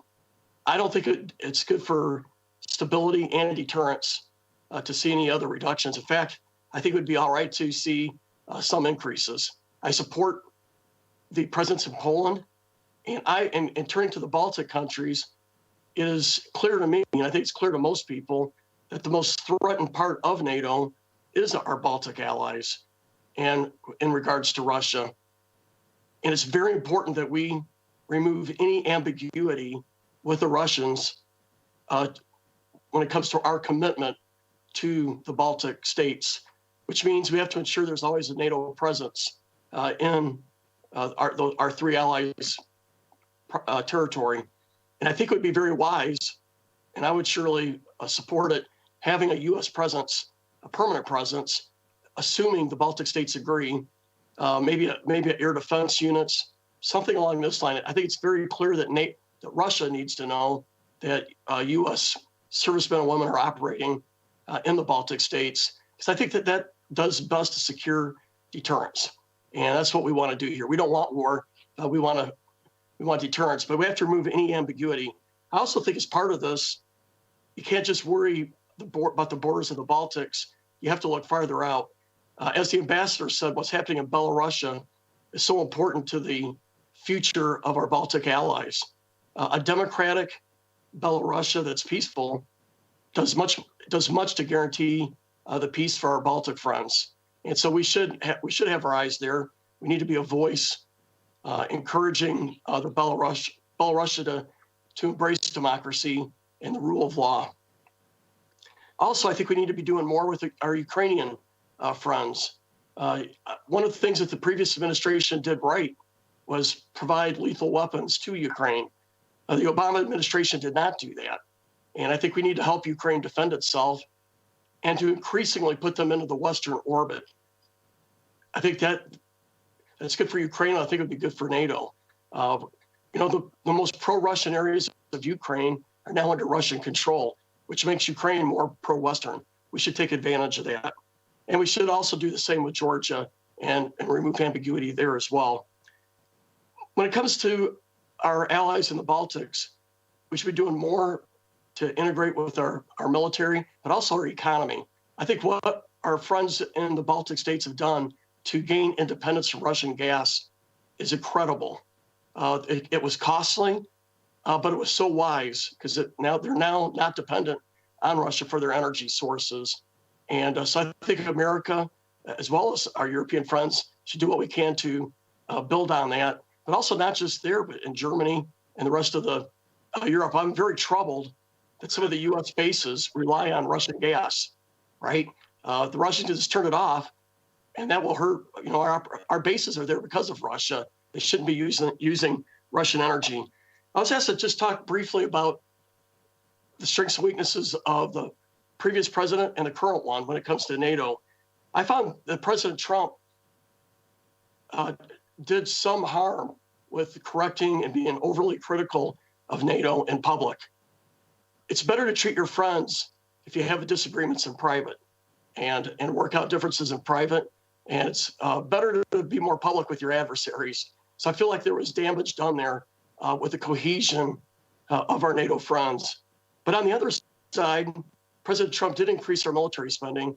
When you look at the status of military forces, our U.S. military, from 4 years ago till today, it is night and day.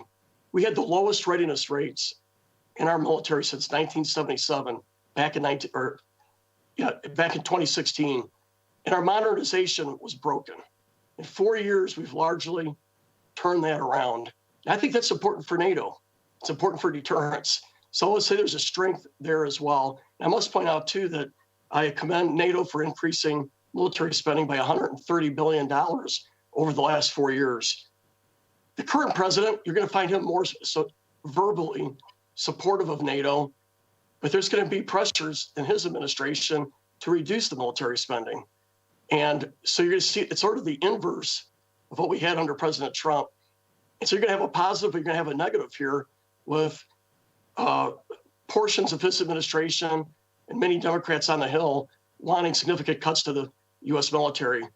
I don't think they have the power to do that right now, but there's going to be a debate on that. And it's my hope that the United States will sustain military spending at the rate of inflation. We won't see increases above that. I don't want to see any reductions either. When you look at Russia, it's interesting to note they have a GDP the size of Mexico, but yet they have the most modernized nuclear force in the world. They've modernized their ICBMs. They've modernized their submarine-launched missiles.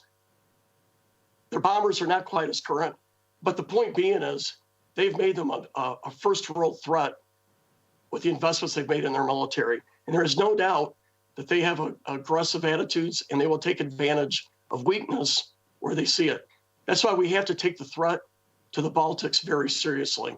We can't assume that there will be good motives or good intentions from Putin or the Russian leadership. In fact, we must assume the opposite and ensure that we have a strong deterrence. China is now equal to America in GDP. Their military is going to eventually match us in capability, quality. They already match us in quantity. So when you look at Russia and China, and then you also look at maybe Iran, I think the key takeaway for me is that United States, we may be an indispensable country, but there's no way we can do it all. So therefore, allies and alliances and partnerships have gained value. They're more important than ever because we need countries with like values working together to defend these values. And no one country can do it. We have to do it together. If we don't, China or Russia, perhaps both, will fill this void with the values we can't agree with. We support individual liberty, rule of law, free markets. They do not. And it's a better world when these values reign supreme. So to piggyback on the ambassador's comments, I think it's important that we have moral clarity on what we believe and what China and Russia believe. Because our values are the most important weapon we have in the world. People in Microasia, Africa, the Middle East, they want prosperity. They like free markets. They like individual freedoms. People yearn for religious freedom and freedom of speech. These are the most important weapons we have, and we need to use them. We need to show what we believe versus what the Russians and Chinese believe. So with that, I'll just close on this. I think the thing that's hurting America the most right now is hyperpartisanship and divide. And that weakens us with NATO, it weakens us with China, weakens us with Russia. And that's a challenge in democracy. And so my goal, I think most congressmen should have this goal. We got to seek ways to just disagree, to do it with civility, and knowing that in the end, we are not the enemies. It's potentially the Chinese communists, the Russian oligarchs, the Iranian mullahs. But our friends, we can disagree with, but we're still friends. And that's the same principles we should have as well with our allies. So with that, I yield back. Thank you. Congressman, thank you. Amend to your last comment there about unity in the United States and the importance of American strength to all of this. General Brous, Congressman says NATO is a cornerstone for all of our security, and we, the United States, we can't do it alone. That's a great segue to your comments. Perhaps you could tell us first a little bit about what NATO's been doing over the last several years to prepare for this, prepare for this great power shift, and also what NATO will be doing over the next decade to strengthen itself to meet all of these challenges, including the Chinese challenge. Over to you. Thank you very much, Hans, and I will try to do what you have asked me to do with pleasure, and start by saying that, as you all know, in early 2014, Russia's aggression against Ukraine profoundly altered the security environment in Europe. Since then, NATO agreed and has been implementing a comprehensive program to strengthen its deterrence and defense posture.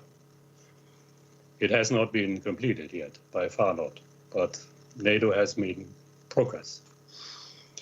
Enhanced forward presence of 4 multinational battle groups in the Baltic states is considered by many the most visible element of this program. Today, only a few years later, however, the alliance is confronted with a number of different regional, global, and transnational challenges and risks concurrently.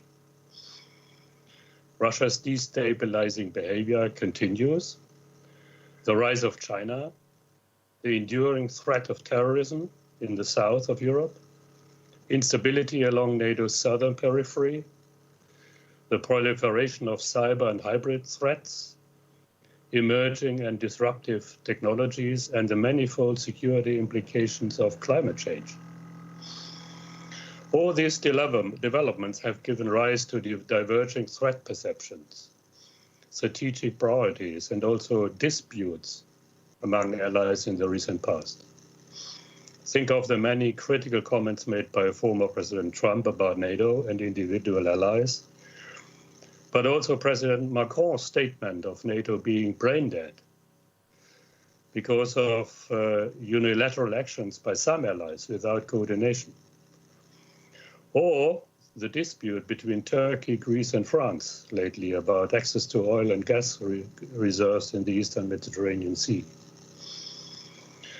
But coping with all the emerging regional and global challenges with which no single nation can manage alone, not even America, requires a first and foremost unity and unified strategic vision.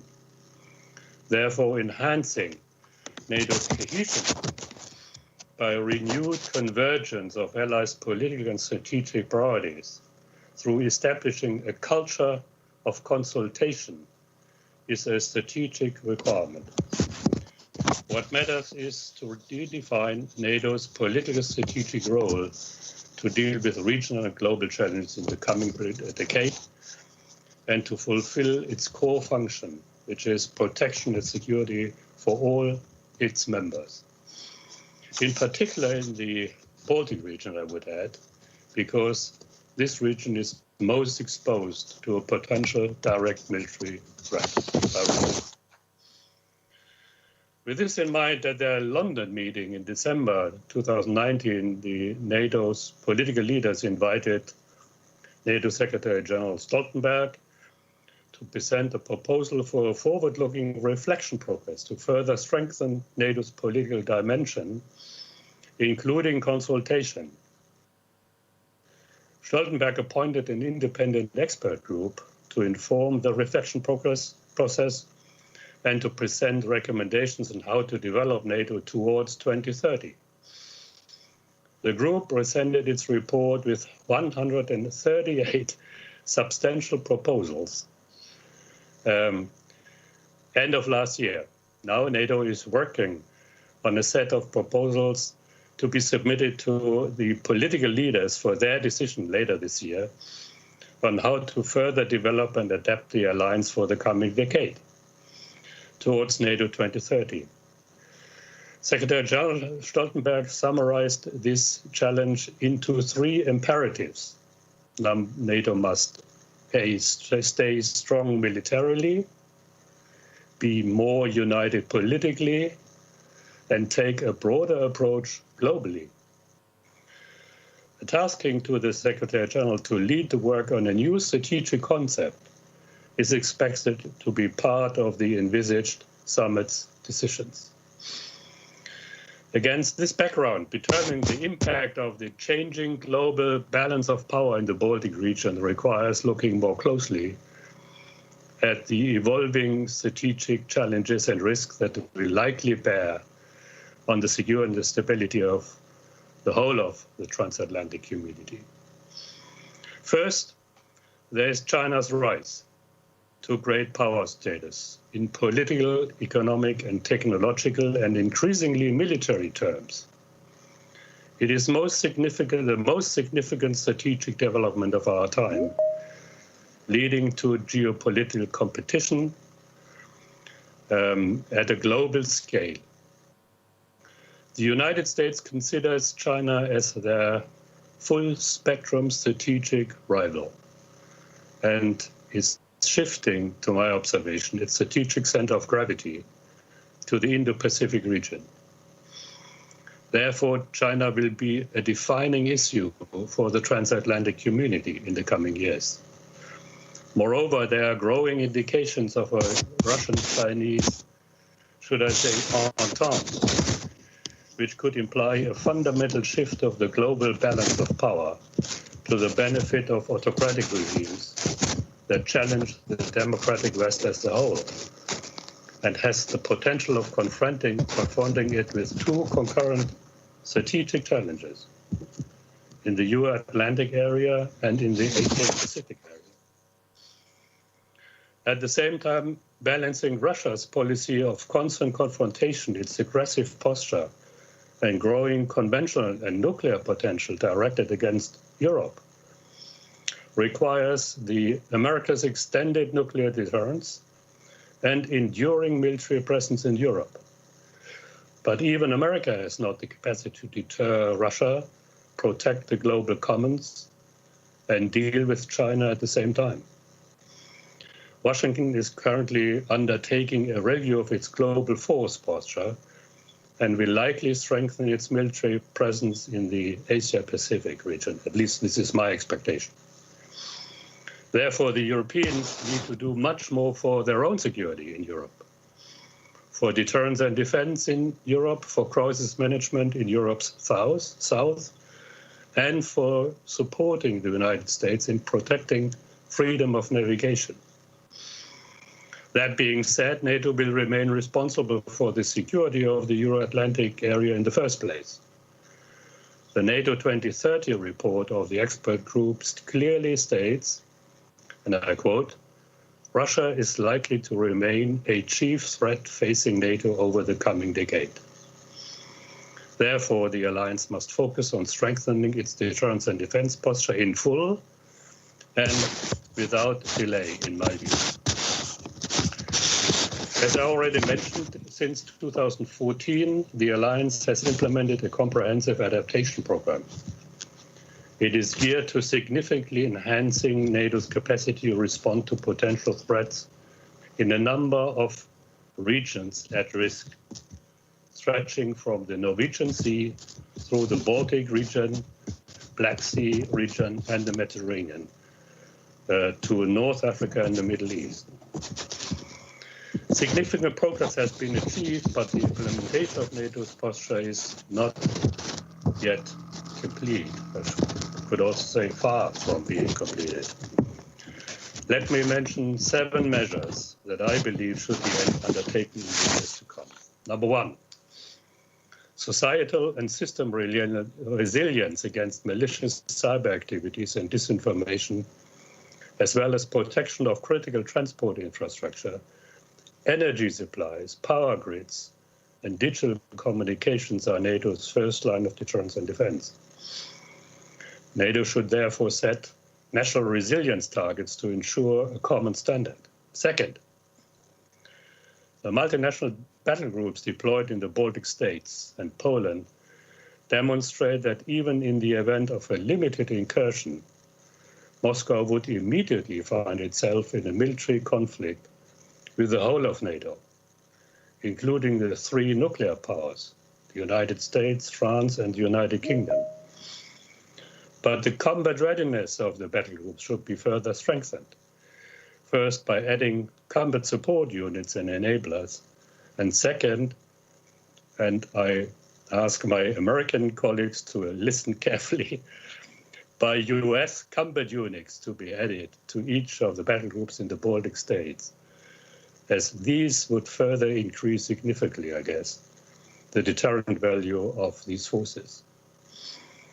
Third, in 2018, allies agreed the NATO Readiness Initiative.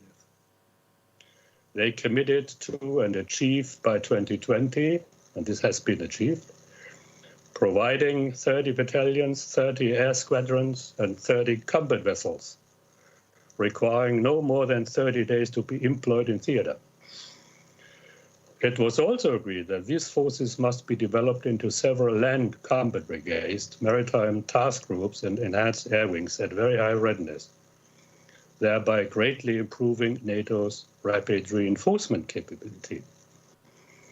And I think this is still work in progress. 4. In 2019, NATO decided not to respond to the deployment of new Russian land-based intermediate-range nuclear-capable missiles by deploying nuclear missiles in Europe, in parentheses, which would be consistent with deterrence logic, but by primarily advanced conventional capabilities. Therefore, the provision of effective air and missile defense capabilities by European allies to protect critical infrastructure and forces for reinforcement is of utmost importance. 5. NATO must uphold the nuclear sharing arrangement, which remain central to the United States extending nuclear deterrence. Russia must realize that its territory would not be a sanctuary if it were to threaten Europe's territory and populations with Euro-Atlantic nuclear missiles. Moscow must be brought to embark on effective arms control as a means to enhance strategic stability in and for Europe and reduce risks. Presidents Biden and Putin recently agreed to extend the New START treaty by 5 years, and I hope they use the time to develop a new agreement. Sub-strategic weapons threatening Europe must, in my view, be included in these negotiations. 6. The ability to move forces rapidly over great distances to regions at risk in a crisis is of key importance for effective reinforcement of allies. NATO and the European Union work together to create the multiple conditions required to enable military mobility across Europe, on land, in the air, in peacetime and during crisis. The implementation of the European Union Action Plan and NATO's enablement plan is ongoing, but progress could be faster. Nations that are members of both NATO and the EU must engage to accelerate implementation. Improving military mobility in Europe requires top-level awareness and engagement in NATO, the EU, and in capitals. 7, and last, European nations must take on their full part in ensuring security for their own continent and provide at least 50% of the conventional forces and capabilities required for collective defense in Europe and military crisis management. The 21 European members of NATO, perhaps together with NATO's partners that are members of the European Union, such as Sweden and Finland, should commonly define a European level of ambition for their share of NATO's capabilities. On that basis, the Europeans should aim to develop a coherent set of forces together capable of covering the whole mission spectrum, from high-end maneuver, warfare operations to crisis management and humanitarian missions. Such a European force within NATO should be capable of acting as first responder together with the US forces As a result, such a European force would strengthen the European pillar of the transatlantic partnership and thus strengthen NATO. At the same time, however, it would essentially constitute the European Union's military capacity to act on its own if necessary, but as a partner of the United States in close coordination with them. Thank you very much, Hans. That were my remarks. You need to switch on your micro. Thank you very much, Hunter. I particularly like your to-do list, and especially your last item, where you're calling for a European level of ambition. This is really an alternative way to think about burden sharing. 2% is important. 2% of GDP for defense is important, but it's an input measure. We need output measures like the one you suggested. I've also been suggesting for a long time. So I hope we can talk further about that. Marco, we have heard that. Am I getting garbled here? I'm hearing echoes. I'll continue. We have heard a call for a democratic march to the east. We have heard the congressman saying that the NATO commitment is critical, but the U.S. can't play the largest role in that. We have to continue to be there. And then there's been a discussion of a potential American pivot to Asia because of the Chinese challenge. So add all of that up and comment perhaps also on some of the recommendations that were made. Are we at the point where Russia is properly deterred? What more do we have to do? Bring us into the future on how you see these developments, what needs to be done. And I think you're muted. I'm okay now. Thank you, Hans, and great to be with you. It's very interesting, very much kind of the topics already laid out what I wanted to say, but again, I go through a couple of topics what was said, but also I would like to from very beginning say that if we look back 17 years, that Estonia, Latvia, Lithuania are members of NATO already for 17 years, since 2004. It is incomparable, the situation for us, let's say, where we had the kind of NATO in 2004 and what we have actually on the ground in the Baltics already in 2021. And if you ask, is that enough? Yes, this is a lot, but this is not yet enough, because what is happening, and as Žygimantas already started with, kind of told us the wider picture, and Heinrich added as well, that we are entering at the moment into kind of global, very turbulent period of time for Western allies, for United States, for Europeans, and perhaps never before NATO allies, or Western allies by and large, had so many serious challenges at the same time.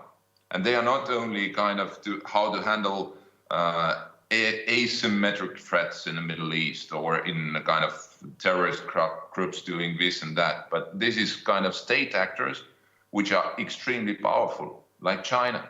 And China is going to set the game for many years to come.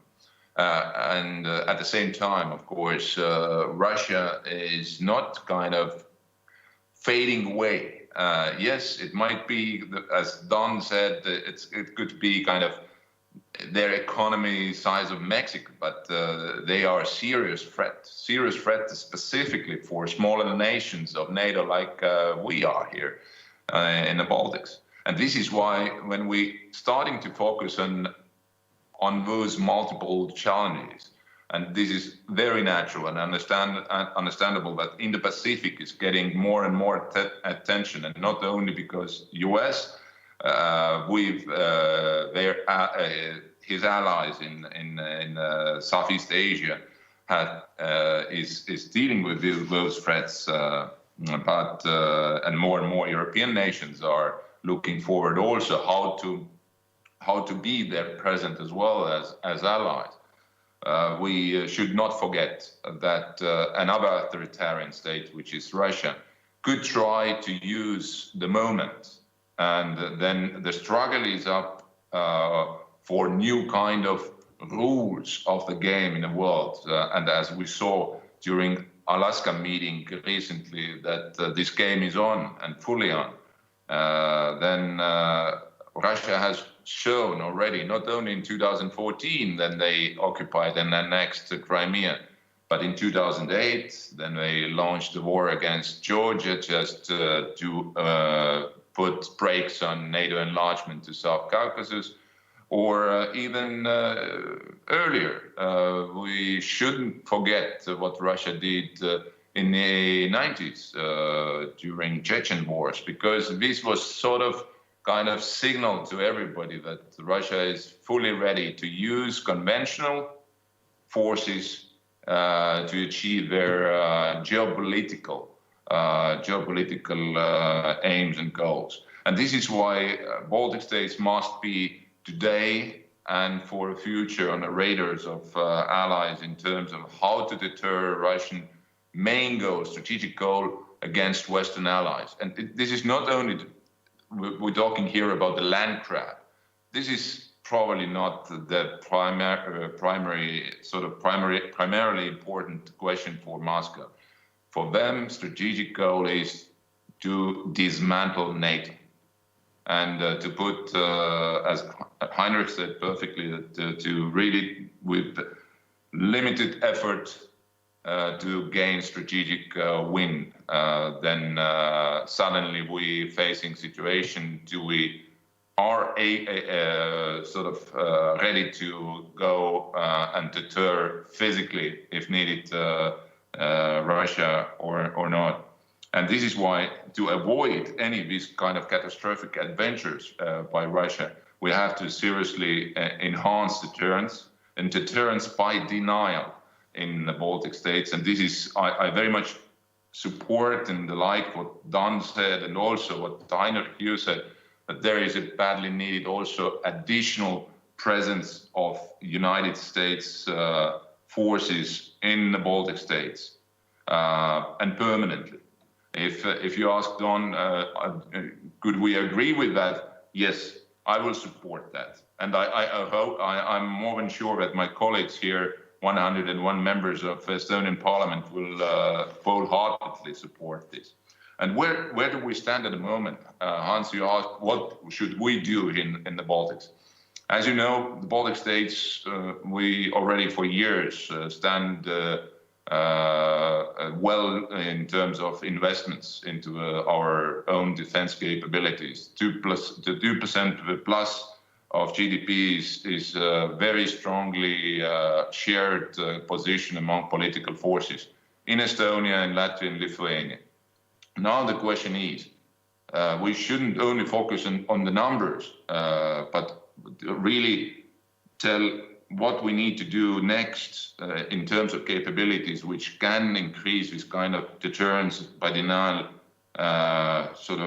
visibility and make it serious for Russia to accept that there is no need to even think about adventures in the Baltic states. And this is maritime and air defense components. This is something where we seriously have to increase efforts, both three Baltic states together, find the ways how we could cooperate in terms of in procurement, in planning, in putting together sort of comprehensive plan.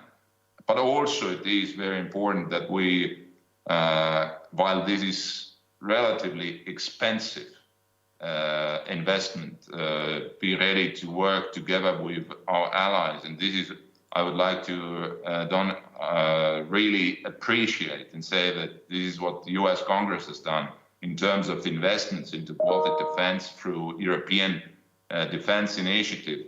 This is very much appreciated here in the Baltics, and this is something where we have to go forward. And I hope that the more united we are in the Baltics in terms of what is our common vision for investments, the more we can also rely on your support, let's say, in terms of putting money into the right place. Couple of more points I would like to make. I can see already very positive sort of signs that, for instance, Estonia, Latvia governments are nearing or closing up to the common procurement decision about the maritime defense capabilities. So I'm more than sure that the Baltic states can do today and in coming years more united projects as we have done in the past. But now, what Žygimantas said, one very important aspect, kind of what we have to think besides military deterrence is deterrence by defending liberal democratic values. This is something which works both with China and with Russia, and specifically with Russia, of course. Strong support to Belarus, strong support to Ukraine. I'm worried about the current escalation again in eastern Ukraine, and it could lead us to the very nasty results in coming weeks if we don't pay attention to what Russia is aiming to achieve there. The support of Ukraine is enormously important, and the same applies to Belarus. If they can sustain as democratic and become, like Belarus, to become a democratic nation, that will have enormous effect to Russian people in coming years and will help perhaps one day to turn Russia to become more open democratic society. So this is extremely important. But now, how to challenge both Russia and China at the same time? Enormously difficult task. But I see here the good possibility actually to use what we have done already during the last 70 years, which is NATO. NATO has shown that strong transatlantic unity actually deters any serious threat. And of course, we should add, perhaps not only thinking about NATO here, but perhaps it is time to also enhance again Washington and Brussels into the debates about free trade area of North Atlantic, which could set new standards in technology, in AI, in some other areas, which could balance actually the kind of growth or imminent growth of China in this area. So I really call up actually our American colleagues as well to pay attention to this, that this is something that could actually deter Chinese sort of efforts even better than if we are united. And last but not least, I had recently a very interesting chat with my old Russian friend. He used to be quite important politician, but he escaped politics and he is now in business. And I asked him, how do you feel? What's going on? And he said that I'm very happy that I'm not anymore in politics, because it's not the time for chess. It is time for wrestling.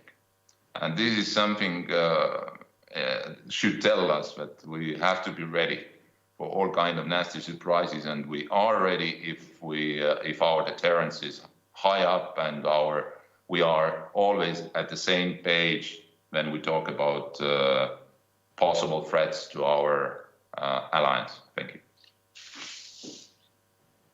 Thank you very much, Marko.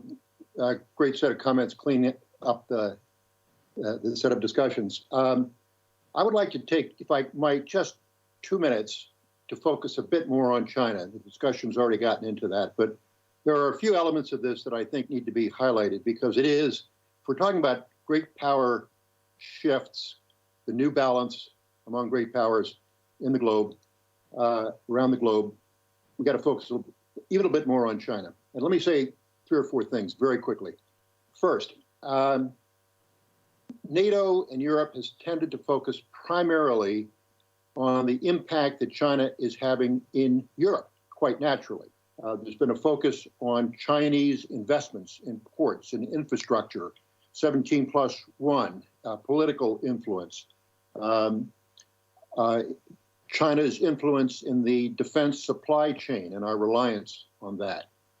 But that has been pretty much internal to Europe.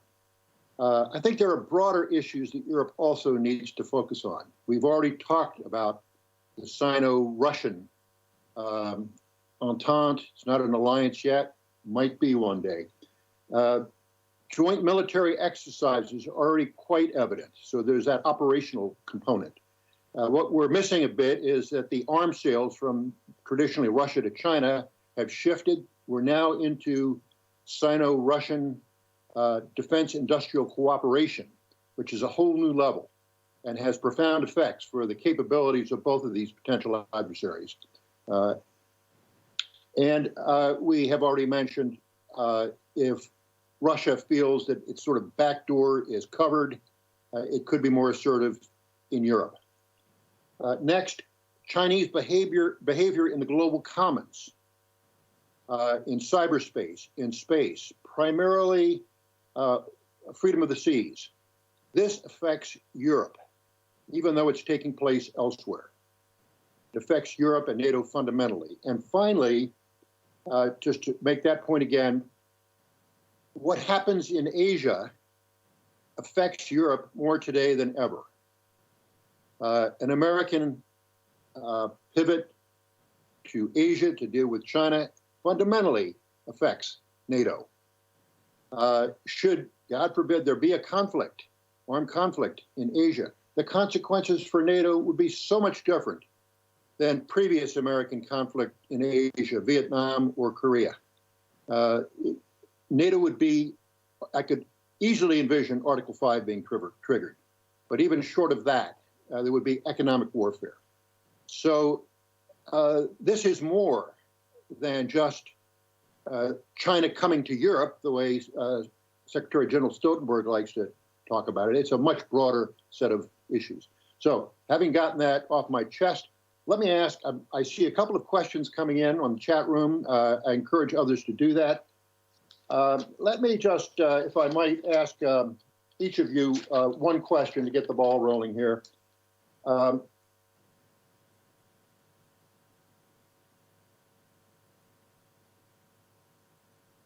Ambassador Pavlionis, let me start with you.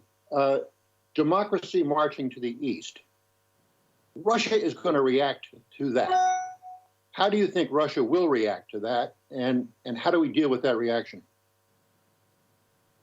Well, Russia was always reacting to it, but I think we made a mistake in 2008. We've been scared by this reaction. And what is the lesson of 2008? You should never be scared of Russian reaction. You should always have your own plans, and regardless Russian threats, proceed with this. Because what provoked occupations of Ukraine and Georgia, it's actually our weakness, our disability to project NATO enlargement into Georgia and Ukraine. So learning from this example, you can take another example. You can take the story of the Baltic states. You know, I still remember Soviet tanks. I still remember Soviet soldiers killing my friends from my own school at the TV tower. But the bold vision of EU and NATO to enlarge to the Baltics, the Copenhagen European Council decision in '93 to have free trade agreements, association agreements, and finally membership led to the situation that Russians simply withdrew the troops from the Baltics. So if you have a vision, if we would be able to listened to Baltic states, Poland, and some other countries in Bucharest, I don't think that we would have such a scale invasions in Georgia, in Ukraine, or invasions at all. So conclusions from this, let's have our own strategy, our own clear strategy on Belarus. I would love President Biden to say something very clear on Lukashenko like he said on Putin, just to say, goodbye, dictator, this time is over, you have to go, and elections should be organized this year. I would really expect this, or maybe even joint statement of Chancellor Merkel and President Biden. I would love this to happen, and the same statement on NATO enlargement to Ukraine and Georgia. I would love to have it. The same statements on EU enlargement to 3 countries I mentioned. The same statement on democracy in Russia. Not shaking hands with Putin anymore.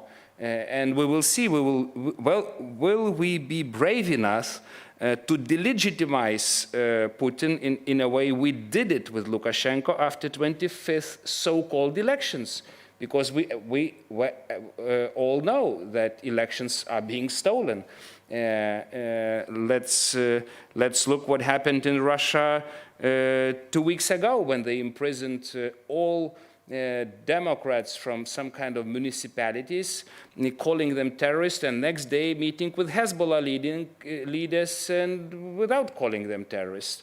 So let's be clear on values, let's defend it. The same on China, but I will maybe just put a few sentences on China. As I said, we really expect that Lithuanian example will be followed by others.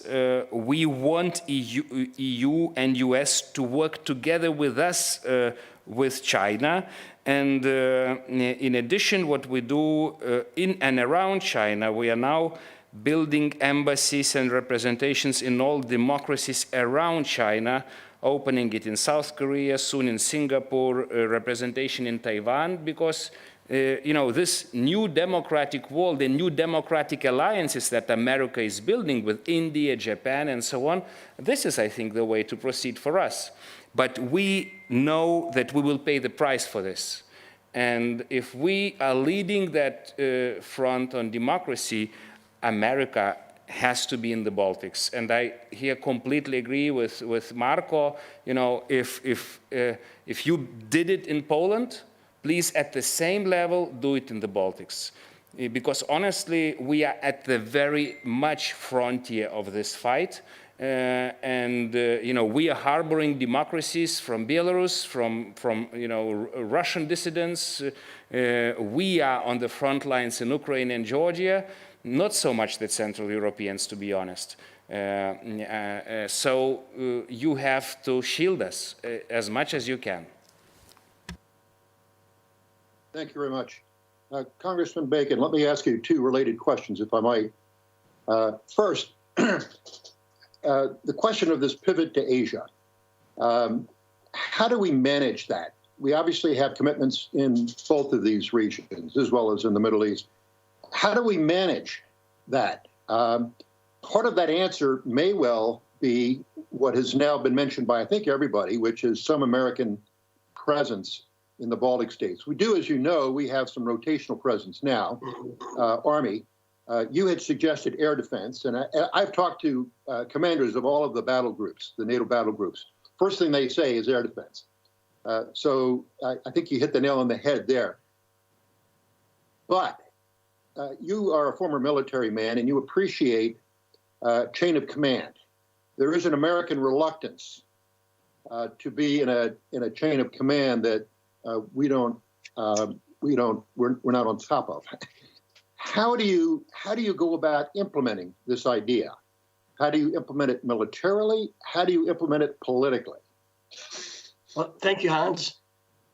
If it's part of NATO, I don't see a problem with having an air defense unit assigned in the Baltics. And I thought about it. I was stationed in Europe, and just on my background, I used to advocate back in 2009 and 10 doing ISR, or intelligence surveillance reconnaissance missions in Poland and along the border of Russia with our new allies, our new NATO friends, and it was rejected. But today we're doing them, right? So I was maybe about 5 years ahead of time on that. And I think the same thing here. So what we need to do is probably get through the military channels in NATO an agreement with our defense experts and leaders that there's a need to have these air defense units in the Baltics.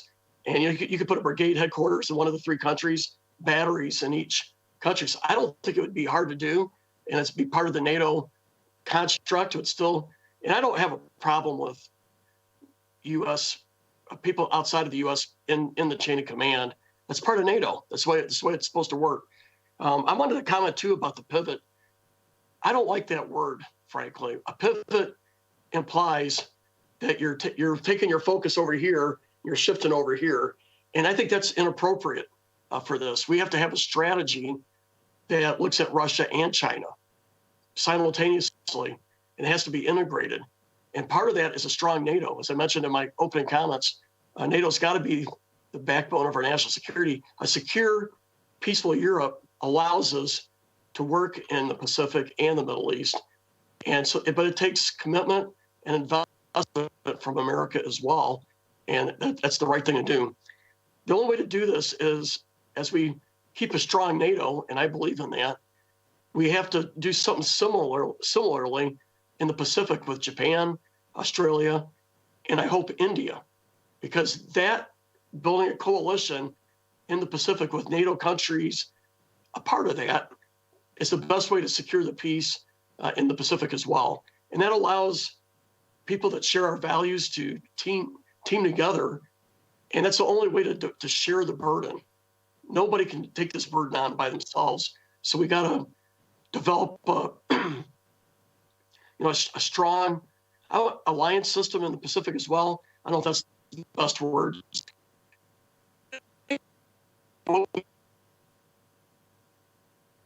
A lot of multilateral. And so we got to change that paradigm like we have in Europe. We need to do something similar in the Pacific. Hopefully that addresses your question. It does very much. I think the answer really is partner, don't pivot. Partner with Asia, partner with the Quad in particular. There is a very natural relationship there between NATO and the Quad being India, Japan, Australia, the United States. That is the way forward, partnering with our Asian partners and allies. Pivot, pivot was a word that was used in the Obama administration. He was a basketball player, and pivot is a basketball term. So it didn't mean moving away from it, just meant shifting. Heiner, let me ask you a question, if I might, and then I'm going to be looking. I see a couple of other questions coming up on the screen. You mentioned in your 7 points, a couple of them dealt with nuclear. No one wants to talk about nuclear issues in Europe. It's the third rail politically, but it's got to be done because of the demise of the INF Treaty, imbalances in short-range systems, middle-range systems now. What bothers me is that NATO does not have a nuclear doctrine. There's no nuclear theology. There's no use. I mean, we say as long NATO will be nuclear power as long as nuclear weapons are there. That's not a doctrine. What should be NATO's nuclear doctrine? I mean, what you are saying, Hans, is concerning me. I thought that, let me put it that way, the combination of what NATO put in the Brussels communique, and I thought, and I think, and continue to think that the paragraphs on nuclear deterrence are very substantial. And as you know better than I do, Hans, in terms of nuclear, you need to read carefully every word and every sentence. And even the construct of a paragraph and how the statements within those paragraphs relate to each other. And if you compare the Warsaw Declaration and the Brussels Declaration with previous summit declaration, there's a substantial difference, with a clear message to the Russians that that NATO is back in, if you wish, back in the area of nuclear deterrence and thinking and developing plans. I was there and can compare the ways the Americans in NATO responded to nuclear questions under Obama and later on and nowadays. That's a substantial difference. They take it very seriously, and so do the Europeans. What I would offer is that the nuclear sharing arrangements are of key importance for extended nuclear deterrence and for maintaining strategic stability in Europe. That is something, I have to say, that is not fully understood in Berlin currently, with the exception of a number of experts. But it needs to be clearly stated and explained, and I do my very best to do that in Germany and use every opportunity. It is fully understood in Paris, but under different auspices. I would like to quote a friend of mine who was saying, we don't believe in extended deterrence, but we are happy that the Americans offers it to the non-nuclear European states, and we are happy that you, Germany, believe in it, and also the others. This is, if you took aside the ironic tone, this is very true. Even the French are dependent on US nuclear deterrence. Their nuclear deterrence alone would not be credible for covering the whole of Europe. The same is true for the UK. And I think all the Eastern allies fully understand the importance of the existence of nuclear bombs located in a couple of European countries, and the arrangement that European dual-capable aircraft would transport them in case the Council decided to do that, or the NPG decided, the Nuclear Planning Group decided to do that in a war, with a view to reminding the Russian leadership of the risk they are taking if they continue to attack, because it would alter the nature of the conflict. And the message of altering the nature of the conflict to the leaders in Russia means you can't control it. You are taking an unacceptable risk of being inflicted with an unacceptable damage to yourself. That is what is written between the lines. So part of my answer is, A, we need to maintain, by all means, the nuclear sharing arrangements. That is the reason why we, Germany, need to replace the aging Tornado by the most modern aircraft to contribute to these arrangements and being capable of carrying by dual-capable aircraft those American bombs. And the combination of it, an American threat by nuclear means to Russian territory from Europe, carried by European aircraft, that is the strongest deterrence you can express towards the other side. That is one thing. But we must not forget that the Russian military doctrine envisages the close coordination and combination of conventional means and nuclear means. And NATO's biggest and greatest concern is they might make use of it in a conflict.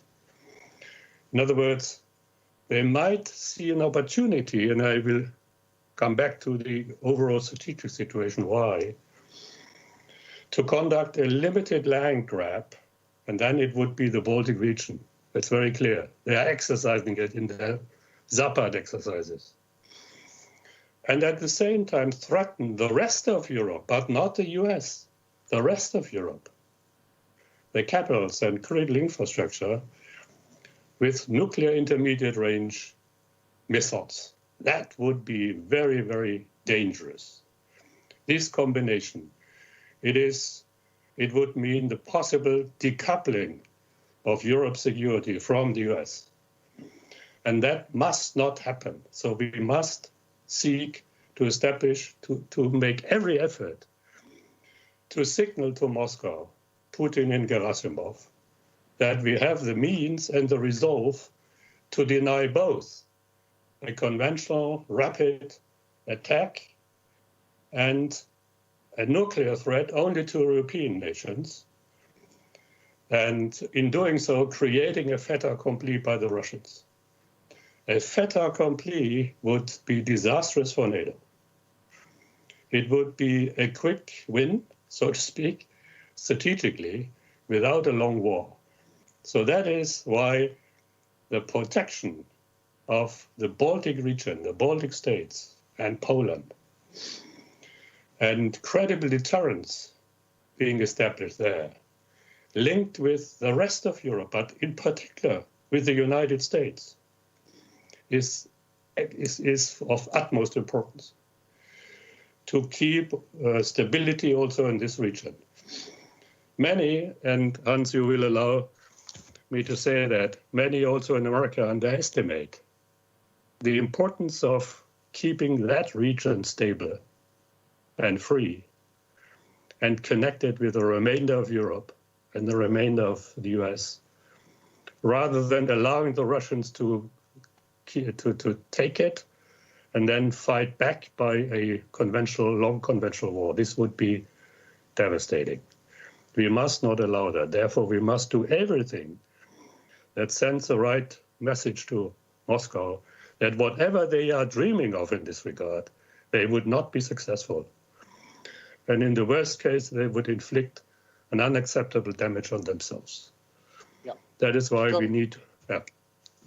So I agree very much. The concern is the land grab, the nuclear threat, divided alliance. That is the threat. It's almost back to Helmut Schmidt. Exactly. We are in a similar situation. The 1970s, the decoupling concern. Yes. And that's why the nuclear part of this equation needs to be focused on a bit more. Yeah. I've read all of the language. I'm personally not comfortable with just saying alter the nature of conflict. That's not as we should be. Yeah. So, Marco, let me turn to you. We're getting a couple of questions coming in from the audience, and let me give you two on China, if I might. The first is how far can Russia get along with China? Historically, they have always been belligerents. So is that historical antagonism, the Sino-Soviet split from the Cold War, is that going to be overcome? What's the nature of that challenge? How close will they get? What are the consequences? And then another China question, if I might. How do you counterbalance Chinese investment in the Arctic region?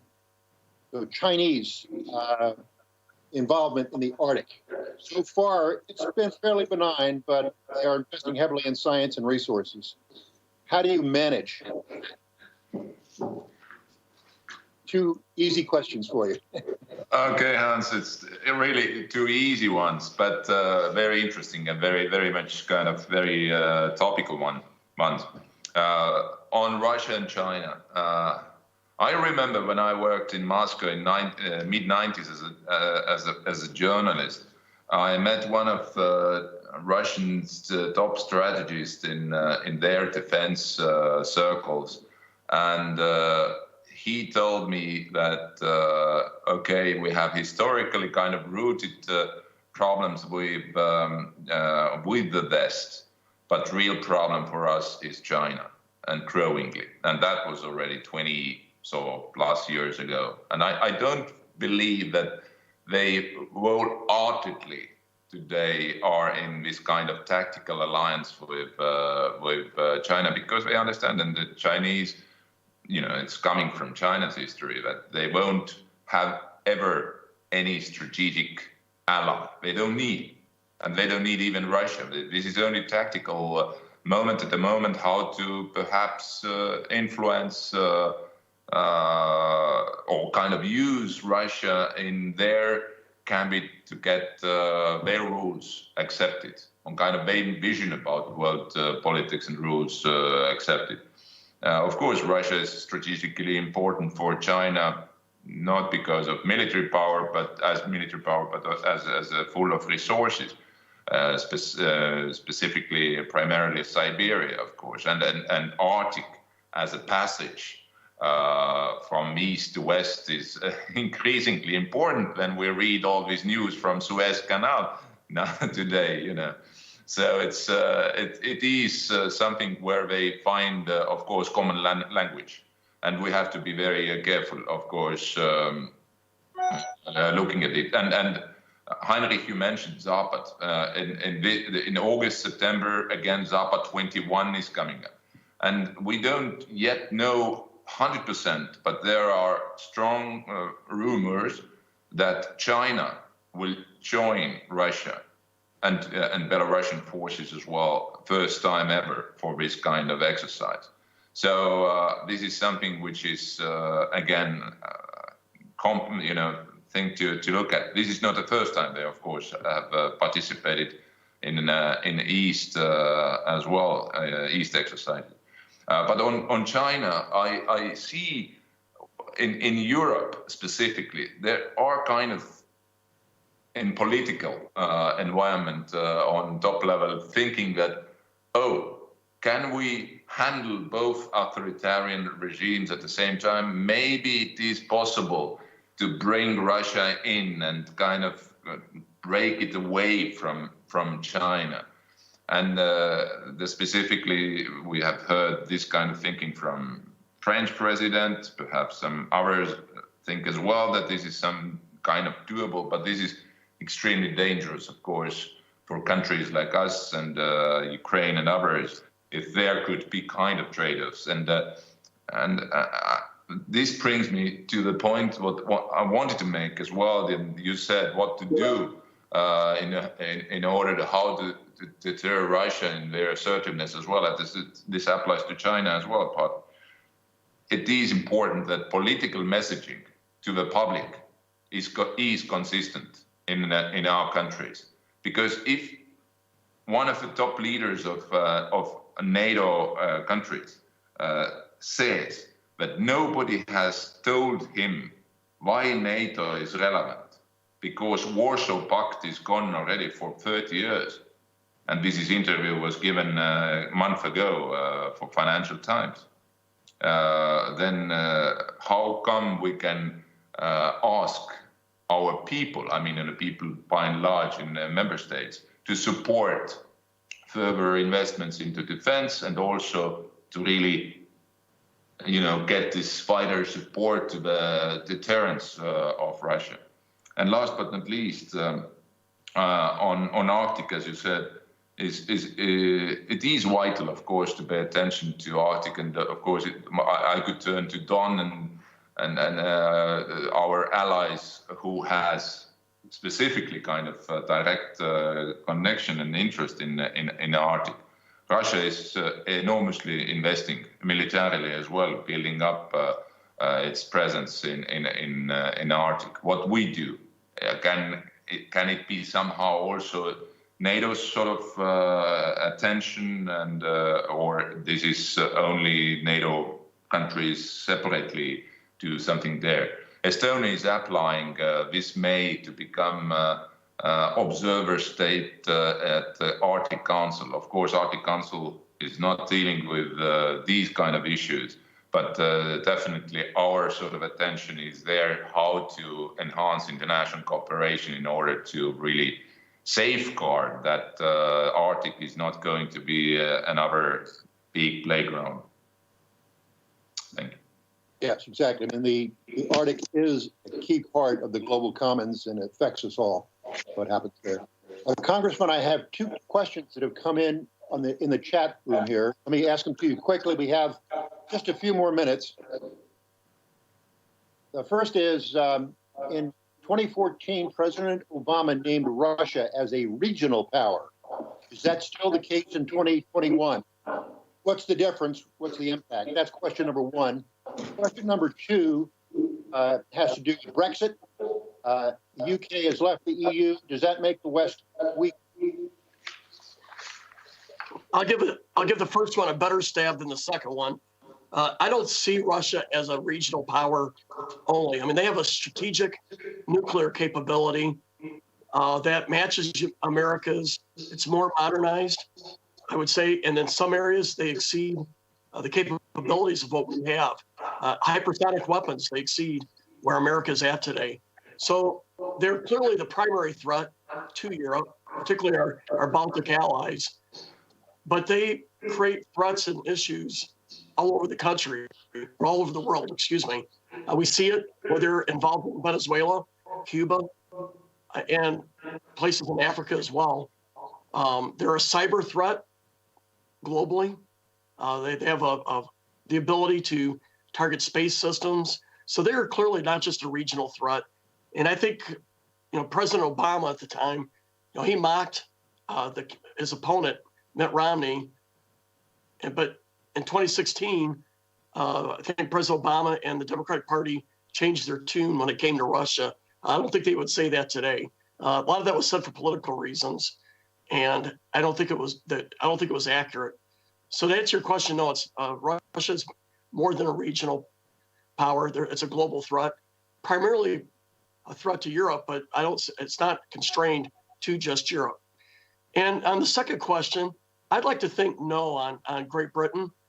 They're still part of NATO. America's always had a special relationship with the United Kingdom, and that's still the case.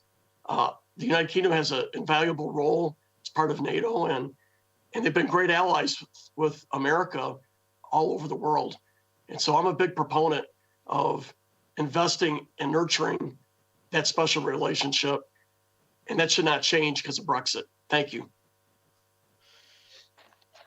We have just 3 or 4 minutes left. So I would like to ask each of you, starting with Ambassador Pavlionis, 1 minute, please. 1 minute. What is your most important takeaway from this discussion?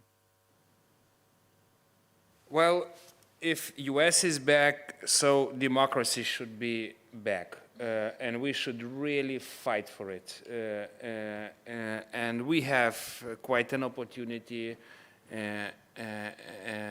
in order to push back the autocracies who've been grabbing territories and killing lives and occupying territories for more or less a decade all around.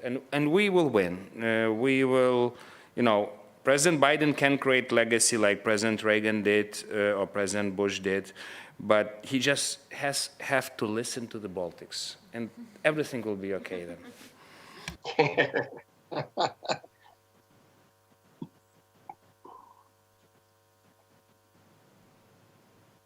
Congressman, what's your 1 minute conclusion? It's not Russia or China, it's both. We have to have a strategy that deals with both, and there's 2 primary tools to this strategy. One is alliances. We have a great alliance in NATO that we invest in. We also need to strengthen those alliances in the Pacific with NATO participation. 2, it's our values and our ideas. In the end, the Russians can feel, and the Chinese can feel good weapons, great capabilities. Their values and ideas are second and third class, and they should not compete in the world. Hunter? The United States and the Europeans need to work together, closer together than ever before, in order to, what Congressman Bacon rightly stated, to stand the dual strategic challenge by China and Russia together. And we also need to closely work together with the democracies in the Indo-Pacific region. And that is why Secretary Stoltenberg has proposed a NATO-Pacific Council, which I very much support. It is about a strategy to contain China and to deter Russia.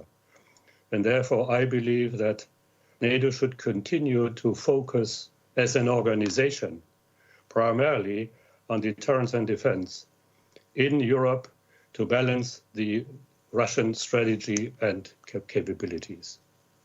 Marco, what's your 1 minute conclusion? Thank you, Hans. Yeah, absolutely. I subscribe to all of this, what was said, and we have to look beyond visible horizon. So, and not to forget, of course, that there are challenges coming also from south. So the Middle East is not fixed by far, and the problems could be enormous for us if we lose them from radars. But what I take from this debate, which is extremely interesting and very useful for all of us, is pay attention to deterrence by denial in Baltic states, and that will be a key element to keep NATO safe and the Western world safe. Thank you. Thank you. All right, let me close with my 1 minute, if I might. Make 3 quick points. First, the challenges facing the NATO alliance today are greater anytime since the end of the Cold War. Second, the United States in that equation remains very strongly committed to the alliance. We see that from congressional resolutions, we see it from public opinion polls, we see it from statements made by the new administration, but there are some limits. The United States has budget pressures now that will impact defense. So the third point is Europe now needs to step up in a way that it hasn't before. This is not about an artificial 2% goal anymore. This is about really working with the United States to meet that common set of challenges. With that, let me turn it back over to the hosts for any final comments. You forgot one point, Hans. Yes. This was the best panel of all. Thank you. Dr. Benedict, thank you very much for a very interesting discussion. And I will second that. We did a very informal questionnaire over here behind the table, and yes, we agree. Even though all 4 panels were extremely interesting, this was indeed the most interesting one of all of them. And just a little bit of statistics. We as the organizers are very happy that for this conference, we had well over 130 participants listening to this conversation all day. While the numbers at the end dropped off a little bit, I think that those who decided to go have a late lunch will be sorry that they missed actually the best panel of the day.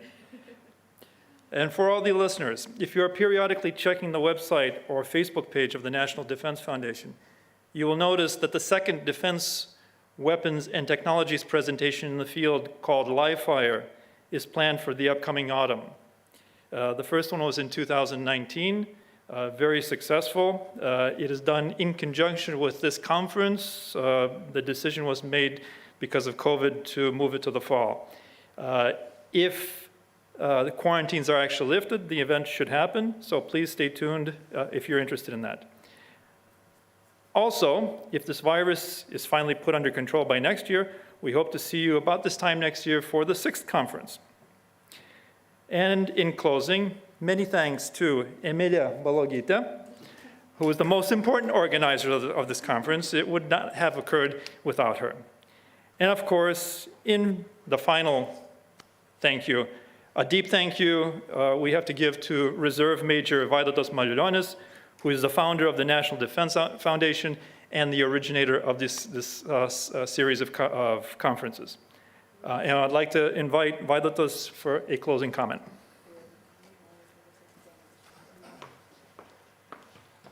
Thank you, Arūnas, for the nice words. And also, I just would like to add that the number of audience should be bigger, because we have our sponsor LRT, which is TV station, and they also provided their YouTube channel. So, and we don't know how many big numbers of audience they attracted, but I suppose it should be bigger than that.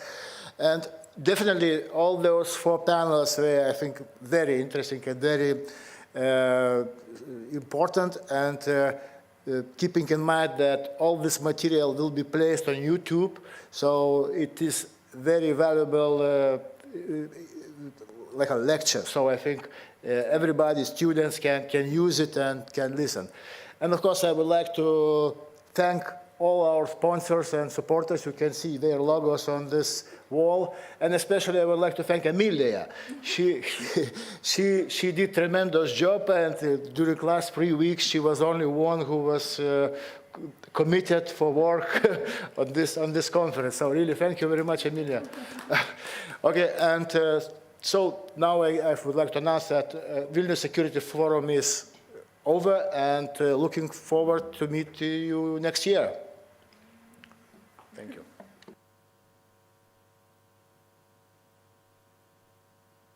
Bye, thank you.